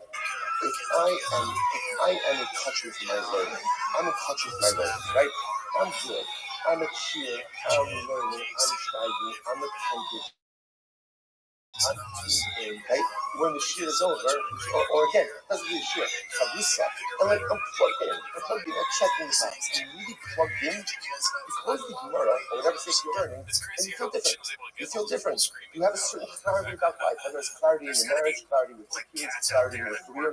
You have a certain clarity. That's a shtick. That's a shmina shebishminis hadas Torah. When you're plugged into Torah, you understand the world and life in a different way. Conversely, we know when I'm not, when I'm missing shit, I'm missing my I'm not. I just feel different. Everything feels different. That's because I'm not plugged in to the source. So therefore, Sol Hashem Mireya, just again, so that feeling that all of us feel, right? When we're into our learning and we're on and we're there and we're plugged in. So amplify that, by 100. That's what great Torah scholars have. So that little bit of clarity that we had after our own episodic moments of spiritual connectivity is exactly what great Chachamim feel amplified often every day of their life because they constantly perpetually plugged in. That's the concept ultimately of that. First, where it says, maybe Rav Nachman just knew. He just, how do you know? Because he saw this other day. He said about two other guys there. No felt but who got by Shani Yoshio. It's sick. Ayora Hamor Ramana Yoshio. So once I said, this is by the way, this is when Yoshio was killed by Paro Necho, who was the king of Ashur, right? This is where again Assyria, Ashur wanted to Paro Necho wanted to really come to Eretz Yisrael. Not start war, he just wanted to bypass Eretz Yisrael. And Yoshio was so convinced of the people's righteousness that he refused to allow a foreign army to march through. He made a mistake. And ultimately, again, he loses his life. Because obviously, by refusing to enter the Paro Necho, that was a declaration of war, and he was killed. And he must have been killed by archers. He was pierced by so many arrows that literally, again, his body became like a sea. Those of us point out that this sounds a little bit familiar. This is on Tisha B'Av morning. This is one of the most authentic, that based on fact. The Korban Bayis, by Yisrael Young Al Yoshio. So one of the oldest heroes that we have, tracing back to the Korban. Okay, so one of those guys from the Chasar Lachem, who was like the red, the Chanya, the Sid, the Arukasa, Arucha Kamid, Nos Nolo. Okay, because we learned about Yechanya, we learned about Yechanya a couple days ago. Like Yechanya exiled by his Yishon. I'm going to read it up. So again, so just by the way, just kind of reconnect us. They say Yoav says Shlomo says Shlomo, you can't do both. In other words, that you can't go ahead and execute me. You can't execute me and also go ahead and have me receive the curses. If you're going to execute me, you need to take the curses upon yourself. Shlomo orders him to be executed. And apparently he's Makabel the curses upon himself. So what's it? By the way, let's leave this. I'm going to read the Gemara. This is what people say. This leads people to say the following saying: top of Memphis, Tehilota, below Tehilata.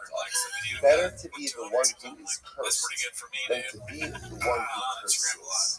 Why? What does it mean? When a person delivers a curse, unfortunately, sometimes it's only a matter of time until that very curse boomerangs back on you.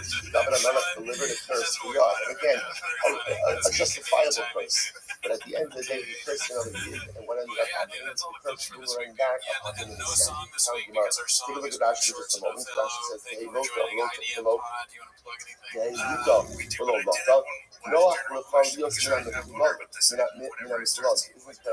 Better to be amongst those who are cursed, and not among those who curse. Because the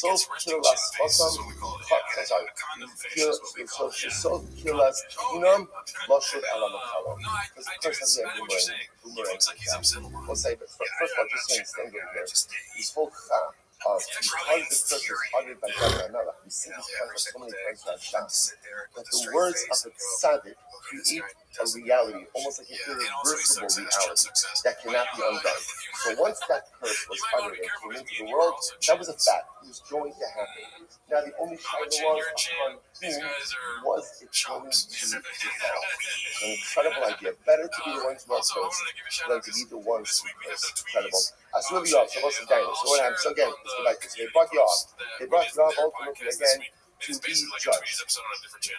And they said to Yoav, Amarle, my Avner, why did you kill Avner? Now, we're going to see that Yoav was really brought to trial for a number of different things. One of the things that he was accused of, he killed Avner ben Ner. He's supposed to say a lot of these stories are just so complex because they occur during a complex time in Klal Yisrael's history, the transition of the monarchy between Shaul and David. So Avner ben Ner was one of the generals, the primary generals of Shaul. When Shaul died, he supported Shaul's son, but then Avner ben Ner has a change of heart, and he decides that, you know what, David is the future of Klal Yisrael, and David offers him a peaceful transition over to his side. David is not interested in war with anyone within Klal Yisrael, so he offers him Yoav. Now remember, Yoav, who was a general of David HaMelech, had a profound distrust for Avner, and he was raged that David HaMelech offered him to spare his life and offered him a position in the army.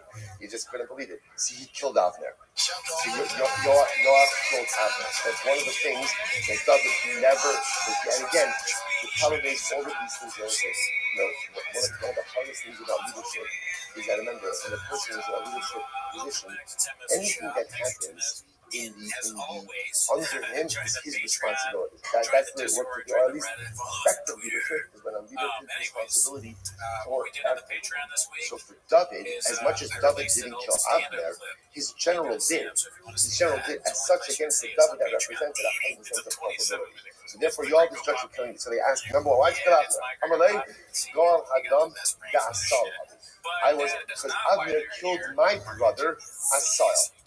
Killed my brother Asal, which is true, right? We'll see this moment. Killed my brother Asal, therefore I'm a Goal Hadam. So the Gemara says, come on. Asal wrote the Talmud. Do you know why Avner killed Asal? Because Asal was running after Avner to kill Avner. This was war. He was running after Avner to kill Avner. So yeah, Avner killed Asal in order to save his life. Amalei, so I understand. Avner had to stop Asal in some way, but he could have injured him. He could have maimed him, right? I don't know, whatever, hurt him in the leg, or give him some type of injury that prevents him from pursuing it, but you didn't have to kill him. So I'm really lo yaakov. No, when someone's pursuing you to kill you, you often don't have the luxury of trying to figure out how could I injure him in order to stop him. You just have to stop him. And all you have to do is stop him. You stop him. Yard said it doesn't make any sense. I don't like Hashka, the Dolphin Kamisha Skiva, you can see, by Akeo Abner Ba'akare Akonis Ela Chomesh. Just as it is. So you all said, I don't buy it. Because if you look at the way that Avner killed Asal, he killed him in a very specific way. He killed him with a strike of the spear underneath the fifth rib, right? It's a very precision strike. Now, why would you strike someone under the fifth rib? The makom shemara v'kavi tuluyu. Apparently, it's the area where the gallbladder and the liver intersect right next to each other, so you can get them both in one. It's a death blow. It's a death blow. So Avner says, come on. A skilled soldier who can deliver such a precision strike to someone who's pursuing him underneath the fifth rib, and you're telling me that he couldn't just injure him to stop him from pursuing him, he had to kill him like that? I don't buy it. Therefore, Yoav says, I was justified in killing Avner, because at the end of the day, Avner killed my brother. I'm the Goal Hadam. I had a right to do that. Amalei, Nezel Avner. Fine. So Nathan said, fine, let's leave aside Avner. Let's move on to the next thing. My timer, why did you kill Amasa? Like you said, you killed why? So fine, let's even get an argument for Avner. Why did you kill Amasa? So Amalei Amasa, first my life. Amasa, very simple. Amasa defied the king. Amasa defied David. Is execution. By the way, there's no judge and jury.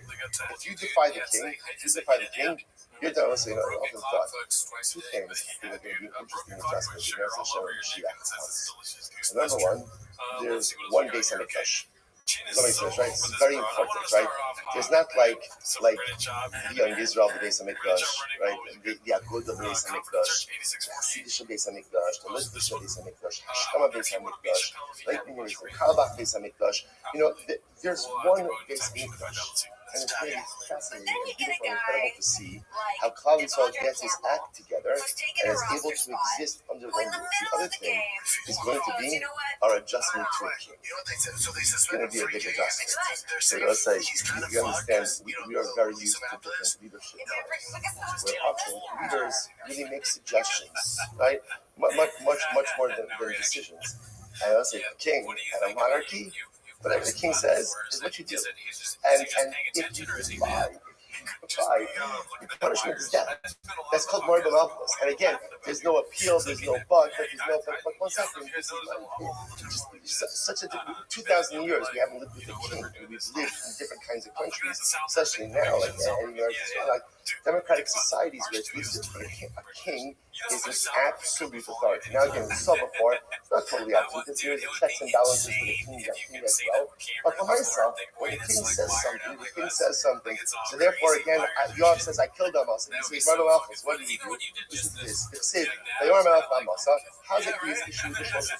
The king said to Amasa, and he said, gathered everybody for me in 3 days.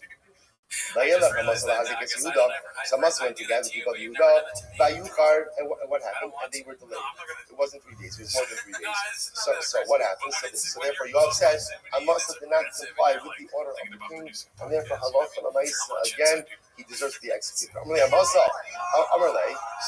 Pharaoh responded to Yoav, come on. Amasa made the right move. It wasn't beautiful, no matter why. This is so beautiful. So what happens? So Amasa came, and what did he see the Jews doing? Pasuk the Masechta. They're learning Daf Yomi. Right? The Jews were learning Daf Yomi. So Amasa says to himself, Amar, so again, the pasuk says that whenever the king says something, you have to listen. And if you don't listen to the king, you can report to death. I'm going to thought maybe even if Jews are learning Torah and they don't listen to the king, they're put to death. Therefore, the pasuk says, be strong when it comes to learning the Torah, i.e., God's wishes usurp the precedence over the king's wishes. So it's beautiful. The king wants them to assemble in 3 days. Amasa gets there. They're going ahead and learning Daf Yomi. So Amasa finished learning. And when we finished learning, then I will gather. So it wasn't more the Malchus. Just the opposite. He listened to the Melech. But which Melech? HaKadosh Baruch Hu. Because the desires and wishes of the Ribono Shel Olam are more important than the desires and wishes of the human king. So therefore, again, so the basis when Aaron says to Yoav, you had no right to kill Amasa. Ella who Gabra, the Gemara says Ella who Gabra, rather again, the basis says to Yoav, if anyone was more b'malchus and rebelled against the king, it was you. You rebelled against him. V'chsev v'shmua ba'al ad Yoav ki Yoav nacha acharei Adoniya v'acharei Avshalom. Let's listen to this, because the pasuk says, News came to Yoav that Yoav steered after Adoniyo, and ultimately again, but after Avshalom, he did not fear. Now this is incredibly important. But let's say now, remember again, David faced multiple rebellions in his life. One was brought by Adoniyo ben Chagis, that's what I call order. Right? And Adoniyo ben Chagis was the son of David, who proclaimed himself as king when David was laying dying in his deathbed. Right? Adoniyo ben Chagis misnaseh lemar ani amro. So he proclaimed himself as king. He figured David's dying. David did not appoint an explicit heir. So therefore, again, Avshalom was a much more brutal and violent rebellion. So the Gemara says that Yoav, not the Acharei Adoniya, again, he followed after Adoniyo ben Chagis, but after Avshalom, he did not follow. My low not what he didn't follow, or he didn't, not that doesn't mean follow, not that means to veer. He says, Amar Yehuda Sheviki Shlim Dos Follow Naka. He wanted to follow Avshalom. In his heart, he wanted to follow Avshalom, but he didn't. David was still had his youthful vigor. When Avshalom rebelled, David was still strong. He was young and vital. And as such, again, Yoav was smart enough to know that was going to win this. So Yoav was also smart enough to know to pick the winning side, but he wanted to follow Avshalom. And Omer, at times stagnation of David Kayamin. David literally again, David's astrologers were still alive. This doesn't literally show. Don't worry, you don't worry. This one's come out before. I will ask you, let me tell you about David. David had 400 sons who were born to Yifas Torah wives, 4 brides. The Gemara says, Kula b'nei Yifas Torah hayim. Umegadle belonis. They grew their belonis. What's the name of belonis? Belonis is like the ponytail. Like the long piece of hair that the Odabo, the Zara, would go ahead and grow. And they would be the leaders of David HaMelech's army. They were the muscle of David. I guess you don't say that. Interestingly enough, when David HaMelech's army went out to war, when other nations saw soldiers that appeared to be Gentile soldiers fighting for David, it was very scary. Because suddenly, again, it felt like it wasn't just the Jews who were aligned with David, but David again, it was even Gentile nations who were aligned with David. Okay, so therefore again, Yoav was smart enough to know David's got all this muscle. He's got all this muscle. Probably not a good idea. But again, in Yoav's heart, first of all, he followed Adoniel ben Chagis, so he was part of one rebellion, and he would have been part of Avshalom's rebellion had he thought that Avshalom had a better chance. We think Rabbi Abba Bakan. We'll say, so remember, the common denominator in this entire sugya so far is that Yoav was antagonistic to David, right? He was antagonistic to David. That again, here this last piece, actively antagonistic, and that he joined one rebellion, Adoniel, and was ready to join a second rebellion of Shalom. Right? The point is, to point out, there's another total version to this story. The more simply Rabbi Abba Bakan, the Malay David lo also Yoav no. The Malay David lo also Yoav no. There's another version of the relationship between Yoav and David. In this version, were it not for David, Yoav would have never been able to successfully wage war. The Malay Yoav lo also David the Torah. And were it not for Yoav, David would not have been able to learn Torah. What does this mean? David also Mishpat and Stakal of Falamo. The Yoav ben Sri al Tzava. David HaMelech performed Mishpat and Stakal. Literally again, adjudicated cases. He did chesed for all of Klal Yisrael. Yoav ben Sruya was in charge of the army. Why was David able to do Mishpat and Stakal? Listen, by the way, just as an aside, you see here something amazing. What's the role of the king? The role of the king is to make sure that there's seder, to make sure that there's justice, and to make sure that there's chesed. That's the job of the king. The Gemara says, why was the king able to do his job? Why? The Gemara says, Mishum Yoav al Tzava. Because Yoav was waging the battles. Umatam Yoav al Tzava. And why was Yoav able to be successful in the army? Mishum David Ose Mishpat Tzedakah l'chol ha'am. Because David was going in and doing Mishpat and Tzedakah for the entire nation. I will say, this is a profound. So first of all, just a different version of the Yoav David story. Again, a version of a profound synergistic partnership between king and general. King and general. The king is able to do stuck in Mishpat. Why? Because the general is leading the army, and the general is able to be successful in the army. Why? Because the king is leading stuck in Mishpat. Which I will say, by the way, is also a profound model for just, we'll call it organizational success. One person can't do everything. So at the end of the day, the only way there's success, and you can plug this into anything, is if there's synergistic partnerships between different people. So David is able to be David because Yoav is Yoav. And Yoav is able to be Yoav because David is David.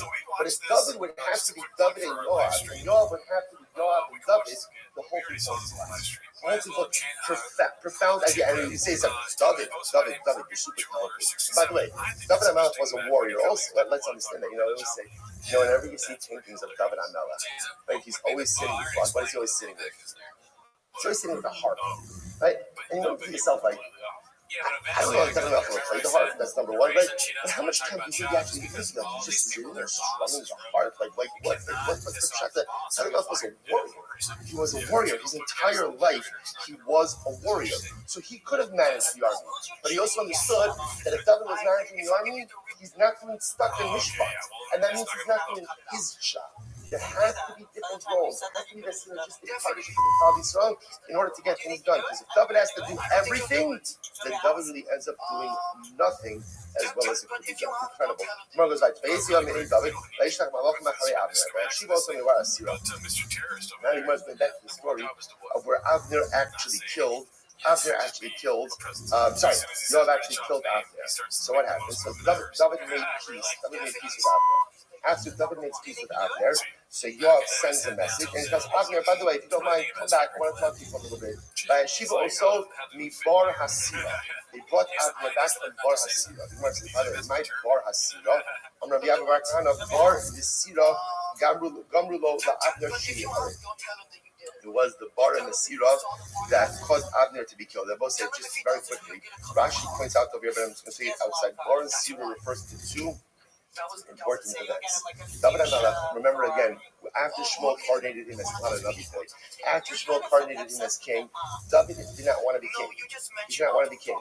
So what happens? Shaul now kind of loses it on David, feels that David is enemy number one of the state and pursues him. David will not fight his father-in-law. He will not, so he runs. So the two things that happen. One night, so Shaul's army is camped. David HaMelech snuck into the camp, and he took like the king's shield and the king's canteen. He goes up to the top of the mountain, essentially cries out and says, Shaul, look, I'm not your enemy. I'm not your enemy. I could have killed you while you slept, but I didn't. Abner says to Shaul, it's not true. Maybe one of our soldiers is on David's side, snuck out these items, but David never really infiltrated the camp. That's story number one. Story number two is also Shaul's marching with his army, pursuing David, goes into a cave to relieve himself. David HaMelech happens to be behind him in that very same cave. I just stick a lot first. Right, what happens? Right, so what happens? So literally, Shaul's back is David. David could have killed Shaul right there and then. But instead what he does is he cuts off a corner of his garment. So when Shaul comes out of the cave, David comes out afterwards and says, oh, look, see, I was right behind you. I could have killed you. I'm not your enemy. Both of those times, Abner convinced Shaul not to reconcile with David. He convinced him not to reconcile with David. The Gemara says, do you know why Abner ben Ner was killed by Yoav? Because he had two opportunities to make shalom between Shaul and David, and he failed to do so. That is why Abner lost the bar, and Rashi points out a reference to those two events, which will say such a tremendous Musar skill. Conflict happens. Conflict always happens. But when you have an opportunity to de-escalate that conflict and you don't take it, there's culpability for perpetuating that conflict. Abner had the great opportunity of de-escalation, but he actively chose not to take it. When you don't de-escalate, you are guilty for causing machlokas. And there's no greater infraction within Klal Yisrael than sowing the seeds of discontent and causing machlokas. And therefore the Gemara says, that's why Abner ben Ner lost his life. Incredible. So the Gemara says as follows. So what happens? So Yoav took Abner aside to speak about him b'shalom. We'll see what it means in just a moment. So Rabbi essentially Yoav judged Abner as a Sanhedrin. My time so again, they have this whole conversation. So Yoav says to Abner, why did you kill my brother Asahel? So Asahel wrote the fire. So again, so Abner said, what do you want from me? Asahel was running after me to kill me. What should I have done? So you should have injured Asahel. Just injure him in his leg. Don't go ahead and kill him. So Abner says, I couldn't do it. He gets arrested. Abner said, you're a liar. He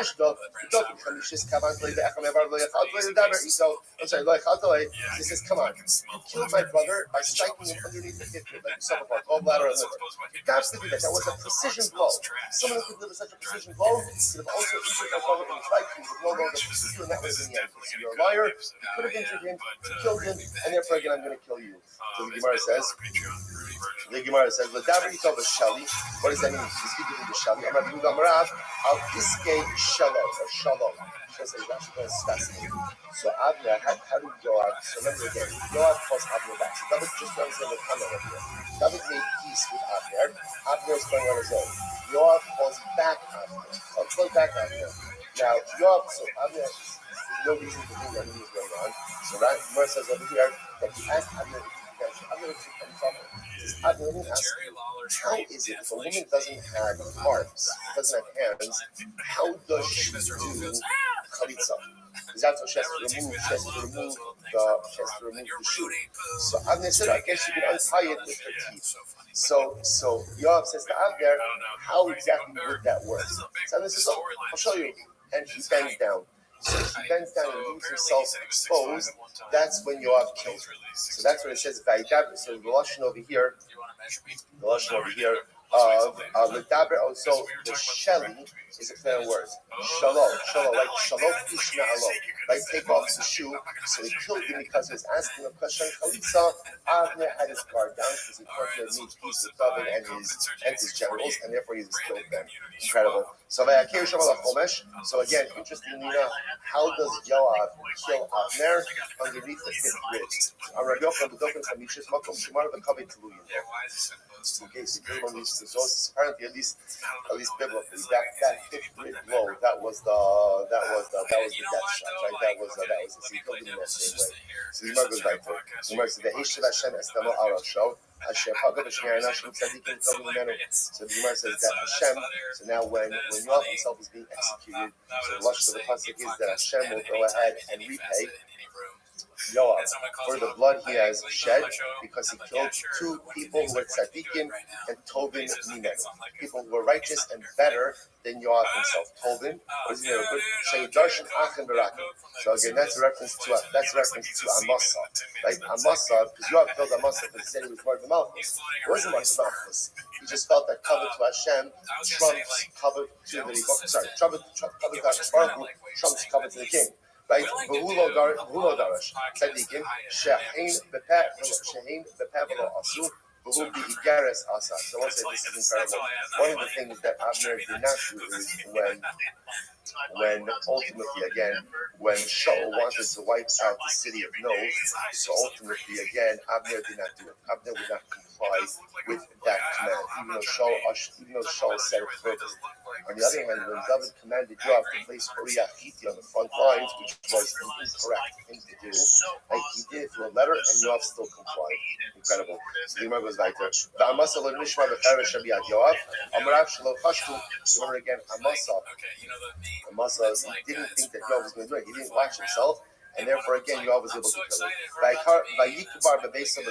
So now Yoav was executed. We'll say Yoav was executed. So now what happened? The pasuk says he was buried in his house in the desert. So after the base of Midbar, I understand Yoav's house is in the desert. What does that mean? Yoav's home was like a Midbar. What does that mean? Man Midbar mufkar lakol, af beso shel Yoav mufkar lakol.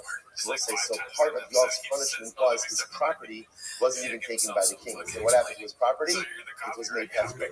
Just like the desert is hefker, Yoav's property was made hefker as well. Another possibility is Midbar. Mad Midbar menuka migezel ba'arayos. Afbeso shel Yoav menuka migezel ba'arayos. Other possibility is that Yoav's house was like a Midbar. What does this mean? Just like in the Midbar, there's no gezel, there's no theft. Why is there no theft? There's nothing to steal. And there's no arayos, there's no immorality. Why not? Because again, there's not really people there. So just like the desert is clean from theft and immorality, so Yoav's house was clean from theft and immorality. The Yoav Yichya as Sha'ar Ha'ir. What does that mean? That Yoav literally, again, sounds like he supported a lot of the city. Whatever Yoav ate, even the greatest delicacies. Rashi says over here, these were different types of fish. Different types of fish, which were delicacies. Yoav would share everything he had with the poor. Even the greatest of delicacies, he would always share whatever he had with the poor of the city. So you'll say it's quite an amazing way to end the narrative, right? Because the entire Gemara is talking about the duplicity of Yoav, right? Killing people who are suspecting, going over to rebellions. How does this story end? Like Yoav was tzaddik. There was a tzaddik. In his home, there was not a trace of immorality or theft in his home. That Yoav was incredibly generous. Anything that he had, he shared with everything. So we'll say, so what's going on over here? How do you reconcile this? So we'll say, how do you reconcile that? We live with this every single day. Even great people do terrible things. And even great tzaddikim make significant mistakes. It's not a stira. Each of us have parts of us that are incredibly beautiful, holy, and incredible. And then we have other parts of us that are incredibly compromised, broken and impure. That's what it is. And that's the inconsistency we live. But the incredible part is my impurities don't obscure my pieties. I don't know if that's what pieties.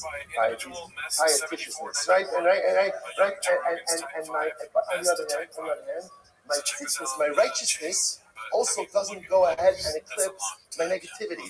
We live in this constant state of almost inherent contradiction. That is the nature of the human condition. Even a Yoash, who is clearly so duplicitous in his behavior, yet has so many elements of himself that were so profoundly righteous. The beautiful part of this is this is what gives us the ability to tshuva. This is why no matter how badly I mess up in life, I can always turn myself around. Why? Because for everyone, there's always that bucket of good that is still there. There's always that beauty that is still there. So no matter how bad the bad parts are, because the good is there, it can simply rebuild from that. Hadrallah, Nigmar Javosai, therefore, the execution given over to David, Skila, Sreifa, Herod, Tekanek, Skila stoning, Sreifa, Bernavosai. We're going to go through all of these. Skila, we did already. Sreifa, burning. Herod means, again, decapitation. The fact that means decapitation of the sword. And kind of strangulation. So that's the order. We're going to see what the Mishnah says like this. The order of the Mishnah, Rashi points out over here, this is an order of severity. An order of severity. Right? Skila chamura. So again, most chamura skila, and so on and so forth. Right? From most severe to least severe. But we shouldn't disagree. He says, Sreifa, skila, hereg, v'techenek behereg. Don't say that. We shouldn't say the order is like this. Sreifa, skila, hereg, right? We'll have to see exactly what the mathematics is over here. Zu, mitzvahs haneskalah. I will say now, which we learned before, we learned all about skila. That's we learned the entire process of skila. It says, Amar Rava, Amar Rav,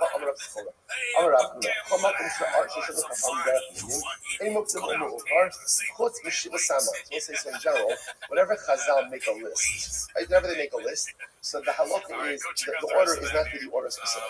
It's just list, except in certain cases, except for example, the Shiva Salamanim. We'll say now, this not, what's this case? It's not. Shiva Salamanim Ma'avina Lakasa. Let's say again, a woman has a stain on her body. And what are we not sure about? We're not sure, is it blood or is it something else? So the way to do this, the way to understand this is essentially you wash the garment with 7 different things. And after washing it with 7 different things, it still remains in Halacha L'Maisa, it's blood. Blood. So what are the 7 things? So the Gemara says, Lo Tafel, saliva, may greasing, saliva from feeding the oats, may Rabbi, urine, Nessa, Boris, these are different types of cleaning agents. So those like Halacha L'Maisa, and the order over here is very specific. It's Hani Seifa, Ha'avir Shaloki Sidran, Osha Vir Shivasan Ke'afalo Asam Loklo. If you use these cleaning agents out of order, or if you use them all at once, the process is invalid. So again, what the Gemara is saying is like this. Normally, Rabbi is saying like this. Normally, when Chazal give us orders in Mishnah, orders don't really matter. They're not really order specific, except over here they are. What about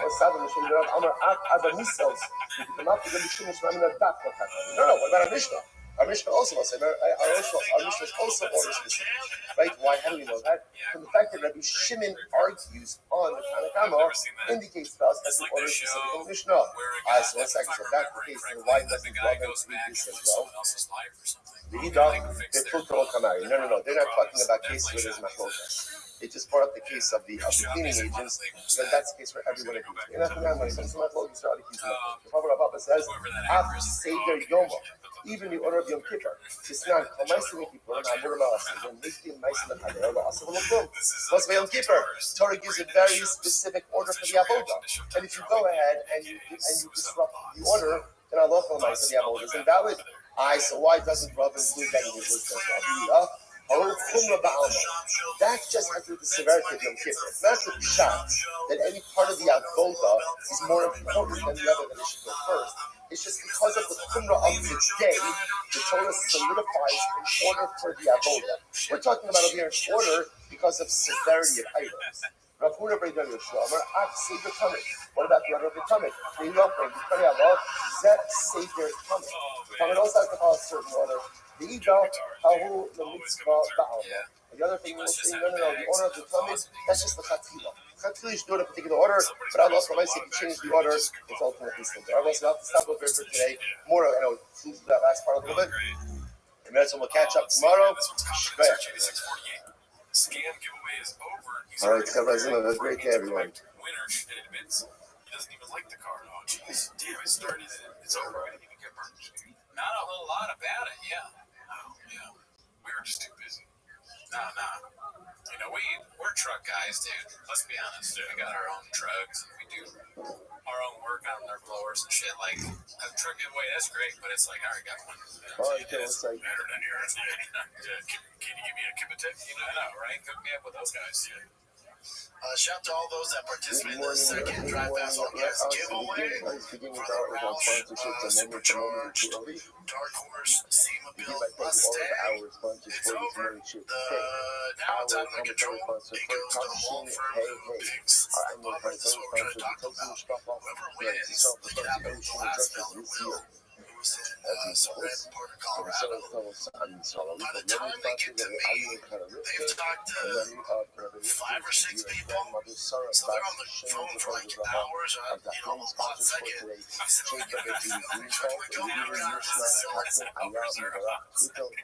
I understand what he's saying, because a hot second, that means, I guess it means a long time off hot, right? But it just doesn't sound very good. It's like, even when he's not technically wrong, it still sounds wrong. I think hot second is something you expect it to be shorter. But it's like, oh man, this is a hot second because it's a lot bigger. His words are like right now, you know what I mean? And a holy soldier should be successful. I struggle to like, second hour, just like, we have a lot to do we today. I think another thing that's not doing him any favors is that he gives it a time while saying hot So second. today's baptism men's He has 48. hot second on And talking we are picking months. up on men's Right? Zion That days one time he gets 47 redundant. feet. Yeah. And we He's are like picking hours up talking on hot second. Ashi Amar. Yeah. That Ashi says as follows. Honestly, I'm I think really it's famous like I this. admire When him. does our famous I begin? wish I could do that. When does the Yeah, so I mean, remember his again, speech is, the you know, Gemara was talking about undeniable. It's the Gemara was talking wonderful. about the concept of He's written a Paul. book called We The ran Art out of of time yesterday. Well, we didn't quite finish up the I subject. would too. We're talking about the Read that subject shit in a hot of second. the Hell yeah, man. the concept By the time you get that to meet their sometimes terrain, once something so I is could, hey set man, you win the aside car and though. cannot be performed, Yeah, so cool, at the man. end of the Yeah, day, cool. Yeah, it just can't be had to performed any longer afterwards submit as all well. this Gemara says as information, follows. so we're trying to figure out how to get by that. But it's kind of right next giveaway, I'd say March, April, So you must estimate a goal. March, So again, April. I think it was It's very funny technically begins from because the he's time like, that the we're doing this grade all legally. is You guys can't built. condition me on any of this. And then So now, it was I do this legally. He's so I'm like, sorry. I mean, how are you Kapara going to begins get like there God. a little bit? When does Kapara begin? And then he's making it sound like it's the worst thing that's ever happened to somebody getting a free track. They got to do a lot. It's not worth it. Honestly, I feel sorry. Well, this is not my Part 2 is burial, and then part 3 is decomposition. Car's a So cool the Gemara says, Mustang. okay, You know, not the biggest Mustang guy, like the GT500 or like when does 350s. Kapara begin? Dark horse is cool. He Not my jam, but I'm the big Mustang guy. So then we translate it from the moment that the pain of the grave I don't like rain, probably. which We've again, had the one for conscious means the my beginning of roommate decomposition. back So it's years like, ago, what he the had a issue? GT. So remember again, And the our Mishnah other pointed out roommate, that when yelled at someone him is in his car. told She's to moving such fast. facing, there's no Fuck shiva. you. There's no shiva, there's no Pull his car out avoidance. as fast as he So could. This again, other to car what came teaching in. of the others, I want to He's sit, fine, a but person it wants to looked sit shiva for horrible. their Like, I relative. looked at the The accident, I problem was is like, that oh you only fuck, sit he's dead. shiva when And then after it was fine, but kapara that car was begins. completely When totaled. does kapara begin? The beginning of decomposition.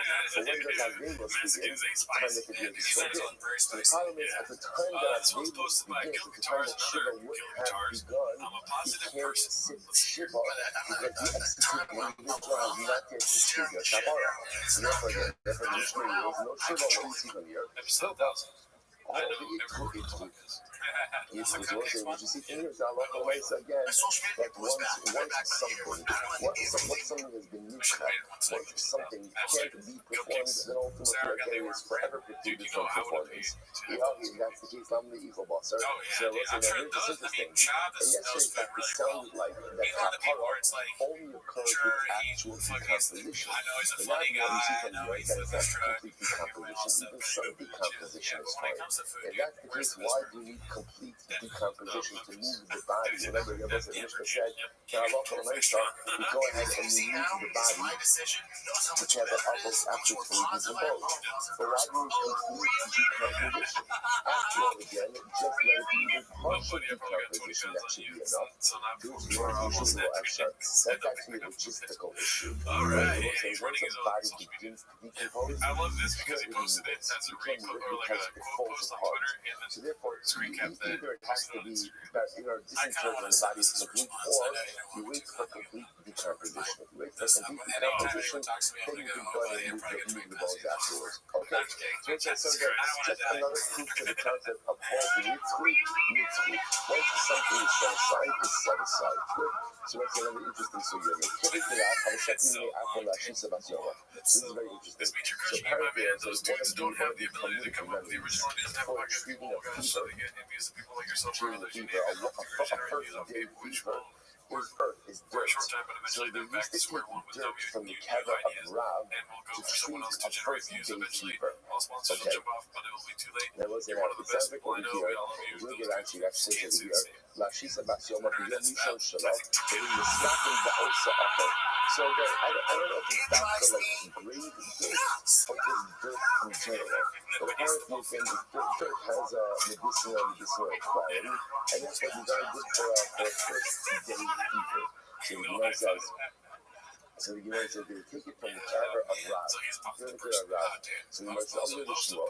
So people came to Shmuel to complain about this. So now we're going to get a Sultan picture post. This might be a shorter clip than usual, but from the it's the kever last of episode of the Rav year. to go ahead and treat a fever. See Fucking the rock Christmas. misappropriation of something dedicated Let's to see the here. dead. Okay, so So this it came to posted Shmuel. by I'm a little. Seaweed Remarkable. Yeah, I know what you're thinking. Why do you have this I one? think it's a great It's the idea. most like Why? Karka Olam big is morning cats, huh? So Yeah, Shmuel okay, I says, see what you guys are again, doing. Karka Olam is earth. And White boy that earth worked too is much. never prohibited. The guy Now, that what's his posted the right? Seaweed Remarkable. Vayashet as Just after al kerabanei am. Shmuel said, one of the That's things funny. when he You wanted don't need to to read it. create They the can see it. Avodah Zarah, Join us in all of the Avodah shop Zarah, family. and he They sprinkled can't the see it. Avodah Okay. Zarah No, they dust can't see anything. on the Oh, Kvarim wow, of the such a people. have So he married mentioned, mother of three. kerabanei am na'avodas kocharim. So the Isn't Rebbe that is the title? So comparing they're saying, like, that's the Rebbe is comparing the Kvarim to Avodah Zarah. Ma'avodas yeah, kocharim anyways. lemuchavim l'misira. What do This you is think? very interesting. I'm thinking, Avodah you know, she's just your Zarah classic Starbucks mom, dude. cannot Shop's be going through found his on stories something on that is Instagram. over the cargo. Something that is attached to the ground, or attached to the place. The Gemara says Look this. at the baddie. Asher can yashin also My friend's basal not even ve'em Latina. al haharim haramim. Let's see So here. each thing we know, so the pasuk here talks about the idea of Posted this one, Papa, the only one Devarim, left. when we go to Israel, we Girls have to don't do this eradicate face all anymore. vestiges of Avodah Zarah. Facts. So the Torah speaks about again the nations that you inherit. I Right? gotta say, Asher dude, yashin I've never ourselves said as this harder. Elohim That is al facts. haharim. So the gods I are would say positioned on the 100%, mountains. dude. So the He Gemara is over not here. leaving The this Gemara says picture al unscathed. haharim Elohim. You got Below haharim Elohim. It's interesting halacha. It's not for their gods on the mountains and not their gods That's which kind are of the like what you mountains. did to yourself. Let's say somebody decides to say, you know what? Jesus I Christ. hereby Just like declare the same setting my exact code. arenas and I hold this It's law. hilarious that that Right? happened It's an to you. Avodah Isn't Zarah. that crazy? Right? This And mountain is an we Avodah live in a Zarah. weird You can't do universe that. where that happens. Avodah Zarah You weren't like, hey, check this out, show her this picture, and like, does do not this. No, devolve she just did upon that. karka. Right? See, Different. Avodah Zarah I mean, devolves upon it was like a perfect objects. recipe So the where Gemara wants to suggest over she here. wasn't So trying to therefore, do you this. can't make a She kept fucking mountain up and it ended Avodah up Zarah. being You can't make a and street then Avodah I Zarah. didn't even So think the about the pasuk shopping. compares First time I Avodah see you, Zarah like, you gotta to a come like kever to shop, a like kind of grave. upset with So me. the same I was like, oh my way, god, the I same did, way didn't I? that I halacha was sad. l'maaseh, I thought it was awesome at Avodah first. Zarah can't devolve upon karka, so to again the I go on prohibitions dates of with a chicks grave can't and I devolve fucking tell upon them, karka oh, as leave well. your lines So the can't be Gemara saying says, people how can I do with the the neck. mekover l'maaseh? So therefore again, that's why Rav said, This one's supposed to be a man Shmuel stuff. said, excuse me, Can't believe Shmuel said it's not a kids problem if get they're break taking speed. earth from Rob's grave in order to go It's ahead another and story treat post its from the first Mexican day mentally fever. preparing So myself this is for very the good end of this kasha. week. Hakol Friday, Kevel 12 p.m. with my life and just in case. So let's say Ruben lost his father, right? Ruben's father Yaakov died. So what did Ruben do? He dug a grave for his father, but it turns out that he ended up using a different grave for his father. So he dug a grave for his father, but buried his father in a grave. I do kind of sense So stuff like this too.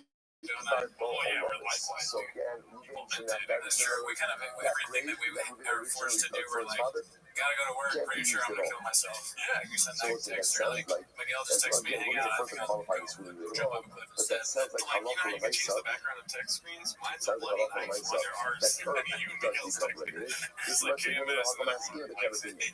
But it's talking about where Ruvain actually built a structure on top of the ground for his father. Friday at 12 p.m. Burial might have been in the ground, but he built a structure on top. It's I that will have the structure boys home that for 3 becomes weeks. prohibited for I'll do non-use. They will say now, why exactly no it becomes prohibited camps for or non-use? trips What planned. happens? It's This is gonna the be way great. Rashi says over I mean, here, do you know when the you've got I know that is the angle, and I agree. It's strange. I think most parents love hanging out with their kids. I feel like she's like a future, like she's in the future she's gonna be like my mom, because my mom's, if you just read like her verbatim, she hates her kids. But she loves her kids. That's true. But she hates her kids. But she loves. It is kind of like Brennan Stanton too, where he's like, I will do anything. But the idea for us in this moment is the halacha l'maisa, ground But it's does different become because Brendan prohibited. cheats. Which you might say, we're not talking about He's like, I'll do ground, what are something. we talking He's about? doing something. An above ground structure. Okay, That this one's becomes posted by prohibited. Okay, Acrobatic Customer 68. Kever Chadash I don't was the read the Vano. comments. So let's say a Don't brand new comment on Kever. the latest Brand new Kever. JRE Now, what's a brand Rod new Kever? Blagojevich That's podcast. the Kever that wasn't Shout out to Brendan designated Chubb for not for being on this anyone. She podcast. says over here, below the Pretty base good. was Let's not go to the next one. alachats was stamp. Okay, yeah. Vance. So it's a Pink stamp. A accent. grape was dark. Love that Not rock for star included anyone Papa in in this particular. mission. So it's mutter b'hana. Mutter b'hana. It is kind of his style. This is Like, how I we feel like focus he's that, worn right? that shirt with those But nice suspenders. again. I mean, It's the mutter further you b'hana. go down this mechanic road, Okay, that's what you're going to so be you wearing. know, it's hittle bonito, but if you put, Yeah, I mean, I really think I've seen him in that shirt it's before. usually I'm not even doing it. That's that corduroy miscarriage shirt. or a Remember still when how born. it was like So when you you go had ahead and this? bury a baby in there. Oh yeah, the pants. Oh, the pants. Ultimately, Yeah, it's it's Asavano. those pants. So it says, let me see from here. So you see from here that once He's you like, use Dinosaur a grave for Monday. the dead, the earth itself becomes prohibited from any benefit. Yeah, So it's what it says, no, Hanami, the Dinosaurs Kevin Monday is opinion. like Once again, what are we talking about over here? An above ground structure. Above ground structure. Okay. So Tashma, Nisa Atomic Shows, Morris and was very interesting. Smart says, in reality, in the world of graves, there are three different types of graves. What are they? Kever Hanimsa. Kever Hanimsa means, I will say, that you discover the kever in your property. Right? Or you discover that somebody died. Now, again, what that means is somebody illegally buried their dead in your property. It happens, right? So that's called Kever Hanimsa. That's category one. Category two is Kever Hayadua, like he does so much shit, like he's not taking care of himself. It's a kever on Alcohol, your fast property, but food, you knew about it. Ozempic, You knew going about to it. get some work And done then on his we use face, Kever Hamas steroids, yeah, all that shit. which poses not danger, but Wow. I'm gonna stop drinking Diet Coke soon. Maybe that's damage to the public. You know, all that stuff still slightly better Damage to than the public. So that actually points out over here that, for still example, super the fine. kever Compared to is me, situated in a comparison. public thoroughfare, and halacha l'maisa, East, people are breakfast, passing over 9094 with posted the this. truma, What with car their do you drive nicer, me? How's with the other career, items Bubba? that then become ritually Okay, so impure let's as a result of the location of the kever. So what's that about all about three of 19 these? years since I graduated high Kever school. and so I want to so know let's say where if you find everyone a I went grave to high in your school property, which with means is at somebody now, illegally kids, buried married, their divorced, dead how many on my baby daddies, property, black and what's faces. how come to the What floor, do so you allowed do to move for the work? kever. Where do So you allowed to live? move it. What car do You you know, drive? I want to know it and all. once you move it, the Como Tar, Weird. I would so not. ultimately Never again, wanted to. the I don't even area like. in which the dead was buried is tar, Somebody invited and me to a what's the NASCAR and reunion, that's and because I that thought, wasn't a legal burial. Somebody was not allowed to put their I dead do there. not care. They did. I wish I'm them allowed the to best. move I it. just don't I'm care. allowed to use it, and the area is tar. Kever Like for the Hayadua, screenshot, if 3 you have hours. again a There's not a kever that chance was it lasts known, which 24 means hours. again, I knew that There's so somebody many cats buried that their were dead like, on I my just want to property. really want to Us use there, so you're not allowed to move it. She can't You have know her the normal color life. from it. Work If you is go ahead and crazy. you move it, That's too the muckum is coming. But so you can't get hand on. That's the power focus here over here. The idea over here is you see the halacha l'maisa, the karka does remain coming. All out to say asabano. Chazar Mountain is another thing. If somebody just a kever that does damage, or poses damage to the general public, then halacha is much of it knows that you're allowed to move it. Piyah, I wish, you know, like I said, and like if I you do hope you're move all it, you doing come great. out I don't tahar. care though. Not unless I'm Its so area friendly is with you. dark, but Even if I asabano. did care, So I'm not once gonna again, seek you it see out. it in You know what I two mean? different If cases. like Like the JJ from back halacha in the day was l'maisa, like, hey, halacha you know, l'maisa, you're the great, area like, itself that's of the fucking grave awesome, dude. is I'm not gonna be like JJ, asabano. are you fucking Which weird? once again, Divorced, how many Hafanami, baby the daddies? kever opinion. Talking Yeah, about it's a over here bit about a weird. structure And also, built on like, top even of if the I grave. get to there, like, oh, I got a kid or The whatever, kever like, needs cool someone to story, look bro. also. Handshakes Now, and by the way, stuff. just as Yeah, an aside, mhm. If you find a grave on your property, you're just allowed to move it. What about the following situation? Maybe it's a mitzvah. Right? Maybe again, you're right, somebody buried the dead on my property. You know why? Because somebody was found dead on my property. And what's the halacha? So where do you bury a mitzvah? Right where you find him, and he acquired it. Why are you so quick to say that you're allowed to move it? Maybe this is a mitzvah which cannot be used. Jewish says, no, Chinese mitzvah, the color is different. A mitzvah is different. Why is a mitzvah different? Because it has a color. It has a color. People know about a mitzvah. All right, if not, so okay. So again, so just want to point out over here what's occurred. What's occurred is that halakha l'maisa, the dirt of the kever itself is not necessarily a survivor, and that's why again, that's why Shmuel asking that halakha l'maisa, you can take the dirt from the kever of Rav to treat a one-day fever. So it sounds like that's the Gemara saying over here. The only time it becomes also is when you have some, because now why wouldn't the dirt of the kever be also because of the comparison between a grave and avodah zarah. Just like avodah zarah, anything that is karka, ultimately is not asur. So by grave, the karka itself is not asur. Conversely, a grave structure built on top of a grave, that will be asur. Okay, so let's say, so now very interesting. So however, so let's say this is fascinating, and this actually this sugya has a lot of different ramifications. So so what happens? Somebody makes a garment for the deceased, right? So again, we'll call it lack of died, and you then goes ahead and use a beggar for so it's like a windy guide to be fun. I can't even eat that pretty close. Is that like any burpees in Australia? Yeah, what the fuck? I feel bad. Okay, the height thing is his biggest lie yet. So you know what I'm saying? So Ikma, somebody went ahead and made technically from shrouds. Okay, now interestingly enough, watch what's happening over here. So let's say, so the Shaila is well, actually, it would be Rashi. No, she says over here. It does look like him. Yeah, that is him. Yeah, Haori Begala Mace, La'achar Shenes. So let's say, so now, Yaakov died.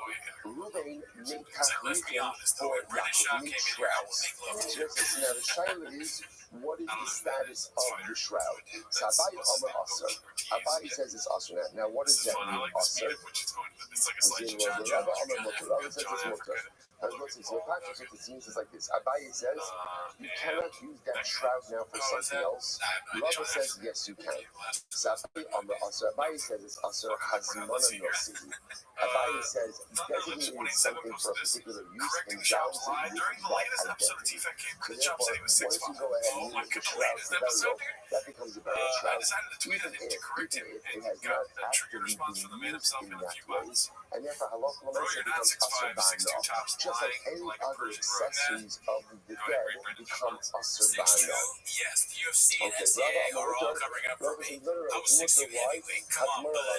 Rabbi says, designation does not endow an item with identity. Right? So again, Rabbi says, when does the shroud become asur ba'ano? When you wrap the meat in it, that's when it becomes asur ba'ano. This is a yisod in Tigmach. It's like we're going to see really extends in many different areas of halacha. Asmana Milsi, Asmana Lav Milsi. Does designation endow the item with identity or not? Machukas Abaye and Rava. Okay, so let's analyze this. So my time is Abaye. So Abaye says that Asmana Milsi, the designation endows with identity. What's his right? My time is Abaye. Gamar Sham Me'egla Arufa. So here Abaye makes a deal Shabbat of Sham from Egla Arufa. So just to get it speaking, that talks about that Hamas Sham Miriam, that Tikava Sham, that Tikava Sham, and then that's the translation of Sham by death of Miriam. And that Egla Rufa, the art to Sham as Ha'egla. They will decapitate the calf there, so Sham. So Sham by death, Sham by Egla Rufa. So it says, Yorma Egla Rufa Razmana Misira, by Egla Rufa, the moment you get now the truth is, it's the moment you get actually points out over here, it's the moment you bring it into the dry river. riverbed, right? So once you bring it into the dry riverbed, that's the designation. From that moment on, it is designated as Egla Arufa, and from that moment on, it is Asr Ba'andah.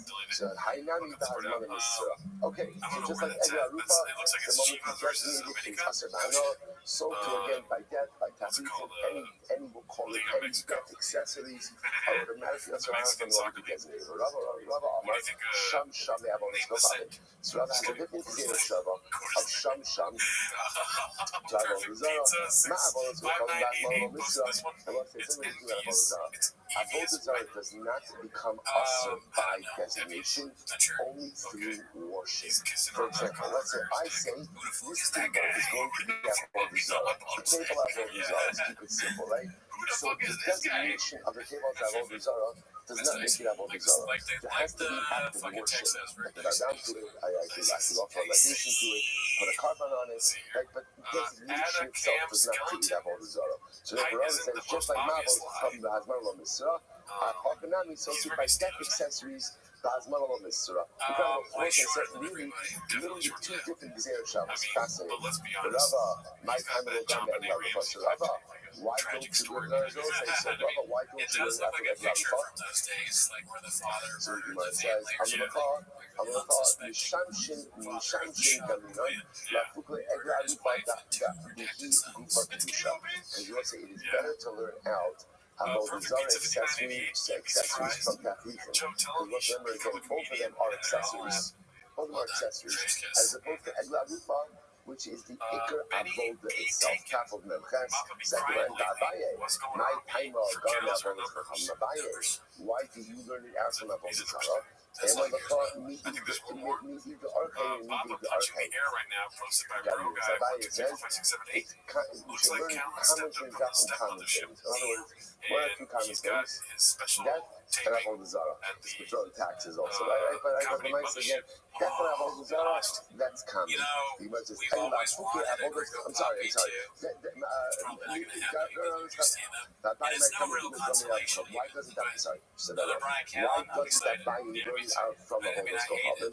On the thought, music, the arcade, and music, the arcade, you learn out common things from common things. What's common? Egla Arufa, and death. Lafuki Avodah Zarah, the Rav Archa.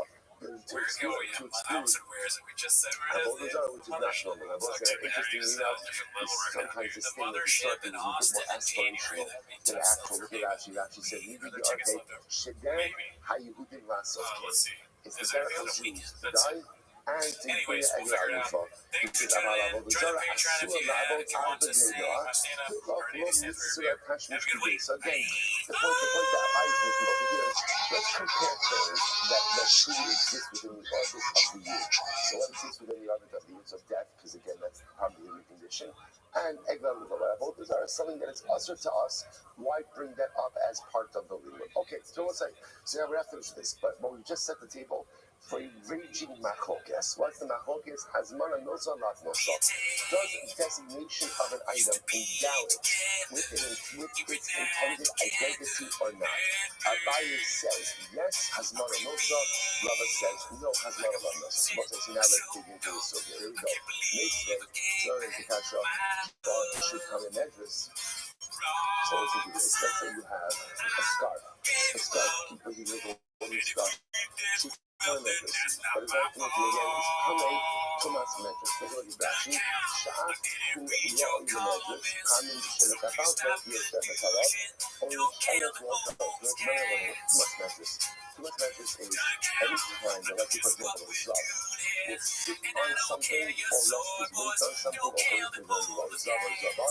Ultimately again it could convey what's called Tumas metrics to the item. So a shawl or a kerchief it should be the top of too much measures because again, once I put the head on it, the person can sit on it. So that let's say you have to keep up some kind of measures, you're not going to save them. The rest is very interesting. What happened? You took this shawl, this silk, and you designated it as a Sefer Torah cover. Okay, so now interestingly enough, as a Sefer Torah cover, obviously no one's going to sit on it. No one's going to sit on it. No one's going to rest their weight on it. What's that about? Torah measures. So ultimately, again, it is now far from too much madness, right? Because ultimately, again, that's the place that even without tweet, right? Even without emerging, it's going to be tough because no one's going to lean on it or sit on it because it is designated for Torah use. But if you still contract more from Tumas Naga, so let's say, so what do you see from here? What do you see from here? Now, the way we're reading this Gemara is you designated it for use as a Sefer Torah. I haven't actually used it, I designated it. Well, yeah, it says it's tar from Tumas Medjus. What does that show you? What does that show you? That has no city, but designation endows the item with its intended identity. To which the Gemara says, no, Ima, not Masa the Karakto. No, what it means is, you actually use this in the Torah and you use it to wrap this in the Torah. This is not Hazmana. This is not designation. What is this? This is active use already. To which the Gemara says, give up this stuff. I'm sorry, let's not put this up. No. Give up this stuff. I should drug the Hazmana in the nature of it. So what's the reason for this? So the Gemara says, one second. You actually use it to wrap this in the Torah. So what's the conversation of it? That's obvious. This is like the beginning of him becoming homeless. Another plot twist. It's fun to watch. This is fascinating. Before you know it, he'll be watching TV every week. Every 10 minutes a week. That's how it starts. You start with a few minutes and then it's 10 before you know it. Next thing you know, you have 15. Next thing goes, you know, next thing you get Zin, you're taking the Zin on the show. And that's when you have to, that's when you're looking down the barrel of Jeselnik. Hope you're ready for it. Put on your big boy pants. I can't use it as a money bag. So the Gemara says, Azmini below Sardo below Azmini, but if I went ahead and designated it but didn't use it, or used it but didn't designate it, sorry, when they said it's sticky, you can use it as a money bag. So let's say this is the fascinating position of this stuff. The Pizza says, in order to endow an item with identity, you need two things. Number one, Hazmana, like designation and use. If you don't have designation and use, the item does not have its identity, which is actually quite fascinating. So it turns out, by the way, that there's really three opinions in this whole thing. There's a Abai and a Pista. Abai says Hazmana has a designation and that's identity. Rabbi says Hazmana has no designation does not have the identity. And the Pista says you need Hazmana and Shivish. You need designation and use in order to endow item with identity. Pretty incredible. Okay, Rabbi Hazmana no Sigi. According to Rabbi, it says that designation endows identity. I'm going to stop translating it. See, I'm going to Hazmana no Sigi. So Rabbi Hazmana no Sigi. Hazmana apagav yotzade. According to Rabbi, who says that designation is significant. So I recommend as soon as you designate that short for even if you do not use it, it's still its identity. Sideways, What are you doing? Kids are here's this interesting. Abai says, in order to endow with identity, you need designation. Now, designation without use is enough. But use without designation, according to Abai, does not endow with identity. Big old pussy shop. That's enough for you. You're an adult. So still trying to figure out this correctly, let's not focus. So touch mark. Nefesh, Shabbat, Shem Kai, Mutabana. So a nefesh. Now, what is a nefesh? A nefesh is essentially like a mortal, a tomb. No, you can't do that. You go to jail if you do that. A nefesh with Shem Kai. Also go to the doctor. We can't lose this. This is all we have. I don't know, birthday doesn't, birthday doesn't. Whatever it is, so the night some people just are not doing it, right? So the night you first know somebody is obviously going to imminently die. You go ahead and essentially you construct it while you're still alive. What kind of hope? What's your down This is look about that. Right? Because you're going to go for a living person. So because you vote for a living person, if one does not think on the identity as anything to be done. We will have to say nefesh. Binyan she'al hakever she'beno l'shem kai v'chishiyam asikarevo. So again, this isn't a bomb ground structure. They built on top of a grave. That when somebody dies, they're going to be buried there. So again, so machine means usher. Interestingly enough, if you built it for someone who's already dead, then it is usher b'hana, right? Usher b'hana. So we say, what does that sound like? Yeah, it sounds like you're doing it for a person who's already dead, but like they have not yet been buried yet. Which sounds like what's happening over here. There's Hazmana, there's designation, and yet it says it's Asr Ba'ana, which sounds like again Hazmana Nursi, like Abai, which was no, Hagama Eskiro, to Rama Ben Islam, somebody was buried there. Okay, you lost in Nigeria. you have to imagine your own shit. So if that's the case, then why do you even have to mention anything about adding on any additional layers? So ultimately,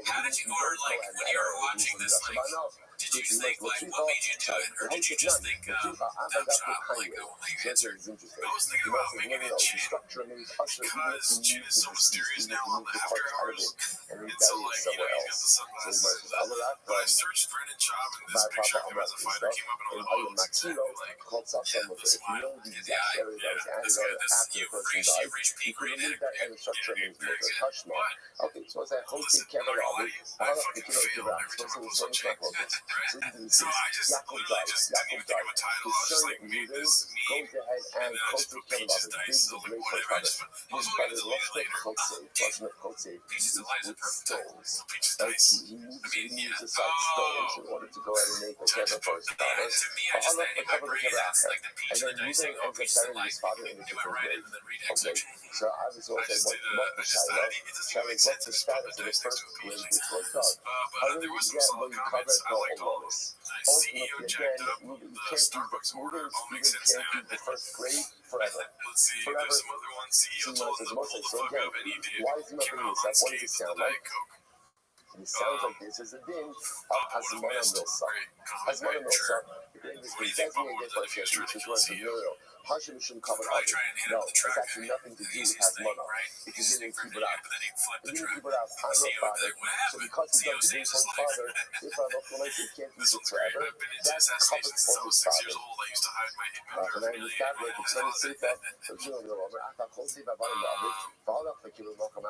somebody who decides to kill his father, and he ended up dying in front of somewhere else. How example, you cover the hell of it. You should never use the do it forever. You must never be some straightforward. Although you stop it. So if you think this is a thing, and keep it out, then fine. The unadmission has money. But ultimately, again, if it's a dinner has money. Probably so it's interesting. Again, just like you know, shrouds themselves. When you're beginning to move the shrouds together, does anyone say that that's Hazmana Milsa? Hazmana Milsa at most is left when the shroud itself is continuing.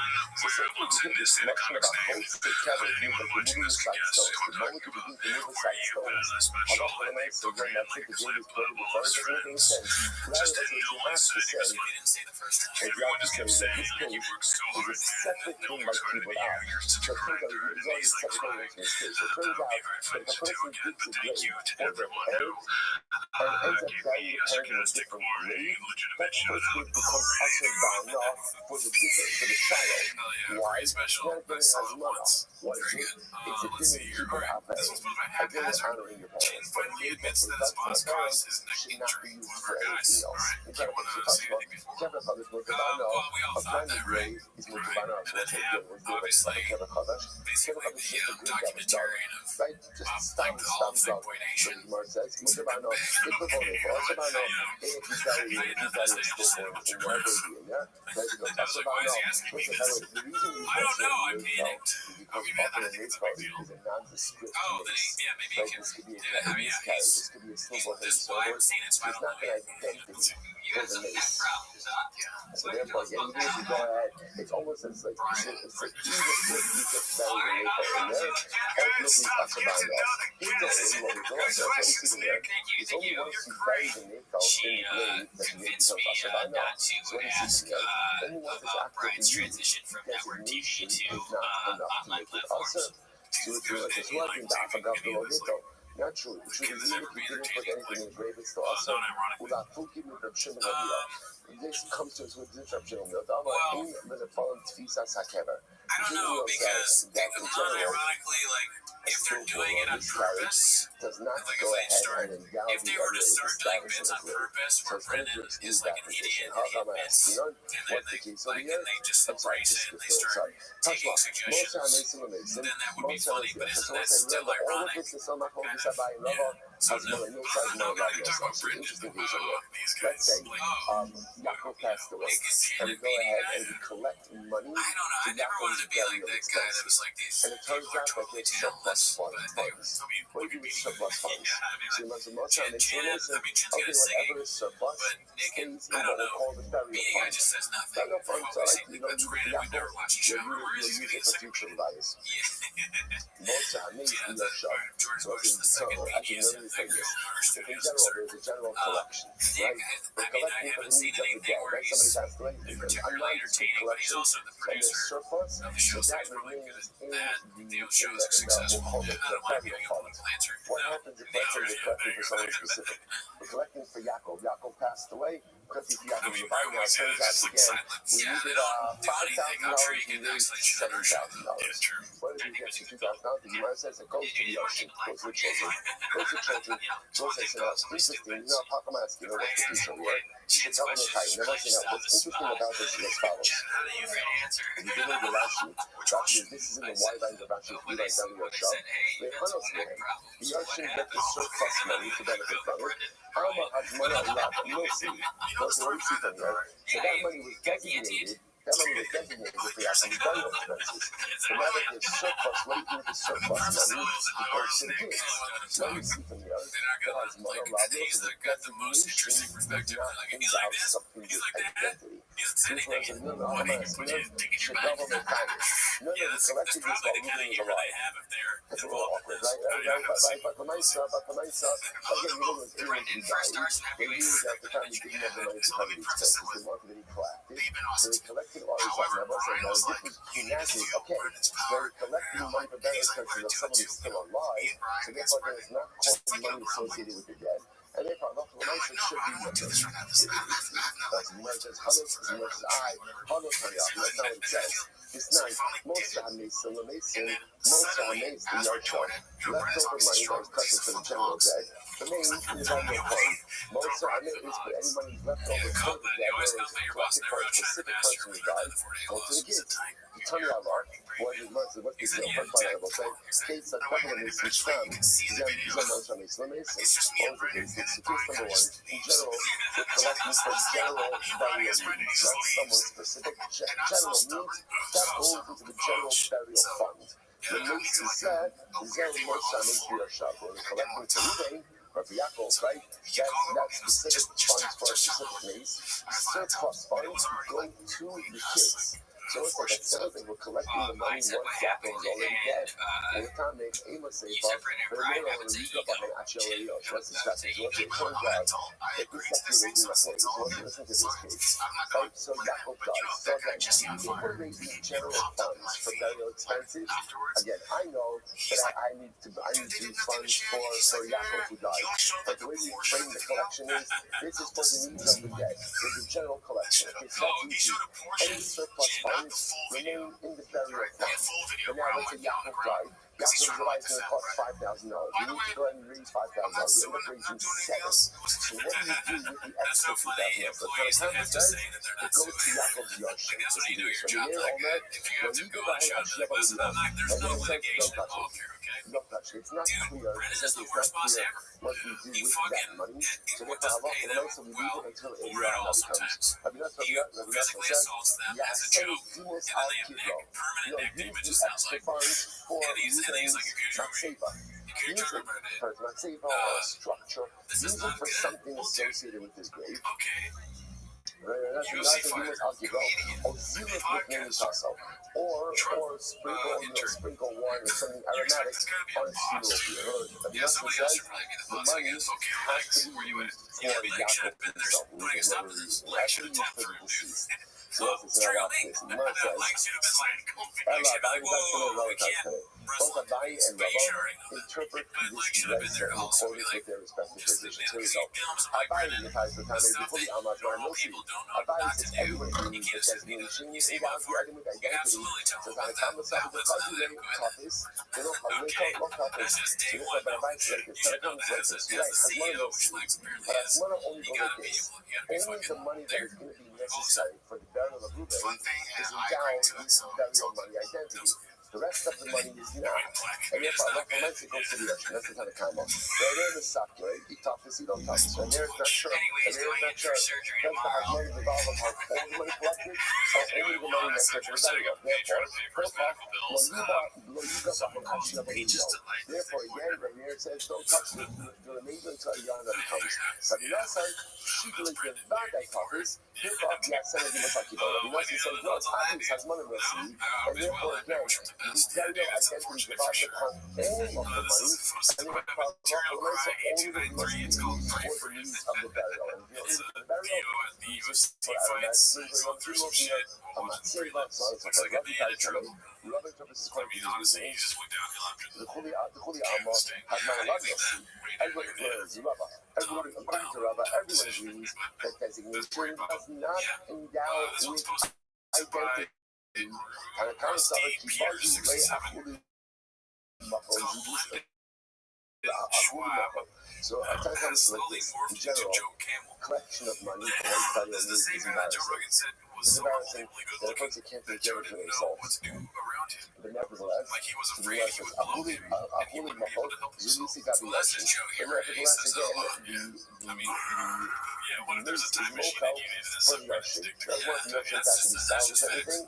And therefore he's Moko, and therefore Allah Almighty will remain goes to the ocean. But again, the sun can be Moko to no Moko. And there is not sure whether that means Moko or not. Therefore, here's not supposed to go away. Therefore, don't touch her and don't go away. Rabbi Nosson Pshita will be Moko. And then he says ultimately again, this is not Moko. Therefore, again, Yasser Demos Al Kibro. Ultimately, again, maybe Demos using for burial needs or let's say that. Oh, Zeno's doing himself.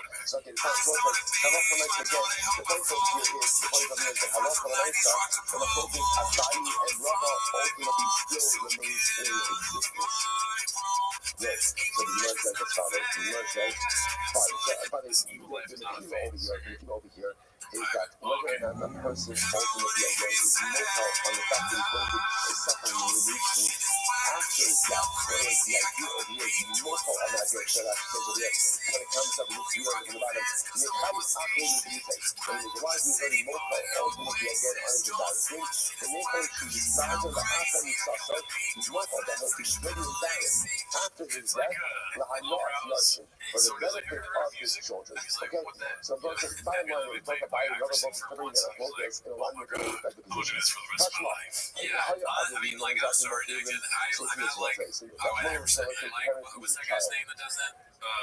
Something about fuck his house. I like so distressed that they're taking all of their items, literally again their garments, and they're throwing it on top. I like that music. I like the way it sounds. I would definitely listen to it in my car, unironically, if that makes very good, because I guess I am somebody as like a display. What I find strange about this is, like, what does it have to do with, like, Shab and Big Boy? Like, it's all of them. Does They're that doing become these weird also music videos to Shab, trying to be like P. Diddy or something like that. Like, so how you other people is acting about it's a weird thing. Shab's like, oh, we're gonna like go have a and save rapper the garden. So look at that sheet. It's about like I wrote also not see them looking at Allah.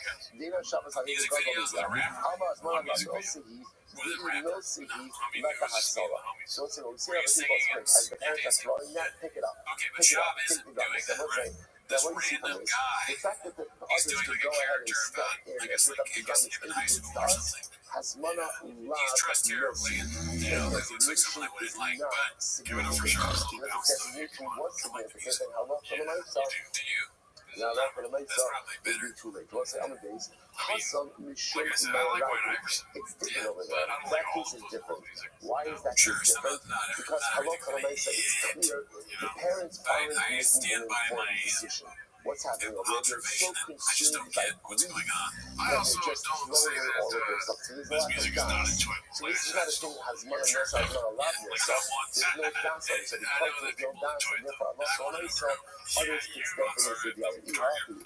I need to tell you, the other thing when I met that way, one of the so, should I love for the Nika? So I said, when is that so that you could say it? When the items being thrown have not touched the Nika. And I was like, they were assuming over here, you need to bury your bed. אבל לא בגלל תעשי. But again, that also so the pastors, what it sounds like is, as long as you do the funeral beer, but if you touch the funeral beer, possibly no. But I understand, if there's not really like the point of mass over here, so why should it make a difference? So we don't want to do that. No. When you say touches the bed, it's not talking about the funeral beer. Let's say, essentially, there are two different mikvahs. There is one mikvah in which the mace is carried, right? But then there is another mikvah in which the mace is carried. So when the parents are originally throwing garments, they're throwing on the mikvah and the beer on which the deceased is being carried. So that, again, other people become rescue the items, save the items, because no one's going ahead and making any informed choices over here. This is good. And they can sell the two items. But on the other hand, items are thrown on the beer, on the bed, on the structure. They don't call it the beer. The sun is going to be buried with. Once stuff has been thrown on there, you can't take it off. Why not? Because anything thrown on the beer in which the mace is going to be buried, almost to be confused with burial shrouds. And we're concerned that if people start taking stuff off of that bed, then people will think that burial shrouds can be repurposed as well. Okay, Tashma. Kiss. Well, Thursday, that means it's time for another edition of Ask Ellen. So Chris wants to know, is there any truth to the old saying, red sky at night, beaches, light red sky in the morning? I love this one. I've been waiting for someone to ask. We've all seen a really gorgeous nighttime sky where it is just vibrant red. We say that saying, red sky at night, beaches, light. So is it true? Is there anything behind it? Well, let's start first with why we actually see a sunset. The couch was not made for children, but that was a couch. You have to put children in it. Then what? Then you have malls. Ultimately, again, you could put money in it. It's got the storms and already so it sounds like it doesn't mean ultimately again a significant. That's the new thing. That's amazing. We always think like it can't be better, but it always gets better. If you make the pouch for children and you use it for children, then you can subsequently use it for money. Who's the king desires like that for this stuff? What's it again? What did I just say? What did I just say? You need designation and usage in order to go ahead and endow in items like that. So Tashma, I'm not a woman, I say you take shots, but I'm not take shots. I go to the craftsman, make me a cover, like a little box.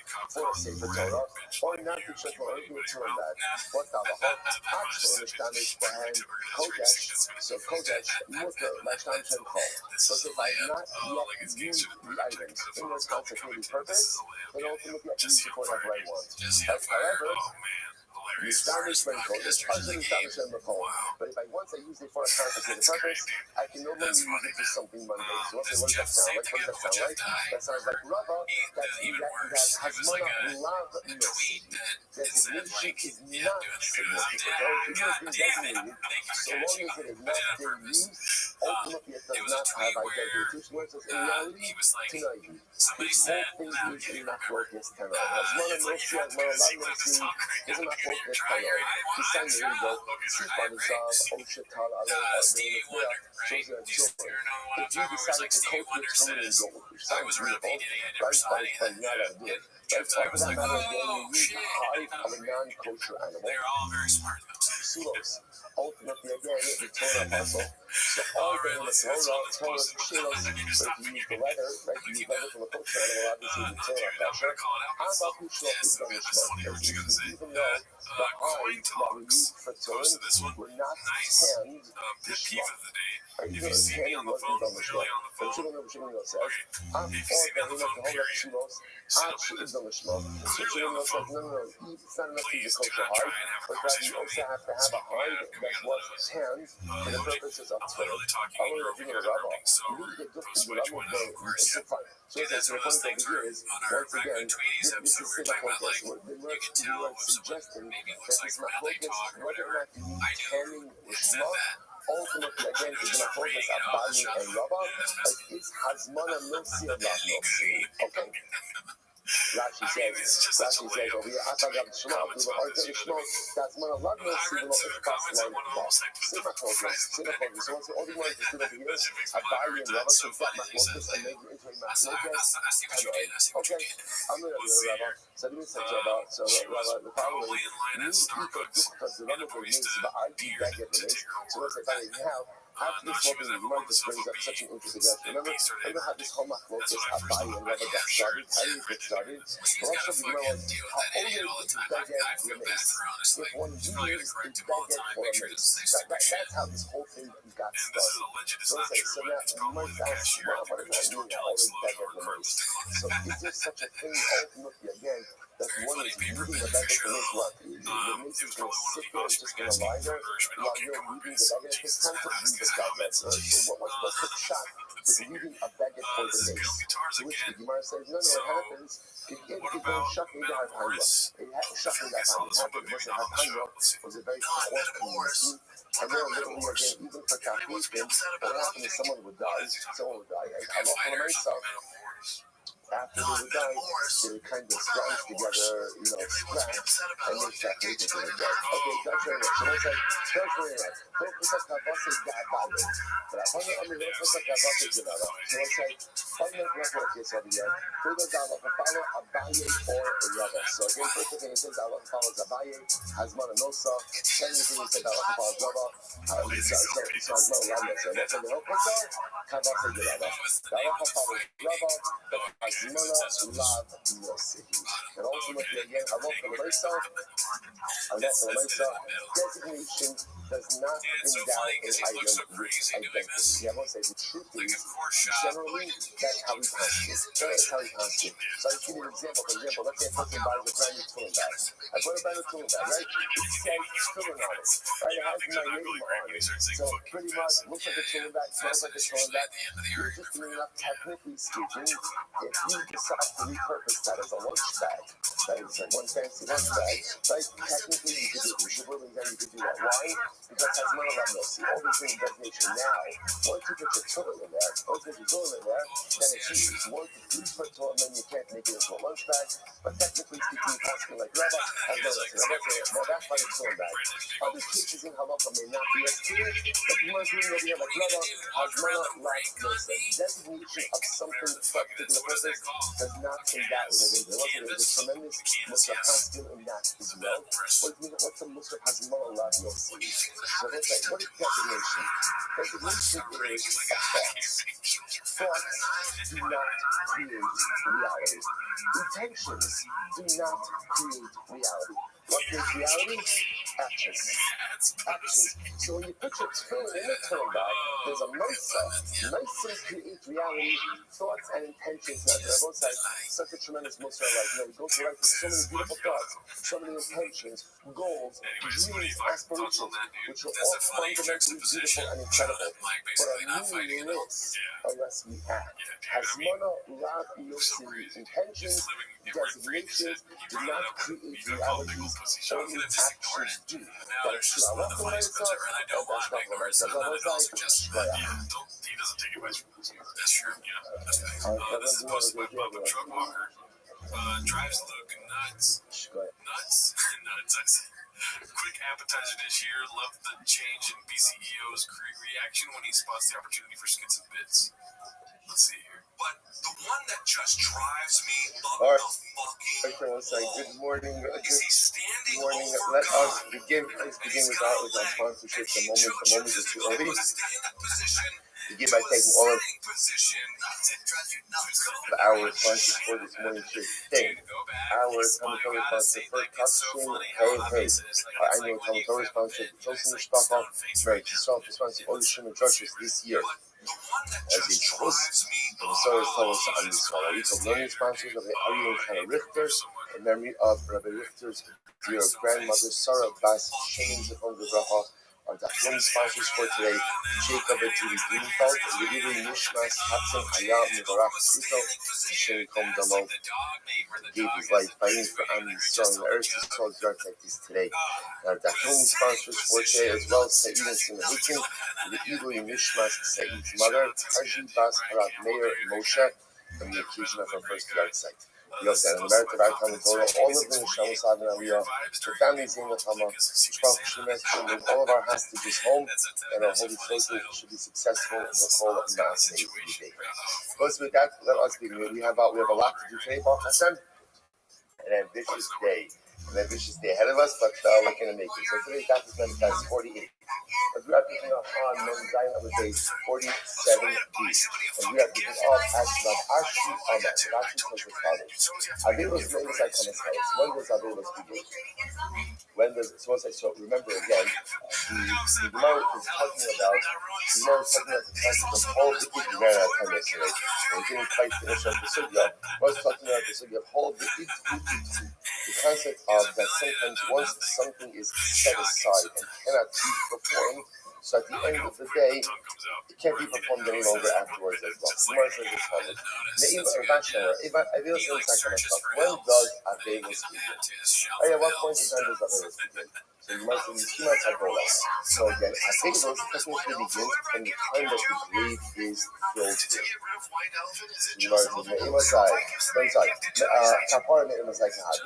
When does Kapara begin? Because remember again, we saw in yesterday's daf that there are three elements to Kapara through death.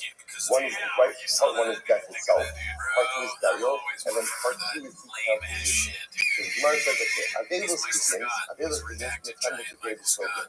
When does Kapara begin? So literally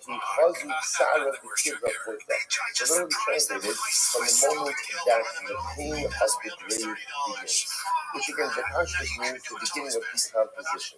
So what's the issue? So remember again, the Mishnah pointed out that when someone is killed through a Nisach Bezdin, there's no Shiva.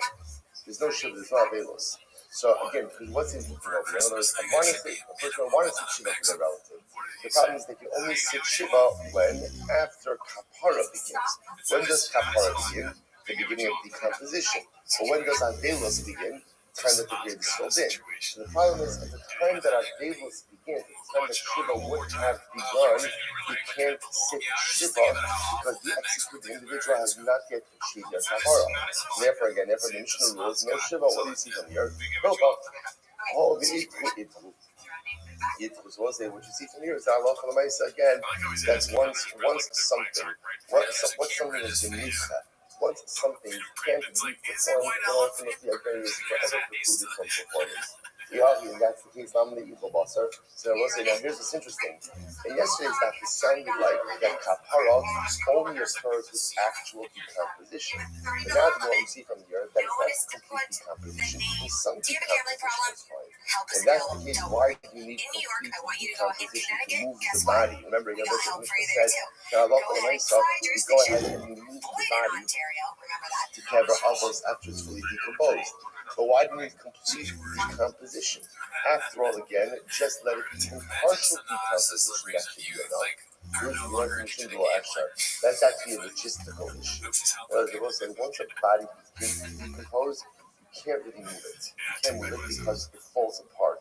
So therefore, either it has to be disinterred when the body is complete, or you wait for complete decomposition. Then you can go and move the bones afterwards. Okay, so again, just another proof to the concept of whole belief. Once something is set aside, it's set aside. Good. So what's another interesting suggestion? It's very interesting. So apparently, I would say one of the Talmudic remedies for treating a fever, a first day fever, is earth, is dirt. So they used to take dirt from the cover of Rav to treat a first day fever. Okay. Now we'll say now, it sounds like over here, look at actually next page over here, Lashisa Bastoma, the Yom Mishon Shalah, that in the Srappin Ba'osa offer. So again, I don't know if it's that for like grave dirt or just dirt in general. But apparently, again, dirt has a medicinal quality, and therefore be very good for a first day. So the Gemara says, they take it from the cover of Rav. You know the Gemara of Rav. So the Gemara says, I'm doing the Shmuel. So people came to Shmuel to complain about this because they thought it was inappropriate How could it be that you take from the kever of Rav to go ahead and treat a fever? Seems like a misappropriation of something dedicated to the dead. So I think because Shmuel said, I think it's a great idea. Why? Shmuel said, again, it's Karka Earth. And earth is never prohibited. Now, what's his value? Consider Vayashlech as Afra Akara B'nei This was a Yoshlo. One of the things was he wanted to repudiate the Avodah Zarah. He ground up all of the Avodah Zarah, and he sprinkled the Avodah Zarah dust on the foreign of the people. So you must not be comparing Am Avodah Zarah. So if you're not comparing, the form is also known as Mujays or simply as Jays. Avodah There's Zarah. no reference to any extra Avodah Zarah description is cannot probably the most count Netflix on description something that I've is ever over the carcass. Something that is attached to the People ground. always It has ask, are they used to? They don't ask this much. Ashrat and Yarshim So or what is Set it? Like, who Esalam had it as are cereal? Haharim Halamim. That sounds pretty accurate. Enough to Precise, right? talk about the idea of Way better than I've ever predicted. Barim when you So go good to job. Israel. You have to eradicate all vestiges I've of done it Avodah poorly Zarah. many times. So the Torah speaks Every about time I try to the explain nation it, someone in the that you comments is like, inherit, what? right? Asher Yarshu Osam Es Elohim Al Haharim. So the gods are All right, so this positioned is on the Confidence mountains. Searching So the 8648. Gemara Darshans He over did here, it 9 to 5 for 3 says days. Al Haharim Elohim Last week. below Haharim Elohim. It's interesting halacha. It's dafka their gods on the mountains and not their gods which are the mountains. In other words, let's say somebody decides to say, you know what? I hereby declare 7 Mile Lane as an Avodah Zarah. Right? It's an Avodah Zarah. Right? This mountain is an Avodah Zarah. You can't do that. Avodah Zarah doesn't devolve. Avodah Zarah identity does not devolve upon karka.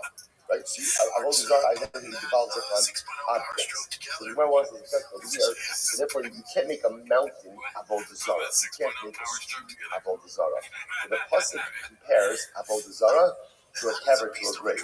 So the same way that halacha l'maisa Avodah Zarah can't devolve upon karka, so too again the prohibition of a grave can't devolve upon karka as well. So the Gemara says, so therefore again that's why Rav said, Shmuel said it's not a problem if they're taking birth from Rav's grave in order to go and treat the first baby. So basically, where is the pastor? So let's say Reuben lost his father, right? Reuben's father Yaakov died. So what did Reuben do? He dug a grave for his father, but it turns out that he ended up using a different grave for his father. So he dug a grave A for his father, but buried his father in grave B. So again, Reuben should not perish. In other words, that grave that Reuben originally dug for his father can't be used at all. So we'll see, that sounds like, again, we're going to further qualify this one later on, but that sounds like halacha l'maisa. Sounds like halacha l'maisa. That earth does become prohibited. This Gemara says, no, how come I'm asking the carabinian? But it's talking about where Reuben actually built a structure on top of the ground for his father. In other words, that real might have been in the ground, but he built a structure on top of that structure that becomes prohibited for 9 years. Now, okay, now, why exactly it becomes prohibited for 9 years? We'll have to see. Take a look at Rashi. Rashi says over here, first, when you bar haben olam is the big ones of Usman, Nasa the Chol Hanah. It sounds like the Hua Tinami in Koshu was going to half of the Oscar in Nasa. That was the Merz assuming over here that this case is not specific in that Reuben dug it for his father. It would have been Allah with anyone. Once you dig a grave for someone, so there's a lot of things happening in this case. We're going to unravel this a little bit. But the idea for us in this moment is that halacha l'maisa, ground does become prohibited. Which Gemara says, no, we're not talking about ground. What are we talking about? An above ground structure. That becomes prohibited. Okay, Tashma, kever chadash mutabano. So we'll say a brand new kever. Now, what's a brand new kever? The Dash was a kever that wasn't designated for anyone. Actually says over here, the lola mace was man alachatz was stam, or the chishiyam was one mace bread. So we'll say stam, a grave was dug, not for anyone in particular. So it's mutter bahana. Mutter bahana. It'd be interesting to see how to repurpose that, right? But for my sake, it's mutter bahana. Okay, so the Gemara says, little bone metal, but if you put now nephil is usually like a miscarriage or a stillborn, So you go ahead and you bury a baby in there. Ultimately, again, it's not so it says, what do you see from there? You see from here that once you use the grave for the dead, the earth itself becomes prohibited from any benefits. Which one says, no, Hachanami, the kever binyan. Once again, what are we talking about over here? An above ground structure. Above ground structure. Okay, so Tashma means that Omer Shalosh Baras means wasn't very interesting. Gemara says, in reality, in the world of graves, there are three different types of graves. What are they? Kever Hanimsa.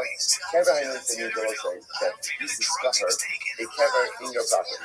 Right? In other words, you discover that somebody buried. Now, again, what that means is somebody illegally buried their dead in your property. It happens, right? So that's called kever hanimsa. That's category one. Category two is kever hayadiyah, as it's understood. It's a kever on your property, but you knew about it. And number three is kever hamasik hasalabit. Kever which poses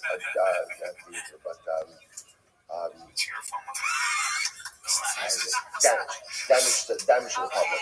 There wasn't how does the kever cause damage to the public? So it actually points out over here that, for example, the kever is situated in a public thoroughfare, and halacha l'maisa, people are passing over with their truma, with their meiser, with other items that then become ritually impure as a result of the location of the kever. So what's the halacha also used? Kever and himself.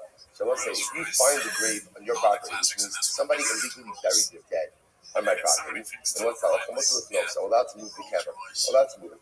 And once you move it, the kamel tar, so ultimately again, the area in which the dead is buried is tar, and mutabano. And that's because that wasn't a legal burial. Sometimes they were not allowed to put their dead there. They did. I'm allowed to move it, I'm allowed to use it, and the area is tar. Kever hayadua, if you have again a kever that was known, which means again, I knew that somebody buried their dead on my property. Also, you're not allowed to move it. You know the kamel, if you go ahead and you move it, the makom is kamei. That's the power of focusing on over here. The idea over here is to see that halacha l'maisa, the karka does remain kamei. Or I should say asher ba'ano. Kaver hamazik is another thing. If there's a kever that does damage or poses damage to the general public, then halacha is much of the no, so you're allowed to move it.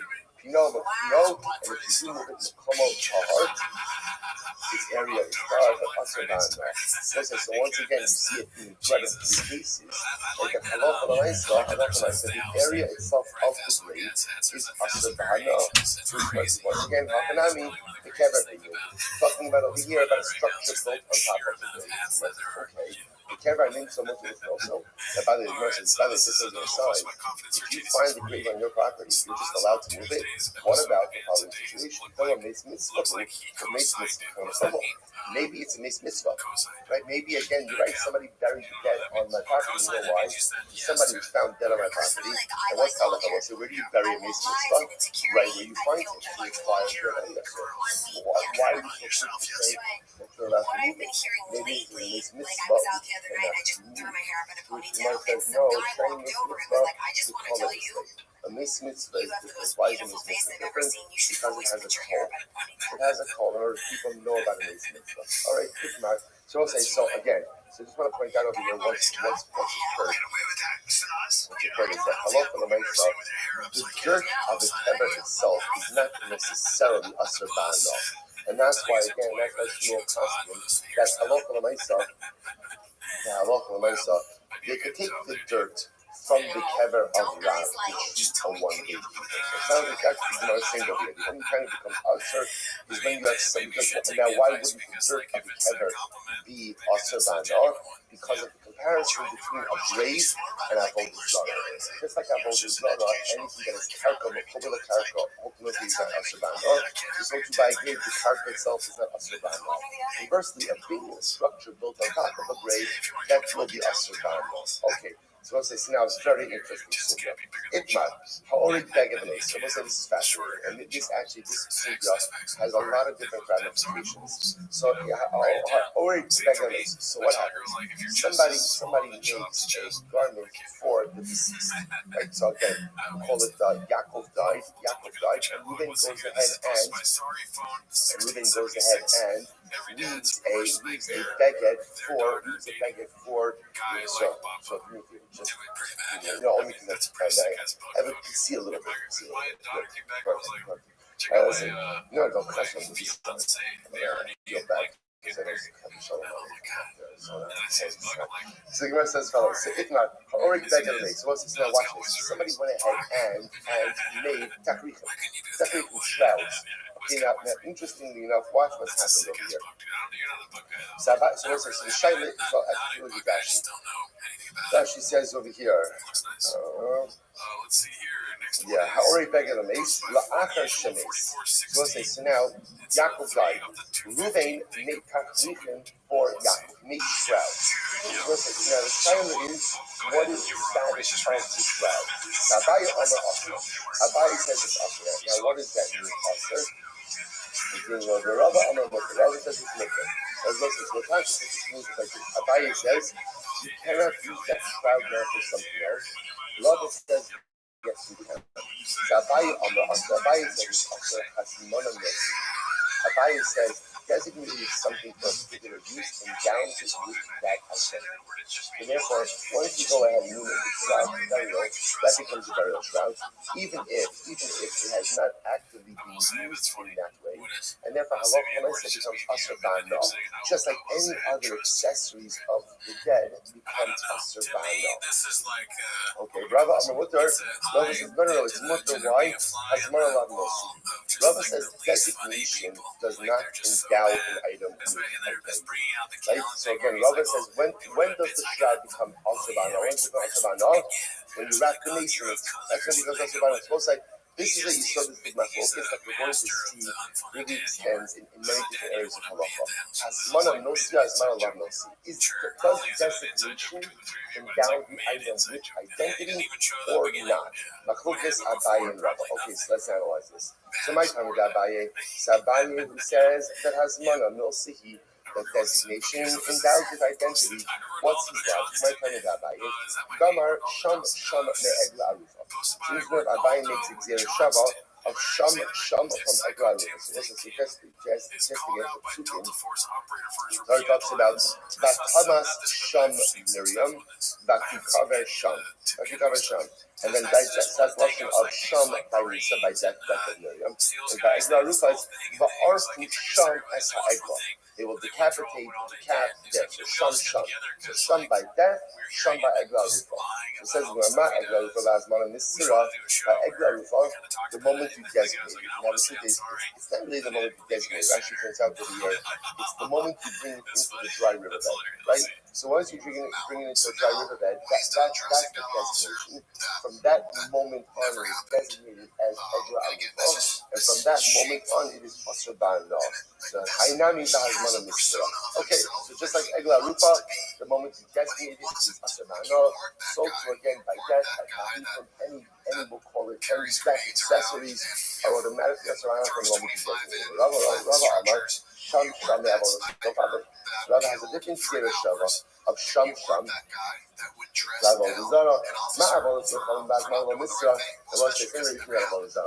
Avodah zarah does not become asur by designation, only through worship. For example, let's say if I say this table is going to be avodah zarah. A table avodah zarah, keep it simple, right? So the designation of the table as avodah zarah does not make it avodah zarah. There has to be an act of worship. I bow down to it, I offer a libation to it, put a carbon on it, right? But the designation itself does not create avodah zarah. Therefore, Rabbi says, just like Mabel, so too by death accessories, incredible. So really, literally two different zerushalms. Fascinating. Rava, my time of Rava, Rava, why don't you learn? So Rava, why don't you learn that? So the Gemara says, Amalakah, Mishamshin, Kaminon, Lafukle, Egla Arufa, and you also it is better to learn now about the Zara accessories from Takrichim. So you also remember again, both of them are accessories. Both of them are accessories. As opposed to Egla Arufa, which is the Iker Avoda itself. Top of Memchas, second line, Ba'abaye. My time of Garme Avoda. Why did you learn the Archon Avoda Zara? And when the thought, meet the Archon, and meet the Archon. that means? Abaye says you should learn common things up from common things. In other words, what are two common things? Death and avodah zarah. You throw in taxes also, right? But the nice again, death and avodah zarah, that's common. You must say, I'm sorry. That guy might come with people coming out of scope. Why doesn't that Why doesn't that buy you learn it out from avodah scope? You learn out common things from common things. What's common? And death. To exclude avodah zarah, which is not normal. What's interesting enough, sometimes this statement historically is a bit more aspirational than actual. Look at Rashi. Rashi said, "Yidi the arche shederech hayehudin la'asot." It's the derech of Jews to die and to bring an egel al yufa. He says, "Aval avodah zarah asura la'avod avdei bnei noach shebach lo mitzvah kashmir today." So again, the point that Rabbi is making over here is let's compare things that truly exist within the orbit of the year. So what exists within the orbit of the year? So death, again, that's part of the condition, and egel al yufa. Avodah zarah is something that is usher to us. Why bring that up as part of the year? Okay, so we'll say, yeah, we're not going to do this, but when we just set the table, for a raging machlokes. What's the machlokes? Hazmana milsa, not milsa. Does designation of an item endow it with its intended identity or not? Abaye says yes, hazmana milsa. Rabbi says no, hazmana milsa. So now let's dig into the subject. Here we go. They say, Zara is the kasha, kippah should come in edges. So listen to this. Let's say you have a scarf. A scarf, because it's a golden scarf, should come in edges. That is ultimately, again, kamei tumas medres. Again, it's Rashi. Sha'af hu ra'oi lemedres. Amin shemekafalto v'yoshefes alav. Remember again, what's tumas medres? Tumas medres is any time, let's say for example, a zav will sit on something or rest his weight on something or hurt the zav or zavav. Ultimately, again, it should convey what's called tumas medres to the item. So a shawl, like a kerchief, could be makabel tumas medres because again, put their head on it, but you sit on it. So that, let's say you have the kippah shitani edges, they're not through the sefer. The lesson is very interesting. What happened? You took this shawl, this zif, and you designated it as a sefer Torah cover. Okay, so now interesting enough, as a sefer Torah cover, obviously no one's going to sit on it. Okay? No one's going to sit on it. No one's going to rest their weight on it. What's the halacha? So ultimately, again, it is now tahar from tumas medres, right? Because ultimately, again, Rashi points out even without tefillah, even without immersion, it's going to become tahar because no one's going to lean on it or sit on it because it is designated for sefer Torah use. But it can still contract more from tumas madra. So I'll say, so what do you see from here? Now, the way we're reading this Gemara is you designated it for use as a sefer Torah, as a cover of sefer Torah. I haven't actually used it. I designated it. Yet it says it's tar from tumas medres. What does that show you? That hazman amilsi, the designation endows the item with its intended identity. To which the Gemara says, no, what it means is you actually did the sefer Torah and used it to wrap the sefer Torah. It's not hazmana. It's not designation. What is this? This is active use already. To which the Gemara says, I'm sorry, that's not the bekrachto. So we'll say this into this. So the Gemara says, 1 second. If you actually used it to wrap a sefer Torah, so what's the conversation? That's obvious. The Gemara says, no. There's another plot to this. Watch this for this stuff. This is fascinating. We're going to come visit this later on again. What about this? We don't know this stuff. I stood with the Azmin and nature of Philip. Once you get a shawl, and you're using this as designated it as a tefillin bag. I'm going to wrap my tefillin in this shawl. It's sarbit tefillin, and I use the tefillin also the mitzvah of pshiti. You're not allowed to use it as a money bag. In other words, once I've used it for tefillin, I can't use it as a money bag. So the Gemara says, Azminei below Sarbei below Azminei. But if I went ahead and designated it but didn't use it, or used it but didn't designate it, Shari Lamita de you can use it as a money bag. So we'll say this is the fascinating position of Rav Chisda. The Chisda says, in order to endow an item with identity, you need two things. Number one, hasmana, right designation, and use. If you don't have designation and use, the item does not have this identity, which is actually quite fascinating. So it's going to turn out, by the way, that there's really three opinions in this whole thing. There's Abaye, Rabbi, and Rav Chisda. Abaye says hasmana no designation without identity. Rabbi says hasmana lad no designation does not have identity. And Rav Chisda says you need hasmana and chimush. You need designation and use in order to endow an item with identity. Pretty incredible. Okay, Abaye, the Amar hasmana no signi. According to Abaye, says that designation endows an identity. I'm going to stop there. Do you understand? Hasmana no signi. So Rabbi Amar hasmana no signi. Hasmana apagav both sides. According to Abaye, he says that designation is significant. So now, as soon as you designate that shawl for tefillin, even if you do not use it, it still has this identity. Sarve, so what happens if you use this? He hasmane in low. That was the interesting thing.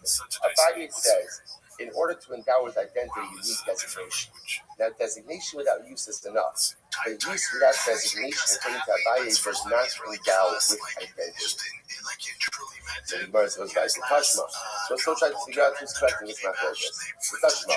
Nefesh, Shabano, Shem Kai, Mutabana. This is what says a nefesh. Now, what is a nefesh? A nefesh essentially is like a memorial, a grave, a tomb.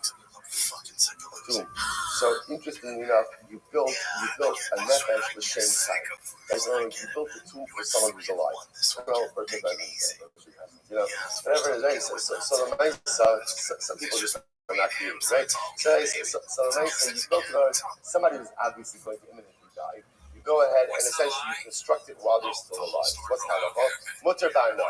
This is mutter ba'ana, right? Because again, it's built for a living person. So because it's built for a living person, therefore it does not become the identity as anything.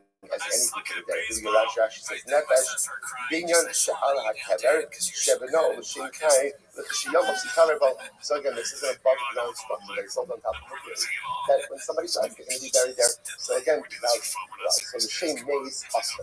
Interestingly enough, if you built it for someone who's already dead, then it is Usher Ba'ana.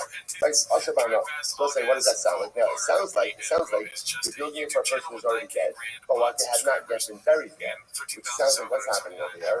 There's hasmana, there's designation, and yet it says it's asr ba'ana, which sounds like again hasmana nosi, like Abaye, which says no, where somebody was buried there already. Versus okay, you might hear Yahosef. So say if that's the case, then why do you even have to mention anything about adding on any of these layers to the Yahosef Namilo? Namilo is ultimately, even if you don't go ahead and add on anything from the Asrabano, which you must sorry, the Yahosef Nami, so it's interesting. You might say, no, the structure remains usher even if you move the parts out of it and you bury it somewhere else. So the Gemara says, Amarat from Bar Papa Amrat Isas in Haya Makiro called Sasa Moser. If you know the exact area that was added on after the person died, you can remove that and the structure remains Moser. Hashman. Okay, so that holds the camera of it. Mahalak Mikiro Tiraf. So it's still not close. In these cases, Yaakov died. His son Ruvain goes ahead and closes the camera of it. Digs a grave for his father. By the Russian of Kosei, with stones. Right? He moves aside stones in order to go ahead and make a camera for his father. Mahalak to cover the Kebracha. And then Ruvain ends up burying his father in a different grave. Okay? So I was always like, what's the Shaila? What's the status of the first grave which was dug? Hare Zet lo yikaver po olamis. Ultimately, again, you can't use the first grave forever. So again, why is he not bringing this up? What does it sound like? It sounds like this is a din of Hasmana Milsa. Hasmana Milsa, where it has been designated for a case. No. Hashem shouldn't cover others. No, it's actually nothing to do with Hasmana. It's a didn't keep it out. He didn't keep it out. Time with father. So because he does the for his father, if I don't he can't use it forever, that's covered for his father. And then the fabric, the 20 sefer, somebody who decides to pray for his father, and he ended up burying his father somewhere else. Horizontal, you cover the hell lovers. You should never use the grave at all. Forever, the most of the Garrett Islam should call other Shapir. So if you say that this is a din in Kibbutz Av, then fine. Ela Iana Mishum Hasmana. I was like, but ultimately, again, if it's a din Hasmana, Tavi La Ariba Mu'ifil Damar. So it's interesting. Again, just like even with shrouds themselves, when you're beginning to use the shrouds together, does anyone say that that's Hasmana Nosa? Hasmana Nosa at most is what? When the shroud itself is completed. So don't you forget this lesson about Chotze Kever, which means like you're moving aside stones. The moment you begin to move aside stones, Halacha L'maaseh, again, that's it, the grave is further to further, doesn't make any sense. Rather, what you have to say is that this case is a separate din by Kibbutz Av. So it turns out, it's already the second time we mentioned this case. So it turns out that if a person digs a grave for their parent and ends up burying the parent in a different grave, that first grave becomes Asr Ba'ana for the digger, for the child. Why? It's not a din in Hazmana. What is it? It's a din in Kibbutz Avei, a din in honoring the parents. That a grave that was dug for a parent should not be used for anything else. Incredible. Kashma, Kever Chadash Mutabana, a brand new grave is Mutabana. So I say again, what's the difference between Kever Chadash? Kever Chadash is just a grave that was dug. Right? Just stam dug. So the Gemara says, Mutabana, Itobone, for Asabana, if you bury a stillborn in there, a baby in there, then it becomes Asabana. Also, the reason you use Russian and Mayfeld is because often in Mayfeld it's a nondescript mace. Right? This could be a miscarriage, this could be a stillborn mace. So in other words, there's not an identity for the mace. So therefore, again, even if you go ahead, it's almost as like even if you just buried a navel in there, ultimately it's Asabana. Hitel in Lomidor, so that's what you see from here. It's only once you bury the navel in the grave that the grave becomes Asabana. So what do you see from here? Only once it's actively used. Designation is not enough to make it usher. So if you want to plug in the Afagap below Hitel, not true. So even if you couldn't put anything in the grave, it's for usher. This comes to a good Bishop Shalom. Damar in the following Tfisas HaKever. Shmuel says that in general, stillborn or miscarriage does not go ahead and endow the area with the status of a grave. So it's going to exclude that position. How am I asking? You know what's the case over here? I'm sorry, just so Tashma, most are Mason and Mason, most are Mason. So once I remember, all of this is from Akon Kisabai and Rava as Mother Musa, as Mother Rabbi. Interesting case over here. Let's say Yaakov passed away, and we go ahead and we collect money for Yaakov's burial expenses. And it turns out that there's surplus funds. What do you do with surplus funds? So the Moshe makes okay, whatever is surplus stays in what we'll call the burial fund. Burial funds, all right, you don't need it for Yaakov, you'll use it for future price. Moshe makes the yourself. So actually, let me rephrase this. If in general, there's a general collection, right? We're collecting for the needs of the dead, right? Somebody passed away, it's a nondescript collection, and there's surplus, so that remains in the burial fund. What happens if, let's say, we're collecting for someone specific? We're collecting for Yaakov. Yaakov passed away, collecting for Yaakov's Rabbi. Now it turns out, again, we needed $5,000, we raised $7,000. Where did we get $3,000? The Gemara says it goes to the Arshim, goes to the children. Goes to children. Goes to now. Interesting. You know, how come I ask? You know, what's the case over here? What's interesting about this is as follows. If you take a look at Rashi, this is in the wide lines of Rashi, 3 lines down the Yarshav. The Yarshim get the surplus money to benefit from it. Alma Hasmana Allah Nosi. So what do you see from here? So that money was designated. That money was designated for the burial expenses. But now that there's surplus, what do you do with the surplus money? It goes to the goods. What do you see from there? That has one allowed. The designation does not endow something with identity. Jewish says, no, we collected this while Reuben is alive. It's a little awkward, right? But the Maisa, again, Reuben was imminently dying. They knew that at the time he didn't have the money to cover the expenses. They wanted to be proactive. So they collected while he was alive. Now, the difference between that case, okay, now you're collecting money for burial expenses of someone who's still alive. So therefore, again, it's not called money associated with the dead. And therefore, it should be more good. Gemara says, Tanya. That's not what it says. It's not. Most Mason Most Hames, the Yarsha, leftover money that was collected for the general debt remains in the burial fund. Most Hames, for any money is left over for the debt, in other words, collected for a specific person who died, go to the kids. Tani Allah, when the Gemara says, what's the example? First line will say, states are double the Mason stam, them Most Hames for Mason. Always the case. Case number one is, in general, we're collecting for general burial needs, not someone specific, general needs. That goes into the general burial fund. The Mace said, most Hames the Yarsha. Collecting for Ruvain, Yaakov, right? That's specific funds for a specific case. Surplus funds go to the kids. So let's say that sounds like we're collecting the money once Yaakov's already dead. What's this fascinating? So it turns out that this is actually raising my point. So let's listen to this case. Right? So Yaakov dies. So again, if we're raising general funds for burial expenses, again, I know that I need to raise funds for Yaakov who died. But the way we frame the collection is, this is for the needs of the dead. So it's a general collection. Because that's easy. Any surplus funds remain in the burial fund. But now let's say Yaakov died. Yaakov's life is going to cost $5,000. You need to go ahead and raise $5,000. You end up raising $7,000. So what do you do with the extra $2,000? Like Tanakama says, it goes to Yaakov's Yarsha. Listen to this. Rabbi Meir Omer, Rabbi Meir says, don't touch it. Don't touch it. It's not clear. Essentially, it's not clear what you do with it until Eliyahu Hanavi comes. Rabbi Nassim says, Ya'asenu dimos al kivro. Use the extra funds for Ruvain's matzeva. Use it for his matzeva or structure. Use it for something associated with his grave. Or sprinkle wine or something aromatic on his funeral pyre. In other words, Rabbi Nassim says the money has to be used for Yaakov himself. It has to be used for the deceased. So let's just now watch this. The Gemara says, both Abai and Rabbi interpret this Raisa in accordance with their respective traditions. Here we go. Abai says everyone agrees that designation endows the item with identity.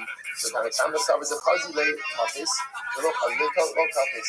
So therefore, but Abai is like this. Tanakama is like this, right? Hasmana knows. But Hasmana only goes like this. Only the money that is going to be necessary for the burial of Ruvain is endowed with burial money identity. The rest of the money is not. And therefore, Allah goes to the Yarsha. That's kind of combo. Right there is Safka, right? You talk to see low talk. And there is not sure. Does the Hazman revolve upon all the money collected or only the money necessary for the burial? Therefore, again, Rabbi Meir says, don't touch the remainder until the young that comes. Rabbi Nassim, the bad copies, Rabbi Nassim says, no, it's obvious Hazman is used. And therefore, again, the burial identity devolves upon all of the money, and therefore Allah only must be used for the needs of the burial. And if you don't need it for the burial, use it for aromatic sprinkling on the funeral pyre, a matzeva, so on and so forth. Rabbi interprets this point to be using. The Chuli Amma has Manalandas. Everyone is going to Rabbi. Everyone expects the Rabbi. Everyone agrees that designation does not endow with identity. And I come to Kibazu lay Akuli Mako. So a time is like this. In general, collection of money for one's burial means is embarrassing. It's embarrassing that a person can't take care of it for themselves. But nevertheless, the Gemara says, Achulin Machor, Zulusi Gabi Yarshin. But nevertheless, again, the mace is mokal for the Yarshin. Doesn't want the Yarshin to have to be sound with anything, and therefore he's mokal, and therefore Allah is the remainder goes to the Yarshin. Rabbi Meir is not sure whether or not the mace is mokal or not. Therefore, he'll talk for you go by. Therefore, don't touch the remainder of the money. Rabbi Nassim, Shita like below mokal, and Meir says ultimately again the mace is not mokal. Therefore, again, Yasa Dimos al Kibro. Ultimately, again, make it Dimos used for burial needs or let's say that. Oh, zero to do so, okay, fine. So I'll say, again, the point over here is, the point over here is that Allah and the focus of Abai and Rabbi ultimately still remains in existence. Good. So the Gemara says as follows. The Gemara says, fine. So by the Mechila over here is that whether or not a person ultimately again is mocha on the fact that he's going to suffer humiliation after his death. In other words, the idea over here is mocha on that death. So Rashi says over here, kind of comes up from the bottom. When he was alive, he was already mocha ultimately again on his embarrassment. The Nechal she is bazer la'achar misaso. He's mocha that he'll be embarrassed after his death. Lahanoas Narshi, for the benefits of his children. Okay, so both said, bottom line is both Rabbi and Rabbi both agree that both is in alignment with all these definitions. Tashma, Haya Avivi, Mamazakim, both even this was what Rahman was telling us that parents lose a child. Because Reuben and Rachel lose their child, and what happens? They are so distressed that they're taking all of their items, literally again their garments, and they're throwing it on. It sounds like what they're doing is they're throwing it on top of the grave of their son, right? As almost like Rashi points out over here, as like a display of nothing in life is meaningful anymore now that we've lost our child. Now, the problem over here is when they throw everything on the kever, does that become asher ba'ano and create a significant issue going forward? So we tell other people to quickly go and save the garments. In other words, look at Rashi. So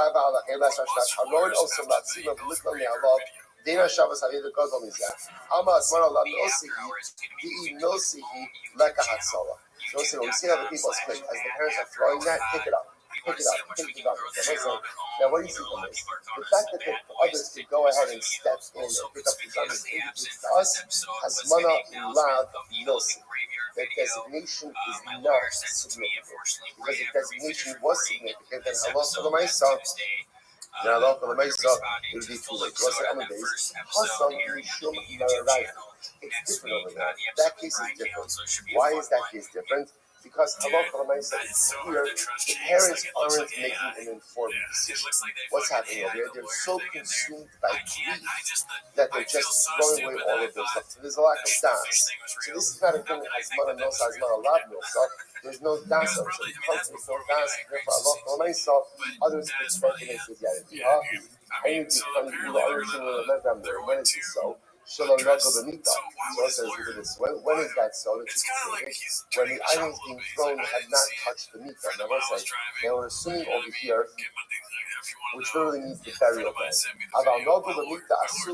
But again, I want to say, so the pastors, what it sounds like is, as long as it didn't touch the funeral beer, but if it touched the funeral beer, it's also by no. But I don't understand, if there's not really like informed over here, so why should it make a difference? No. When you say it touches the bed, it's not talking about the funeral beer. I'm saying essentially, there were like two different mitos. There was one mito in which mace was carried, right? But then there was another mito with which the mace was buried. So when the parents are originally throwing garments, they're throwing it on the mito, on the beer on which the deceased is being carried. So that makes the other people become rescue the items, save the items, because again, no one's going ahead and making any informed choices over here. This is good. And they can salvage the items. If on the other hand, items are thrown on the beer, on the bed, on the structure, now called the beer, that the son is going to be buried with, once stuff has been thrown on there, you can't take it off. Why not? Because everything thrown on the beer in which the mace is going to be buried almost can be confused with takbir from the burial shrouds. And we're concerned that if people start taking stuff off that bed, then what people will think that burial shrouds can be repurposed as well. Okay, Tashma, Tashma, kiss. So also back question. If you have a pouch that was made for tillin back, so ultimately you can't use it for a money pouch. You need to tillin. I'm sorry. The Rice says if you have a bag that was made for tillin, you cannot use it for money. In Yaakov tillin, if you only put tillin, the pouch was not made for tillin, but the other thing was a pouch. You have to put tillin in it. Then what? Then you have to mold. ultimately, again, you could put money in it. But it's interesting enough, this one, it sounds like Hazmana Nosa. So it sounds like designation, ultimately, again, is significant. Which the Marshal Ima, Asa'ol B'Hiniach Voltaren, Asra B'Hiniach Voltaren, those are not really as follows. If you made the pouch for tefillin and you used it for tefillin, then you can't subsequently use it for money. Who's the thing? The guy that's like that, that's this guy. So again, what the Rif to say? What the Rif to say? You need designation and in order to go ahead and endow an item with identity. So Tashma, Amar B'Uman, Asevi Tiksha Sefer, not Tiksha Tefillin.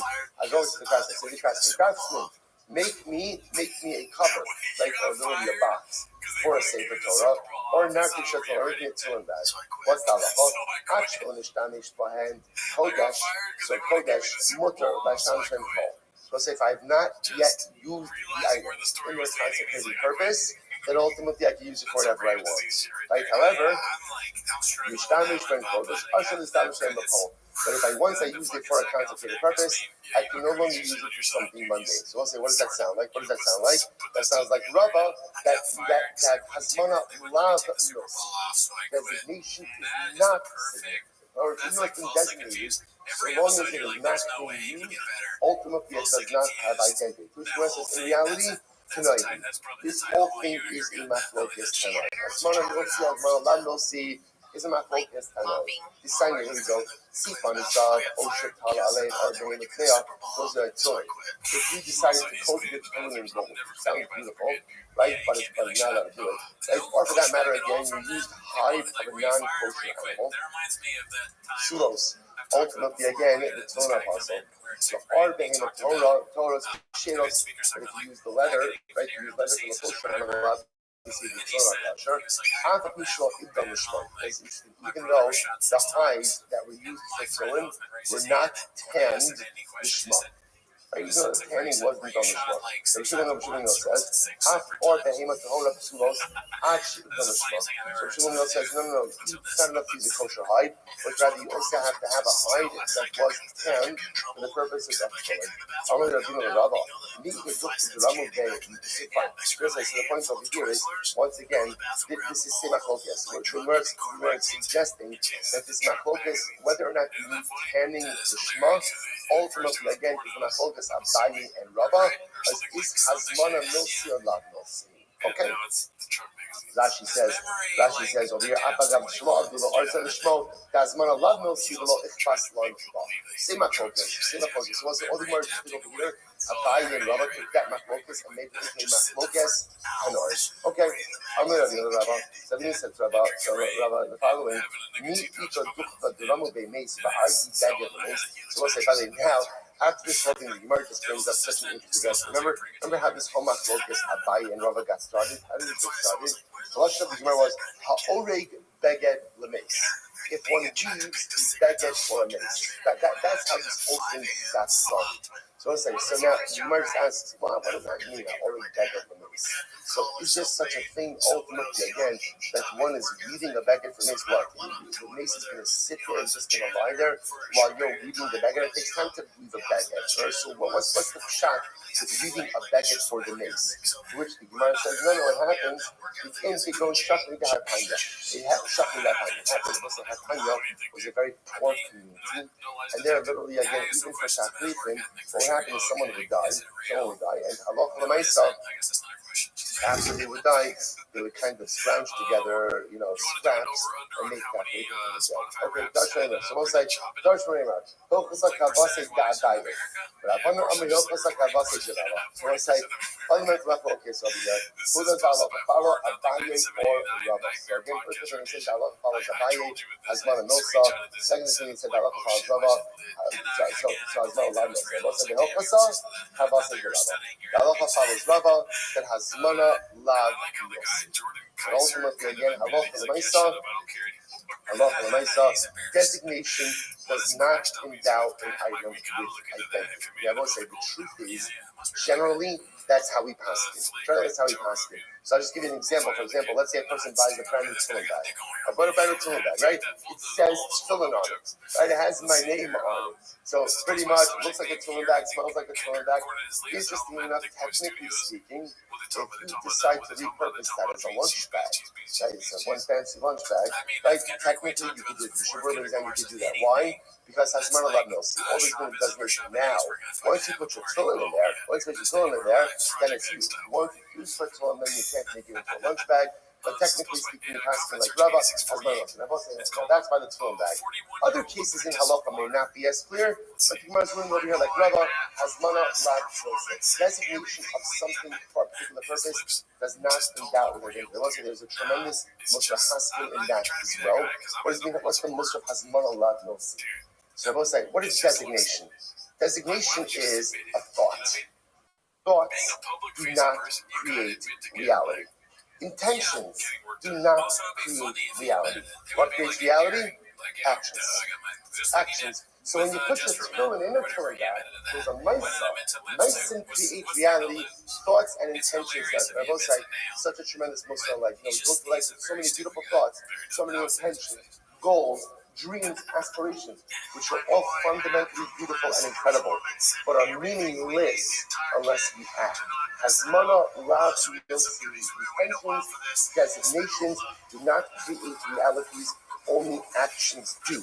That is true. Allah and I saw, and that's not what I saw. Transmission, Papa. That is? Yeah. All right, everyone's going to have a great day, everyone.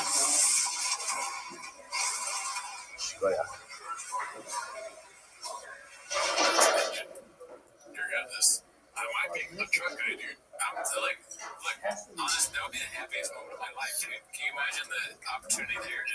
The best show on earth. We both had the merch truck festival. Yes, we do our own version of that. We passed this is I can learn from you. When I was a younger man, I was screwed up. This is hard to have on this. You need to be trouble. That's why I got a dog behind. Really? Don't let that stop you from, only happen once or twice in your life. Also being able to tell the joke. I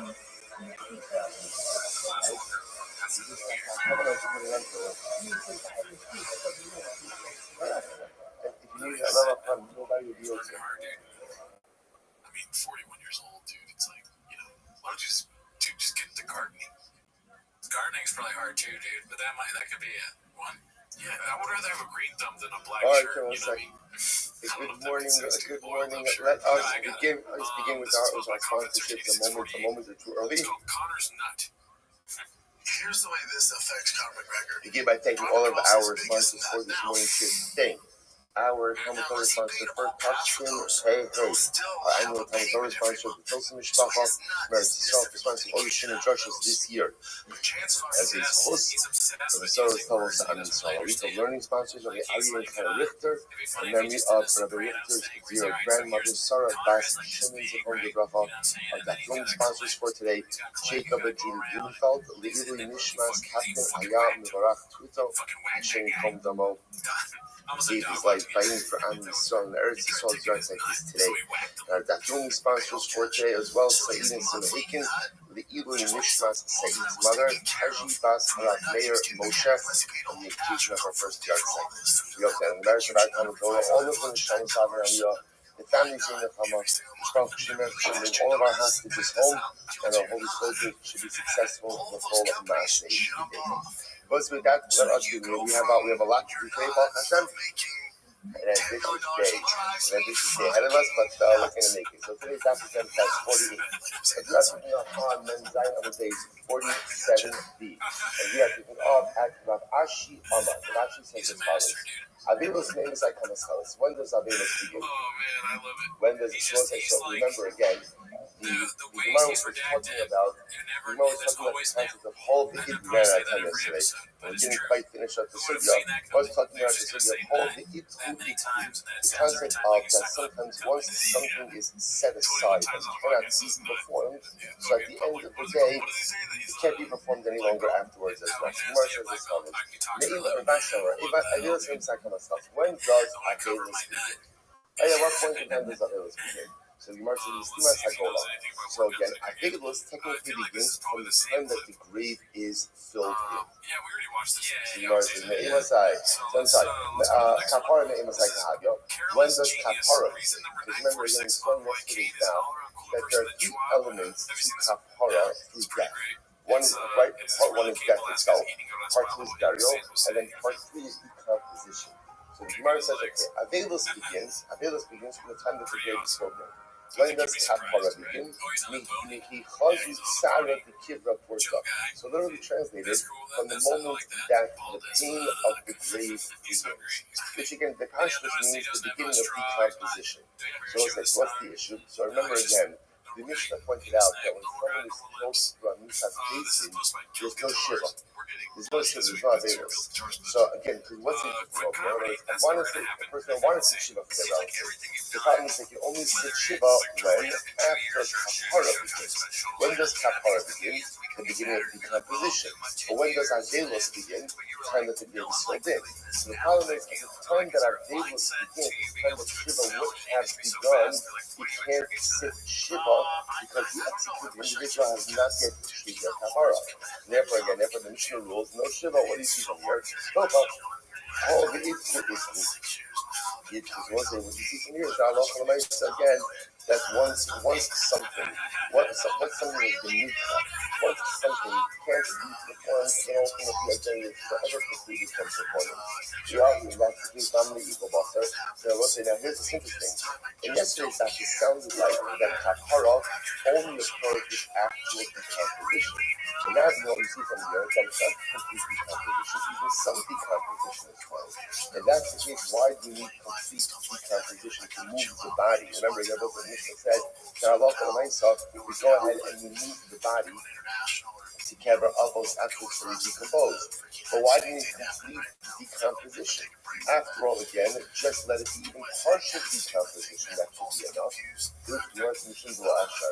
That's the logistical issue.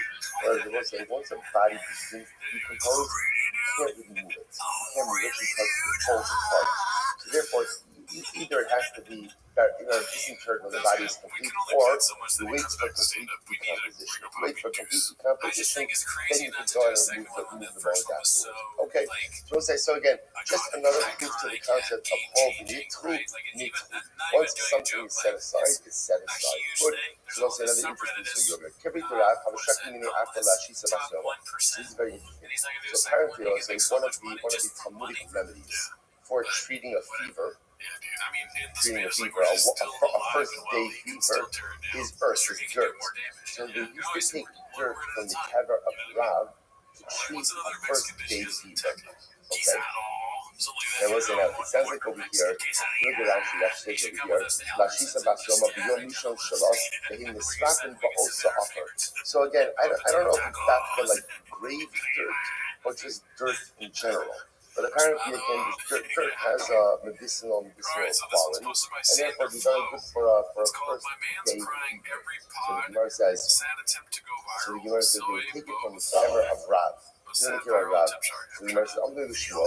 So people change the Shmuel to complain about this because they thought it was inappropriate. How can it be that you're taking dirt from the kever of Rav to go ahead and treat a fever? Seems like a misappropriation of something dedicated to the dead. So again, Shmuel said, Amaru. You're talking, Shmuel said, Shmuel said, I think it's a great idea. Why? Shmuel said, again, it's Karka Olam, it's earth. And earth is never prohibited. Now, what's the guy? It says, Vayashe as Afra al Kever B'nei Ha'am. Shmuel said, one of the kings, when he wanted to create the Avodah Zarah, he lined up all of the Avodah Zarah, and he sprinkled the Avodah Zarah dust on the forum of the people. So the Nabi is comparing Kfarim to Avodah Zarah. Avodah Zarah was very interesting. Avodah Zarah cannot be found on something that is Mechaber L'Karka. Something that is the ground was actually a sin. Asher can nurture also as Elohim al Haharim Halavi. So it keeps being up to the Pasuk here talks about the idea of the Barim when we go into Israel, we have to eradicate all vestiges of Avodah Zarah. So the Torah speaks about again the nations that you inherit, right? Asher Yoshu Osam Es Elohim Al Haharim. So their gods are positioned on the mountains. So the Gemara Darshan over here, the Gemara says Al Haharim Elohim Elo Haharim Elohim. The fact that their gods are on the mountains and not that their gods are the mountains. In other words, let's say somebody decides to say, you know what, I hereby declare 7 Mile Lane as an Avodah Zarah. Right? It's an Avodah Zarah. Right? This mountain is an Avodah Zarah. You can't do that. Avodah Zarah doesn't devolve, Avodah Zarah identity does not devolve upon karma. Right? Avodah Zarah identity devolves upon objects. So you might want to be careful here. Therefore, you can't make a mountain Avodah Zarah. You can't make this Avodah Zarah. So the pasuk compares Avodah Zarah to a kever, to a grave. So the same way that Halacha L'Maisa, Avodah Zarah can't devolve upon karma, so too again the prohibitions of a grave can't devolve upon karma as well. So the Gemara says, how can I be in the Mechober Lomis? Therefore, again, that's why Rav said, Shmuel said it's not a problem that they're taking earth from Rav's grave in order to go and treat the earth's grave. So basically, where is the kasha? So let's say Ruben lost his father, like Ruben's father Yaakov died. So what did Ruben do? He dug a grave for his father, but it turns out that he ended up using a different grave for his father. So he dug a grave for his father, but buried his father in a grave. Harry said, "No, you start go on this." So again, Ruben should not bury. So in other words, that grave that Ruben originally dug for his father can't be used at all. So we'll say that sounds like, again, we're going to further qualify this being later on, but that sounds like Halacha L'Maisa.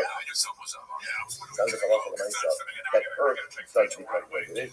Which must say, no, how come I'm asking the Kevin? But it's talking about where Ruben actually put the structure on top of the ground for his father. In other words, that real might have been in the ground, but he put the structure on top. It's that structure that becomes prohibited for non-use. I will say now, why exactly it becomes prohibited for non-use? What happens? If you look at Rashi says, well, yeah, first, Lo Yikbar, Aben Olam Mr. Figure, the Husman, Ne'esa the Chol Hanor. The Gemara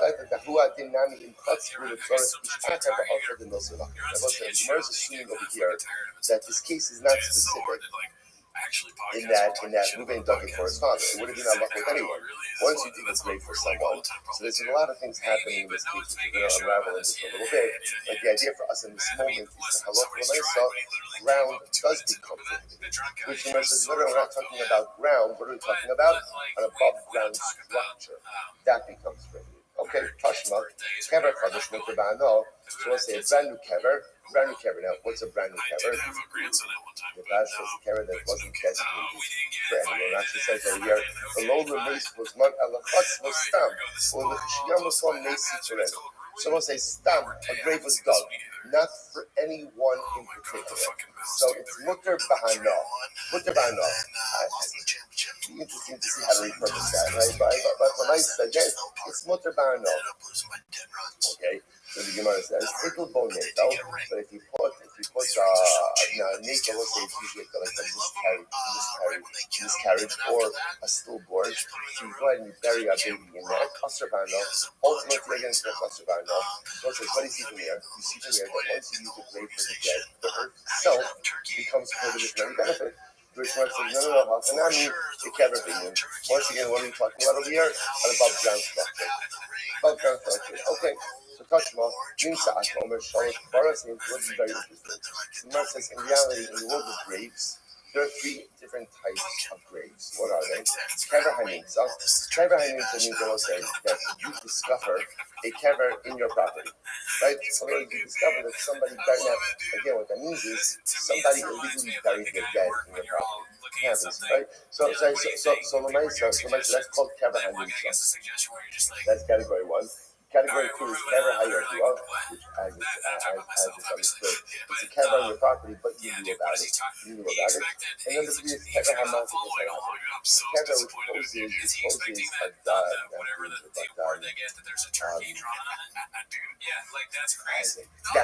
damage to the public. We're looking at how does the kever pose damage to the public. So that actually points out over here that, for example, the kever is situated in a public thoroughfare, and Halacha L'Maisa, people are passing over it with the truma, with their nicer, with other items that then become ritually impure as a result of the location of the kever. So what's halacha with all three of these? Kever and Uzzah. So I will say, if you find the grave on your property, which means somebody illegally buried your dead on my property, and what's halacha? What's so allowed to move the kever? Allowed to move it. You know, and once you move it, the Komo Tar, ultimately again, the area in which the dead was buried is Tar, and Mutabana. And that's because that wasn't a legal burial. Everybody was not allowed to put their dead there. They did. I'm allowed to move it, I'm allowed to use it, and the area is Tar. Kever Hayadua, if you have again a kever that was no, again, I knew that somebody buried their dead on my property, also, you're not allowed to move it. You know, if you go ahead and you move it, the Mokum is coming. You can't get hand on. That's the power focusing on over here. The idea over here is to see that halacha l'maisa, the karka does remain coming. Or I should say asrbano. Kavra mazik is aradim. If somebody says a kever that does damage or poses damage to the general public, then halacha l'maisa knows you're allowed to move it. You know, and if you do move it, Mokum tahar. This area is dark, but asrbano. So once again, you see it being thread of three cases. Like the halacha l'maisa, the area itself of the grave is asrbano, which means once again, hakanami, the kever vineyard. Talking about over here about a structure built on top of the grave. Okay, the kever means so much of it also. And by the way, just as an aside, if you find the grave on your property, you're just allowed to move it. What about the following situation? Maybe it's a mitzvah, right? Maybe again, you're right. Somebody buried the dead on my property. You know why? Somebody was found dead on my property. And what's halacha? So where do you bury a mitzvah? Right where you find it, and you acquire dead area. So why are we so quick to say that you're allowed to move it? Maybe it's a mitzvah which turned out to be moved. Bruce Kumar says no. Shiny mitzvah, we call it a mistake. A mitzvah is different. Why is a mitzvah different? Because it has a call. It has a call. Those people know about a mitzvah. All right, keep not. So again, we're just going to point out over here what's occurred. What's occurred is that halacha l'maisa, the dirt of the kever itself is not necessarily asrbano, and that's why Shmuel tells them that halacha l'maisa, they could take the dirt from the kever of Rav to treat a one-day fever. So it sounds like that's the Gemara single here. The only time it becomes usher is when you have some, because now why wouldn't the dirt of the kever be usher banor? Because of the comparison between a grave and a whole zara. Like a whole zara, and you can get a karka over the karka. Ultimately, is not usher banor. So to buy a grave, the karka itself is not usher banor. Conversely, a building structure built on top of a grave, that will be usher banor. Okay, so it's now very interesting. Itmar. Ha'orik Degevane. So we'll say this is fascinating. And this sugya has a lot of different ramifications. So Ha'orik Degevane. So what happens? Somebody makes a garment for the deceased. Right? So again, we call it Yaakov died, and Reuben goes ahead and weaves a baguette for I would see a little bit. Perfect. You know, I don't crash up with this song. I'm going to feel bad because I don't maybe it's just not used to Brennan. So the Gemara says, so if not, already back on the make. So once you now watch this, somebody went ahead and made decorated shrouds. Okay, now interestingly enough, watch what's happening over here. So what's this? So the Shaila is at the floor of the Rashi. Rashi says over here. Yeah, already back on the mace. La'achar shemes. So let's say, so now Yaakov died. Reuben made contribution for Yaakov, made shroud.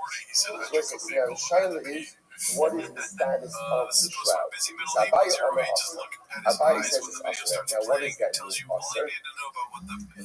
Rabbi says it's Mutter. As well as the Kashi, which means it's like this. Abai says you cannot use that shroud now for something else. Rabbi says yes you can. So Abai says it's Asher Hashmana Nosi. Abaye says designated something for a particular use and bound it with that type. So therefore, once you go ahead and you make the shroud burial, that becomes a burial shroud, even if it has not actively been used in that way, and therefore halakha l'maaseh becomes asur ba'anah, just like any other accessories of the dead become asur ba'anah. Okay, Rabbi Amamutar, Rabbi says, no, it's mutar. Why? Hazmar alav nosi. Rabbi says designation does not endow an item with identity. Right? So again, Rabbi says, when does the shroud become asur ba'anah? When does it become asur ba'anah? When you wrap the mace in it. That's when it becomes asur ba'anah. Suppose like, this is a yisodistic machloket that we're going to see really extends in many different areas of halacha. Hazmana nosi, hazmana lav nosi. Does designation endow the item with identity or not? Machlokes Abaye and Rabbi. Okay, so let's analyze this. So my time with Abaye, Abaye says that hazmana nosi, that designation endows with identity. What's his logic? My time with Abaye, Gamar sham me'egla arifa. So he's going to Abaye makes a gzera shava of sham from egla arifa. So what's it suggest to get the psukim? Where it talks about Vatamas Sham Miriam, Vatikaver Sham, and then that's lashon of Sham by Misa by death of Miriam, and by Egla Rufa is Va'arfu Sham es ha'egla. They will decapitate the calf there. So Sham. So Sham by death, Sham by Egla Rufa. So it says in the Ramah Egla Rufa Vazmana Misira by Egla Rufa, the moment you designate it. Now the truth is, it's not really the moment you designate it. Actually points out over here, it's the moment you bring it into the dry riverbed, right? So once you bring it into the dry riverbed, that's the designation. From that moment on, it is designated as Egla Rufa, and from that moment on, it is asur ba'anah. So Hainami b'hazmana misra. Okay, so just like Egla Rufa, the moment you designate it, it is asur ba'anah. So too again by death, by capitation, any will call it, any death accessories are automatically asur ba'anah from the moment you designate it. Rava Amar, Sham me'avodah. Rava has a different gzera shava of Sham. Avodah Zarah, ma'avodah shechavim b'hazmana misra. I will say something to Avodah Zarah. Avodah Zarah does not become asur by designation, only through worship. For example, let's say I say this table is going to be Avodah Zarah. A table Avodah Zarah. Let's keep it simple, right? So the designation of the table as Avodah Zarah does not make it Avodah Zarah. There has to be an act of worship. I bow down to it, I offer a libation to it, put a carbon on it. Like the designation itself does not treat it Avodah Zarah.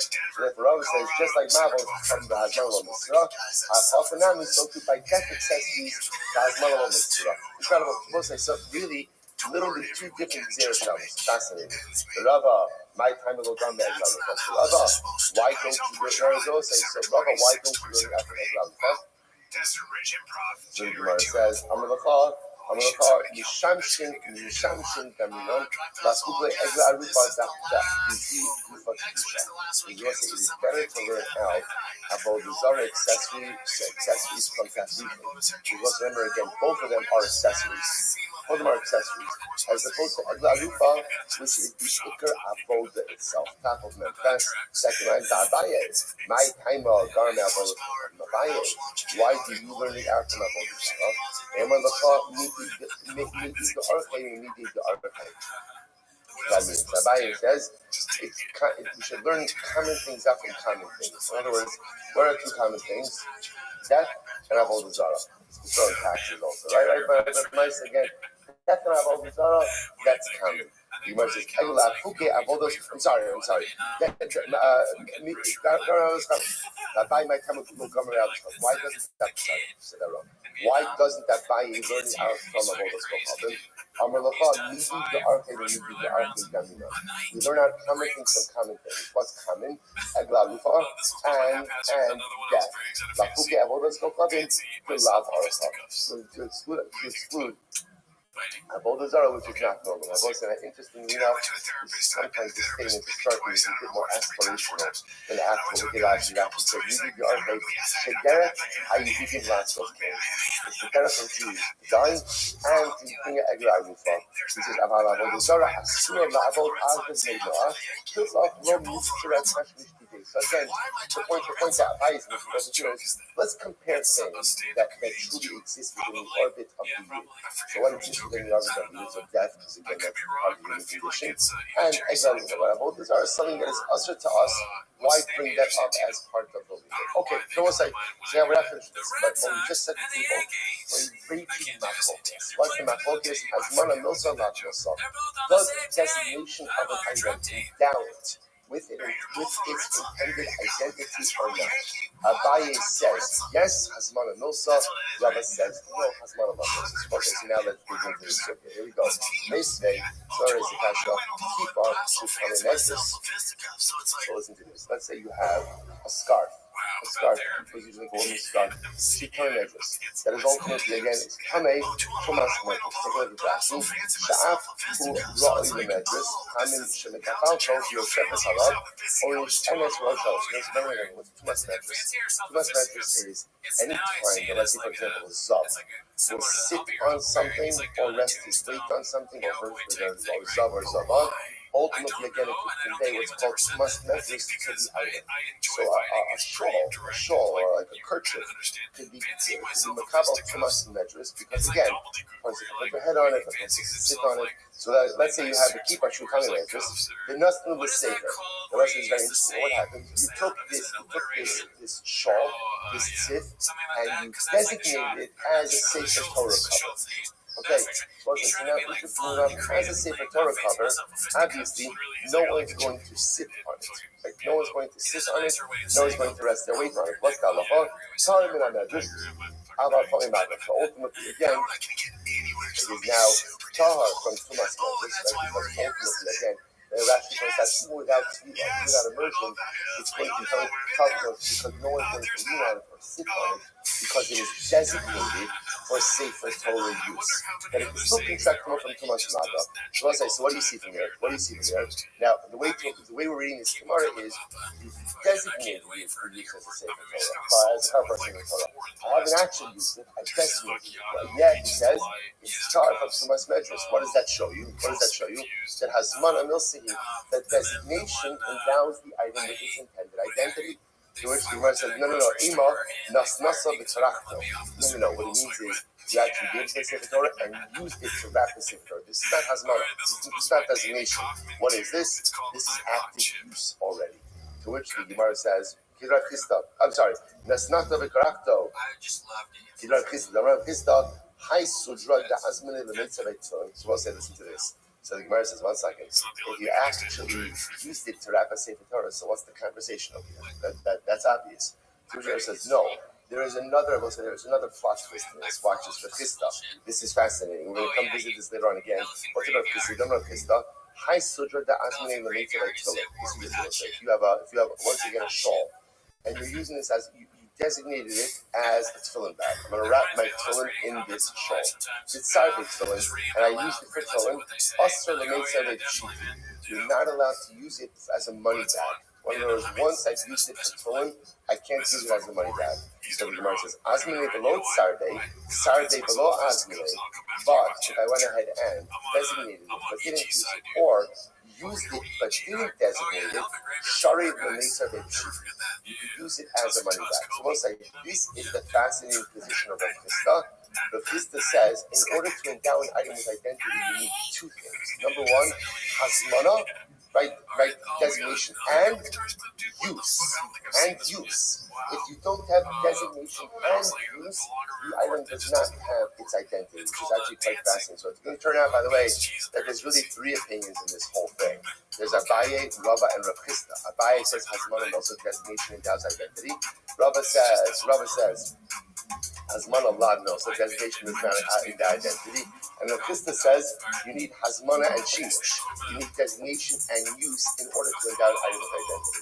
Pretty incredible. Okay, so Rabbi, the Amar Hasmana Milsi, according to Rabbi, who says that designation endows identity, I'm going to stop translating it. You understand that Hasmana Milsi. So Rabbi, Amar Hasmana Milsi, Hasmana Apagav Lotzabay. According to Abaye, who says that designation is significant, so as soon as you designate left shoulder stolen. Even if you did not use it, it still has its identity. Sarbe, but what happens if you used it? Rabbi says, in order to endow his identity, you need designation. That designation without use is enough. But use without designation, according to Abaye, does not endow with identity. So the Gemara says like the Tashma. Let's still try to figure out this correct and it's not local. So Tashma. Nefesh, Shabbat Shem Chai, Mutabana. Interesting thing. So let's say so, a Nefesh. Now what is a Nefesh? A Nefesh essentially is like a memorial, a grave, a tomb. So interestingly enough, you built a Nefesh to Shem Chai. Like, you built a tomb for someone who's alive. Whatever it is. So the Mesa, some people just are not creative, right? So the Mesa, you built it on somebody who's obviously going to imminently die. You go ahead and essentially you construct it while they're still alive. So what's halacha? Mutter banda. This is mutter banda, right? Because again, it's built for a living person. So because it's built for a living person, therefore it does not take on the identity as anything to the so your Rashi says Nefesh binyan she'al hakever shebeno l'shin kai l'shiyamos yikarebo. So again, this is an above ground structure that's built on top of the grave. That when somebody dies, they're going to be buried there. So again, now so the same maze usher. Interestingly enough, if you built it for someone who's already dead, then it is usher b'hana, right? Usher b'hana. Don't say, what does that sound like? Yeah, it sounds like you're building it for a person who's already dead, but one can have not yet been buried yet. Which sounds like what's happening over there. There's hasmana, there's designation, and yet it says it's usher b'hana, which sounds like again hasmana nosi, like Abaye, which says no, hakamah askinon, drama bemes. No, it's somebody who's buried there. Versus okay, Yaki my area Joseph. So say that's the case. So why do we even have to mention? Anything about adding on any additional layers to the Joseph Namilo? Namilo. So what's this ultimately? Even if you don't go ahead and add on anything, so you have to buy now. Which you must look the Joseph Nami. So it says it's interesting. Gemara says, no. The structure remains usher even if you move the deceased, even if you move the parts out of it and you bury it somewhere else. So Gemara says, Amarakra, Bar Papa Amrakista, in Haya Makiro, called Sasamote. If you know the exact area that was added on after the person died, you can remove that and the structure remains more Tashma.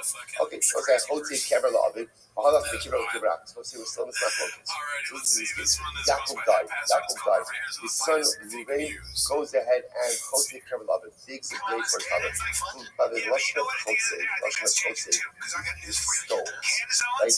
He moves aside stones in order to go ahead and make a kever for his father. Bahalach to cover the kever after. And then Reuben ends up burying his father in a different grave. Okay. So I was what's the Shaila? Shaila is what's the status of the first grave which was dug? Ultimately, again, Reuben can't use the first grave forever. So again, why is Gemara bringing this up? What does it sound like? It sounds like this is a thing of Hasmana Milsa. Hasmana Milsa, the grave has been designated there for a can't use. Which Gemara says, no.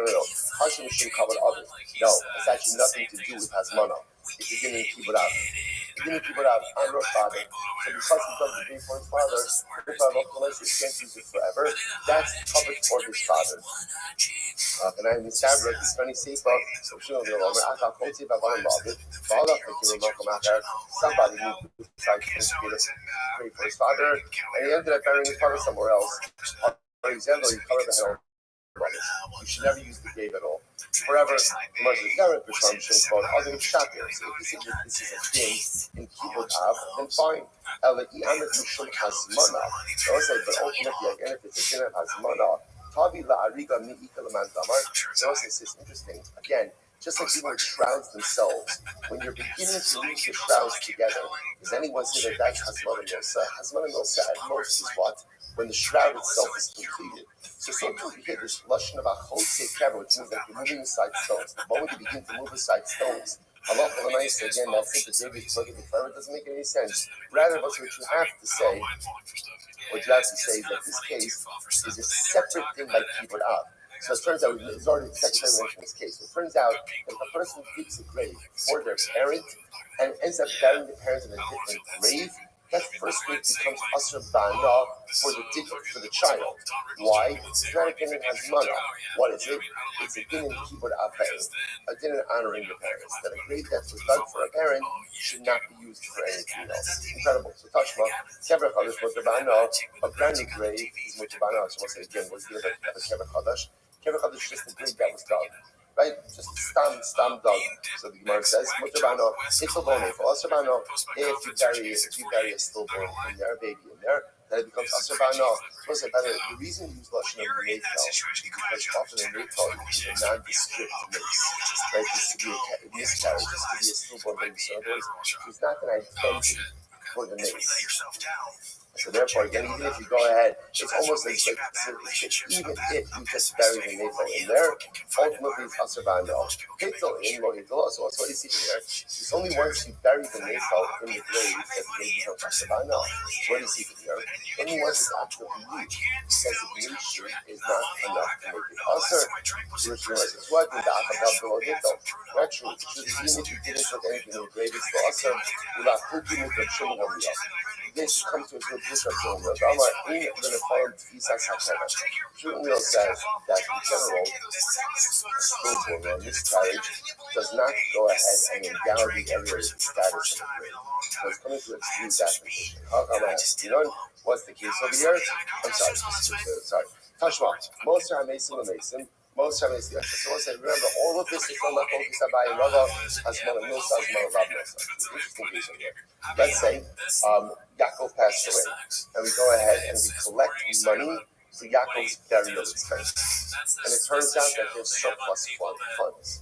What do you do with surplus funds? So remember, most are Mason, okay, whatever is surplus stays in what we'll call the burial fund. Burial fund, all right, so you don't use it for Yaakov, you'll use it for future lives. Most are Mason, your shop. So as a million phrases. But in general, there's a general collection, right? But collecting for the needs of the dead, right? Somebody passed away, a non-strict collection, and there's surplus, so that remains in the burial fund. What happens if we're collecting for someone specific? We're collecting for Yaakov. Yaakov passed away. Yaakov died now. It turns out again, we needed $5,000 and raised $7,000. What do we get $2,000? The Gemara says it goes to the Arshim, goes to the children. Goes to children. Goes to now. Interesting. Papa asks, what's the reason here? What's interesting about this is as follows. If you take a look at Rashi, this is in the wide line of Rashi, like down the Yarshav. They Hanos there. The Yarshim get the surplus money to benefit from it. Alma has mana Allah Milsi. What do you see from that? So that money was designated for Yaakov's burial expenses. So now that there's surplus, what do you do with the surplus money? It goes to the kids. What do you see from here? It has mana Allah Milsi. Designation does not endow something with identity. Which man says, no, we collected this while living is alive. It's a little awkward, right? But the Maisa, okay, living was imminently dying. They knew that at the time we didn't have the money to cover the expenses. They wanted to be slacking. So they collected all this time. Now, I was saying, now the difference between that is, okay, they're collecting money for burial expenses of somebody who's still alive, so therefore, again, it's not called money associated with the dead, and therefore, the Maisa should be more good. So the Gemara says, that's not what it says. It's not most Mason, the Yarshav. Leftover money that was collected for the general dead remains in the burial fund. Most any money is left over for the dead, in other words, collected for a specific person who died, go to the kids. Tani Allah, what's the example? First part I will say, case a couple of Mason stam, them most Mason. Always the case. Case number one is in general. We're collecting for general burial needs, not someone's specific general needs. That goes into the general burial fund. The Mace Zeh Mosar Mace Yarshav. We're collecting for Ruvain or for Yaakov, right? That's specific funds for a specific mace. Surplus funds go to the kids. So I want to say that sounds like we're collecting the money once Yaakov's already dead. Well, the time they must say, they may run the Yuka behind actually already else. What's discussing? So it turns out that this is actually raising my voice. So let's listen to this case. Right? So Yaakov dies. So again, if we're raising general funds for burial expenses, again, I know that I need to raise funds for Yaakov who died. but the way we frame the collection is, this is for the needs of the dead. There's a general collection. Okay, so that's easy. Any surplus funds remain in the burial fund. But now let's say Yaakov dies. Yaakov's Levi is going to cost $5,000. We need to go ahead and raise $5,000.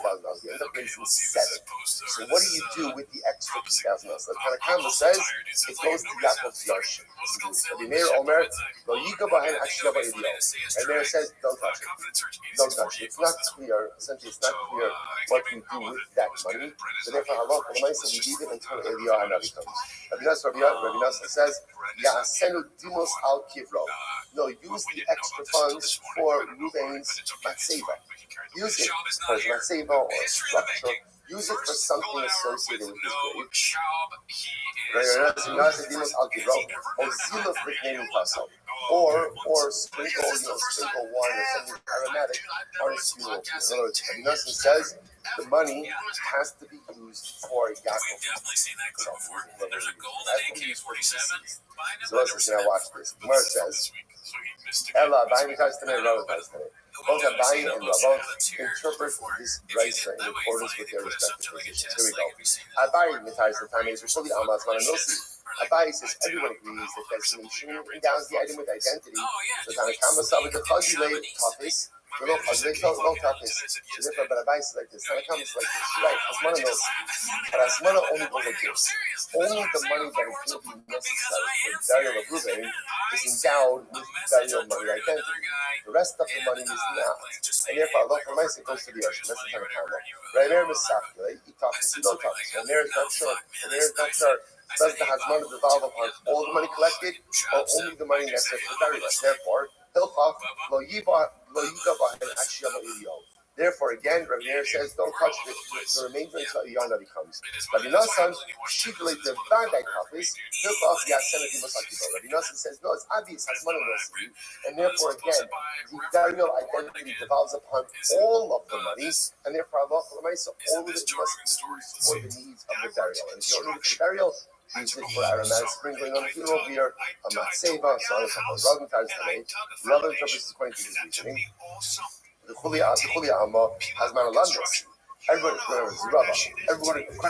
Everyone agrees that destination does not endow with identity. And Tanakama Savar Kifazu lay Achuli Machol.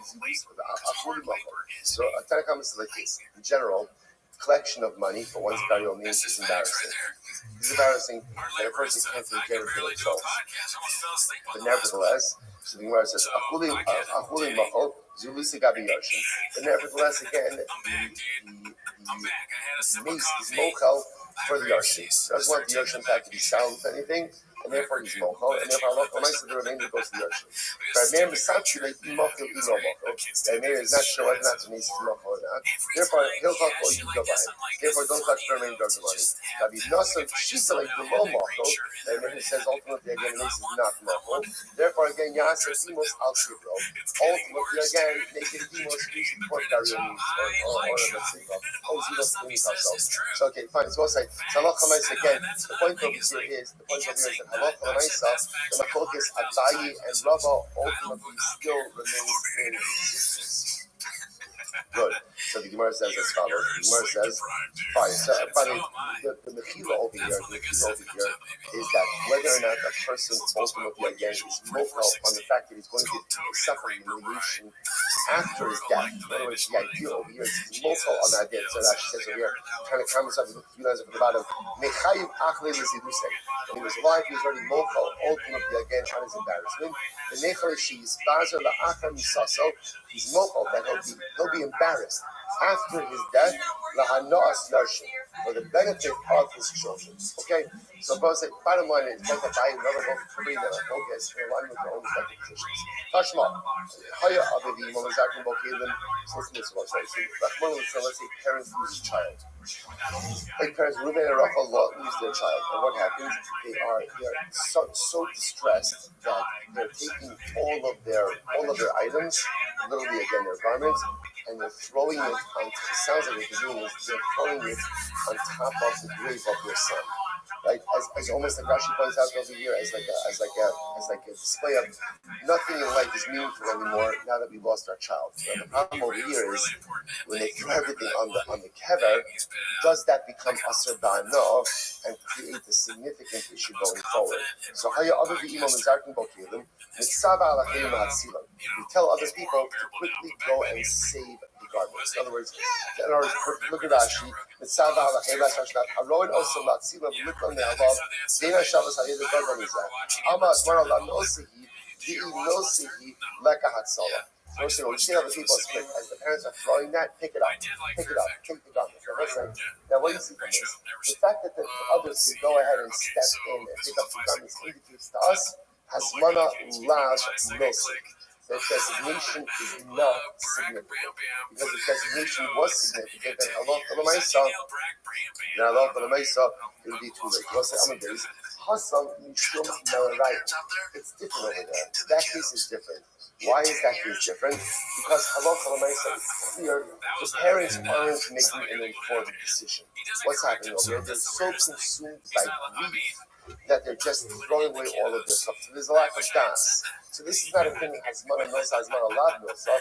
There's no das. So because there's no das, for Allah for Maisa, others could step in and say, anything from the original Mezamir. When is this so? Shalom not the Mika. So it says, when is that so? When the items being thrown have not touched the Mika. Now, what's that? They were assuming over here, which really means the burial bed. But again, that was so the pashtus, what this sounds like is, as long as it didn't touch the funeral beer. But if it touched the funeral beer, it's aser ba'ano. But I don't understand. If there's not really like informed das over here, so why should we make a difference? No. When we say if it touches the bed, it's not talking about the funeral beer. Both say essentially there are like two different mikos. There was one mikah in which the mace was carried, right? But then there was another mikah in which the mace was buried. So when the parents are originally throwing garments, they're throwing it on the mikah, on the pier on which the deceased is being carried. So that, again, other people can come, rescue the items, save the items, because, again, no one's going ahead and making any informed choices over there. This is grief. And they can salvage the items. But on the other hand, items are thrown on the pier, on the bed, or on the structures. Now we'll call it the pier. That the son is going to be buried with. Once stuff has been thrown on there, you can't take it off. Why not? Because anything thrown on the pier in which the mace is going to be buried almost can be confused with taklich and with burial shrouds. And we're concerned that if people start taking stuff off that bed, then what people will think that burial shrouds could be repurposed as well. Okay, Tashma, Tashma, kiss. Shasar Nechoto. I want to say back question. If you have a couch that was made for tillin bag, Asra Anifa Bamos. So ultimately, you can't use it for a money pouch. You need a tillin, so I'm sorry. Tishazola Anifa tillin, Asra Anifa Bamos. So Raisa says, if you have a bag that was made for tillin, you cannot use it for money. The Niach tillin, if you only keep tillin, the pouch was not made for tillin. But rather than it was a pouch, you have to put tillin in it. Then what? Then you have to put mulch. Ultimately, again, you can put money in it. What is interesting enough, it sounds like has one of those stuff. It sounds like designation ultimately again is significant. Which you might say, primo, asol v'niach bol tillin, asol v'niach bol. See that stuff. Because no, right, read it as follows. If you made the pouch for tillin and you used it for tillin, then you can't subsequently use it for money. Who's the thing that is like that Rav Kista? Because remember again, what the Rav Kista say, what the Rav Kista say, you need designation and usage in order to go ahead and endow an item. So Tashma, Amar B'Uman, Aseri Tikshah, Sefer Tikshah, I go to the pastor, say, Pastor, make me a cover, right, or literally a box for a Sefer Torah, or Nartik Shah Torah, or even a Tillin bag. What's the halacha? Actually, understanding Kohen Kodesh, so Kodesh Mutter Basham Shem Kol. Let's say if I have not yet used the items in their consecration, dedicated purpose, with the icon right? However, but if once I use it for a consecrated purpose, I can no longer use it for something mundane. So we'll say, what does that sound like? What does that sound like? That sounds like Rava, that Hasmana Lav Nos.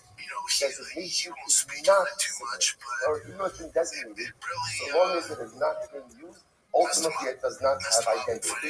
In reality, tonight, this whole thing is a machlokas tanoi. Hasmana Nosi, Hasmana Lav Nosi is a machlokas tanoi. He's saying, here we go, Sifan Zav, Oshet Halale, or Behemothea, those are children. If you decided to coat your children in gold, sounds beautiful, right? But you're not allowed to do it, right? Or for that matter, again, you use the hide of a non-kosher animal. Sulos, ultimately, again, the children are possible. So, or Behemoth Torah, Sheros, but if you use the leather, right? You use leather from a kosher animal, obviously the children are kosher. Anthop Yishlo is on the shmut. Even though the hides that were used for tefillin were not tanned to shmut. Even though the tanning wasn't on the shmut. The Shulchan says, or Behemoth Torah Psulos, Achi is on the shmut. So Shulchan says, no, it's not enough to use a kosher hide, but rather you also have to have a hide that was tanned for the purposes of tefillin. So the point over here is, once again, this is semachlokas. We're suggesting that this machlokas, whether or not you tanning l'shma, ultimately again is the machlokas of Abaye and Rabba, is Hasmana Nosi or Lav Nosi. Okay. Rashi says over here, Apagav Shmo Abdullah Arza l'shmo. Hasmana Lav Nosi below Faslan. Same machlokas. So once the only word over here, Abaye and Rabba took that machlokas and made it into a machlokas. Hello. Okay, I'm going to do Rabbi. So I'm going to say Rabbi, the following. So we'll say, by the way, now, after this whole thing, the Gemara just brings up such an interesting question. Remember how this whole book is Abaye and Rabbi got started? How did it get started? The lesson of the Gemara was, Ha'oreg beget lemes. If one weaves, beget or a mace. That's how this whole thing got started. So now, the Gemara asks, what does that mean, Ha'oreg beget lemes? So it's just such a thing, ultimately, again, that one is weaving the beget to mace. What? The mace is going to sit there, just going to lie there, while you're weaving the beget. It takes time to weave a beget. Right? So what's the shot with weaving a beget for the mace? To which the Gemara says, no, what happens? They go shuffling to Hatanya. They have shuffling that time. Hatanya was a very poor community, and they're literally, again, even for Shachritim, what happened is someone would die, and Halach L'maisa, after they would die, they would kind of scrounge together, scraps, and make Shachritim again. Okay, Darsh Reina. So we'll say, Darsh Reina, Tochasak Havase Da'adayin. That's one Amirochasak Havase Da'adayin. So we'll say, one of the focus over here. Who does Allah follow, Abaye or Rabba? So again, first thing he says Allah follows Abaye, Hasmana Nosa. Second thing he said Allah follows Rabba. So Hasmana Nosa. What's the Hilchasa? Havase Rabba. The Allah follows Rabba, that Hasmana Lav Nosi. And ultimately, again, Allah designation does not endow an item with identity. Never say the truth is, generally, that's how we pass it. So I'll just give you an example. For example, let's say a person buys a brand new tefillin bag. I bought a brand new tefillin bag, right? It says tefillin on it, right? It has my name on it. So pretty much, looks like a tefillin bag, smells like a tefillin bag.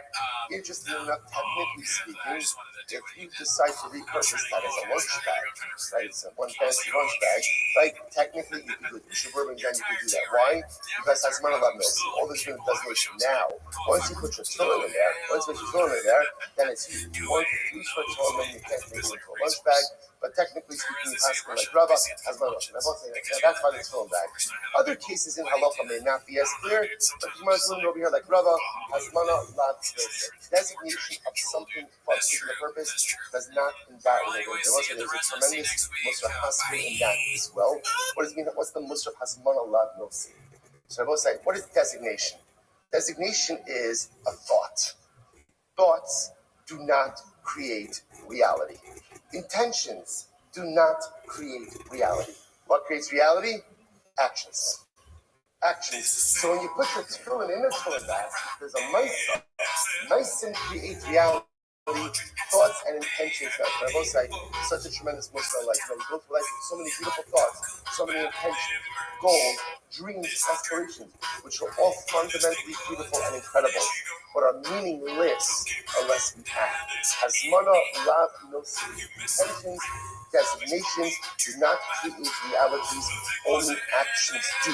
Got to see Allah when I saw, and that's not when I saw. All right, cameras and everything, everyone. Go ahead.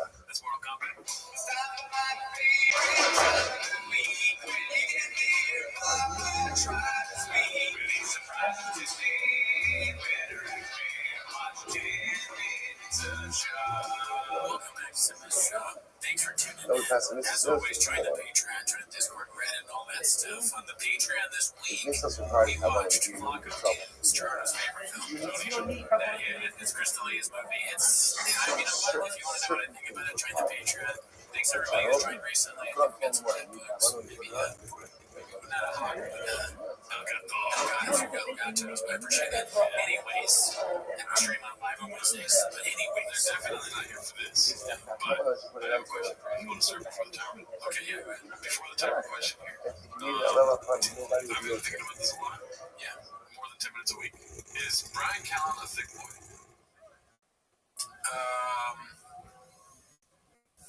No.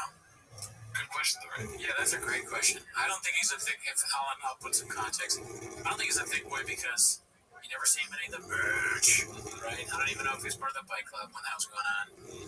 You don't see him eating donuts. He doesn't have that goofy, funny thing that thick boys have, you know? He's just not funny. He's that guy's gonna keep me busy. Good morning. What's it called? Okay, but here we go. I'll get to Rob. Hopefully everyone had a beautiful, uplifting, and meaningful Shabbos. Says thick boys go on, thick boy nation. Continue. Rouse. Begin a new week of the Sentence and Legend together. Begin by thanking all of our sponsors. You know what I mean? Oh, it used to be bigger. Right, we saw that picture of him. Our annual So, it's not because Brian Callen's skinny that doesn't make him a thick boy. There's something that's missing. It's like he has 2 C's. You know what I mean? Yeah, that's true. He definitely doesn't have enough C's. You know? Anyway, sorry, start with it. No, listen, that's not what you're here. That's a good point. I'm glad you brought it up. Getting rid of it. All right. What are you here for? 10 minutes a shot. So start the timer. Alrighty, so we got a couple of clips to tune to play. And this one is posted by Harry Pudding. Let me make sure. Harry Pudding 4504. Anthony Jeselnik goes off on Joe Rogan and shit comedians. Anthony Jeselnik and his new special Bones. All shits. Bones and all shits. Wait, Bones shits on Rogan's favorite comedians for being hacks and doing lazy comedy. Anthony Jeselnik goes off on Joe Rogan and shit comedians. He's just saying the same thing 3 times. You know, sometimes you gotta say it once for 6 and 3 times. What else have you done 3 times since you just talked about? Dude, we're scientists here. Alright. This is the clip, dude. And we're gonna probably watch this special this week on Patreon. Actually, let's see. 46B, about 6 lines into the white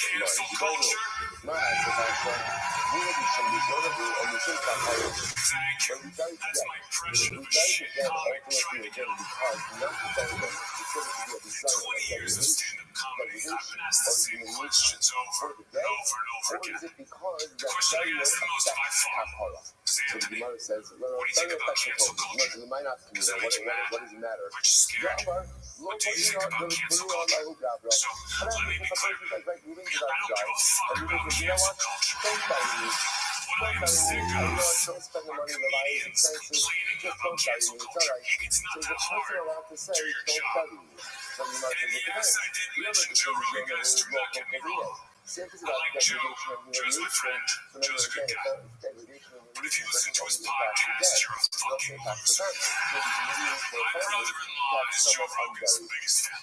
My brother-in-law is Joe Rogan's target demographic. My brother-in-law is a conspiracy theorist. A crazy conspiracy theorist. And my brother-in-law refuses to give him an organ donor. Because he swears if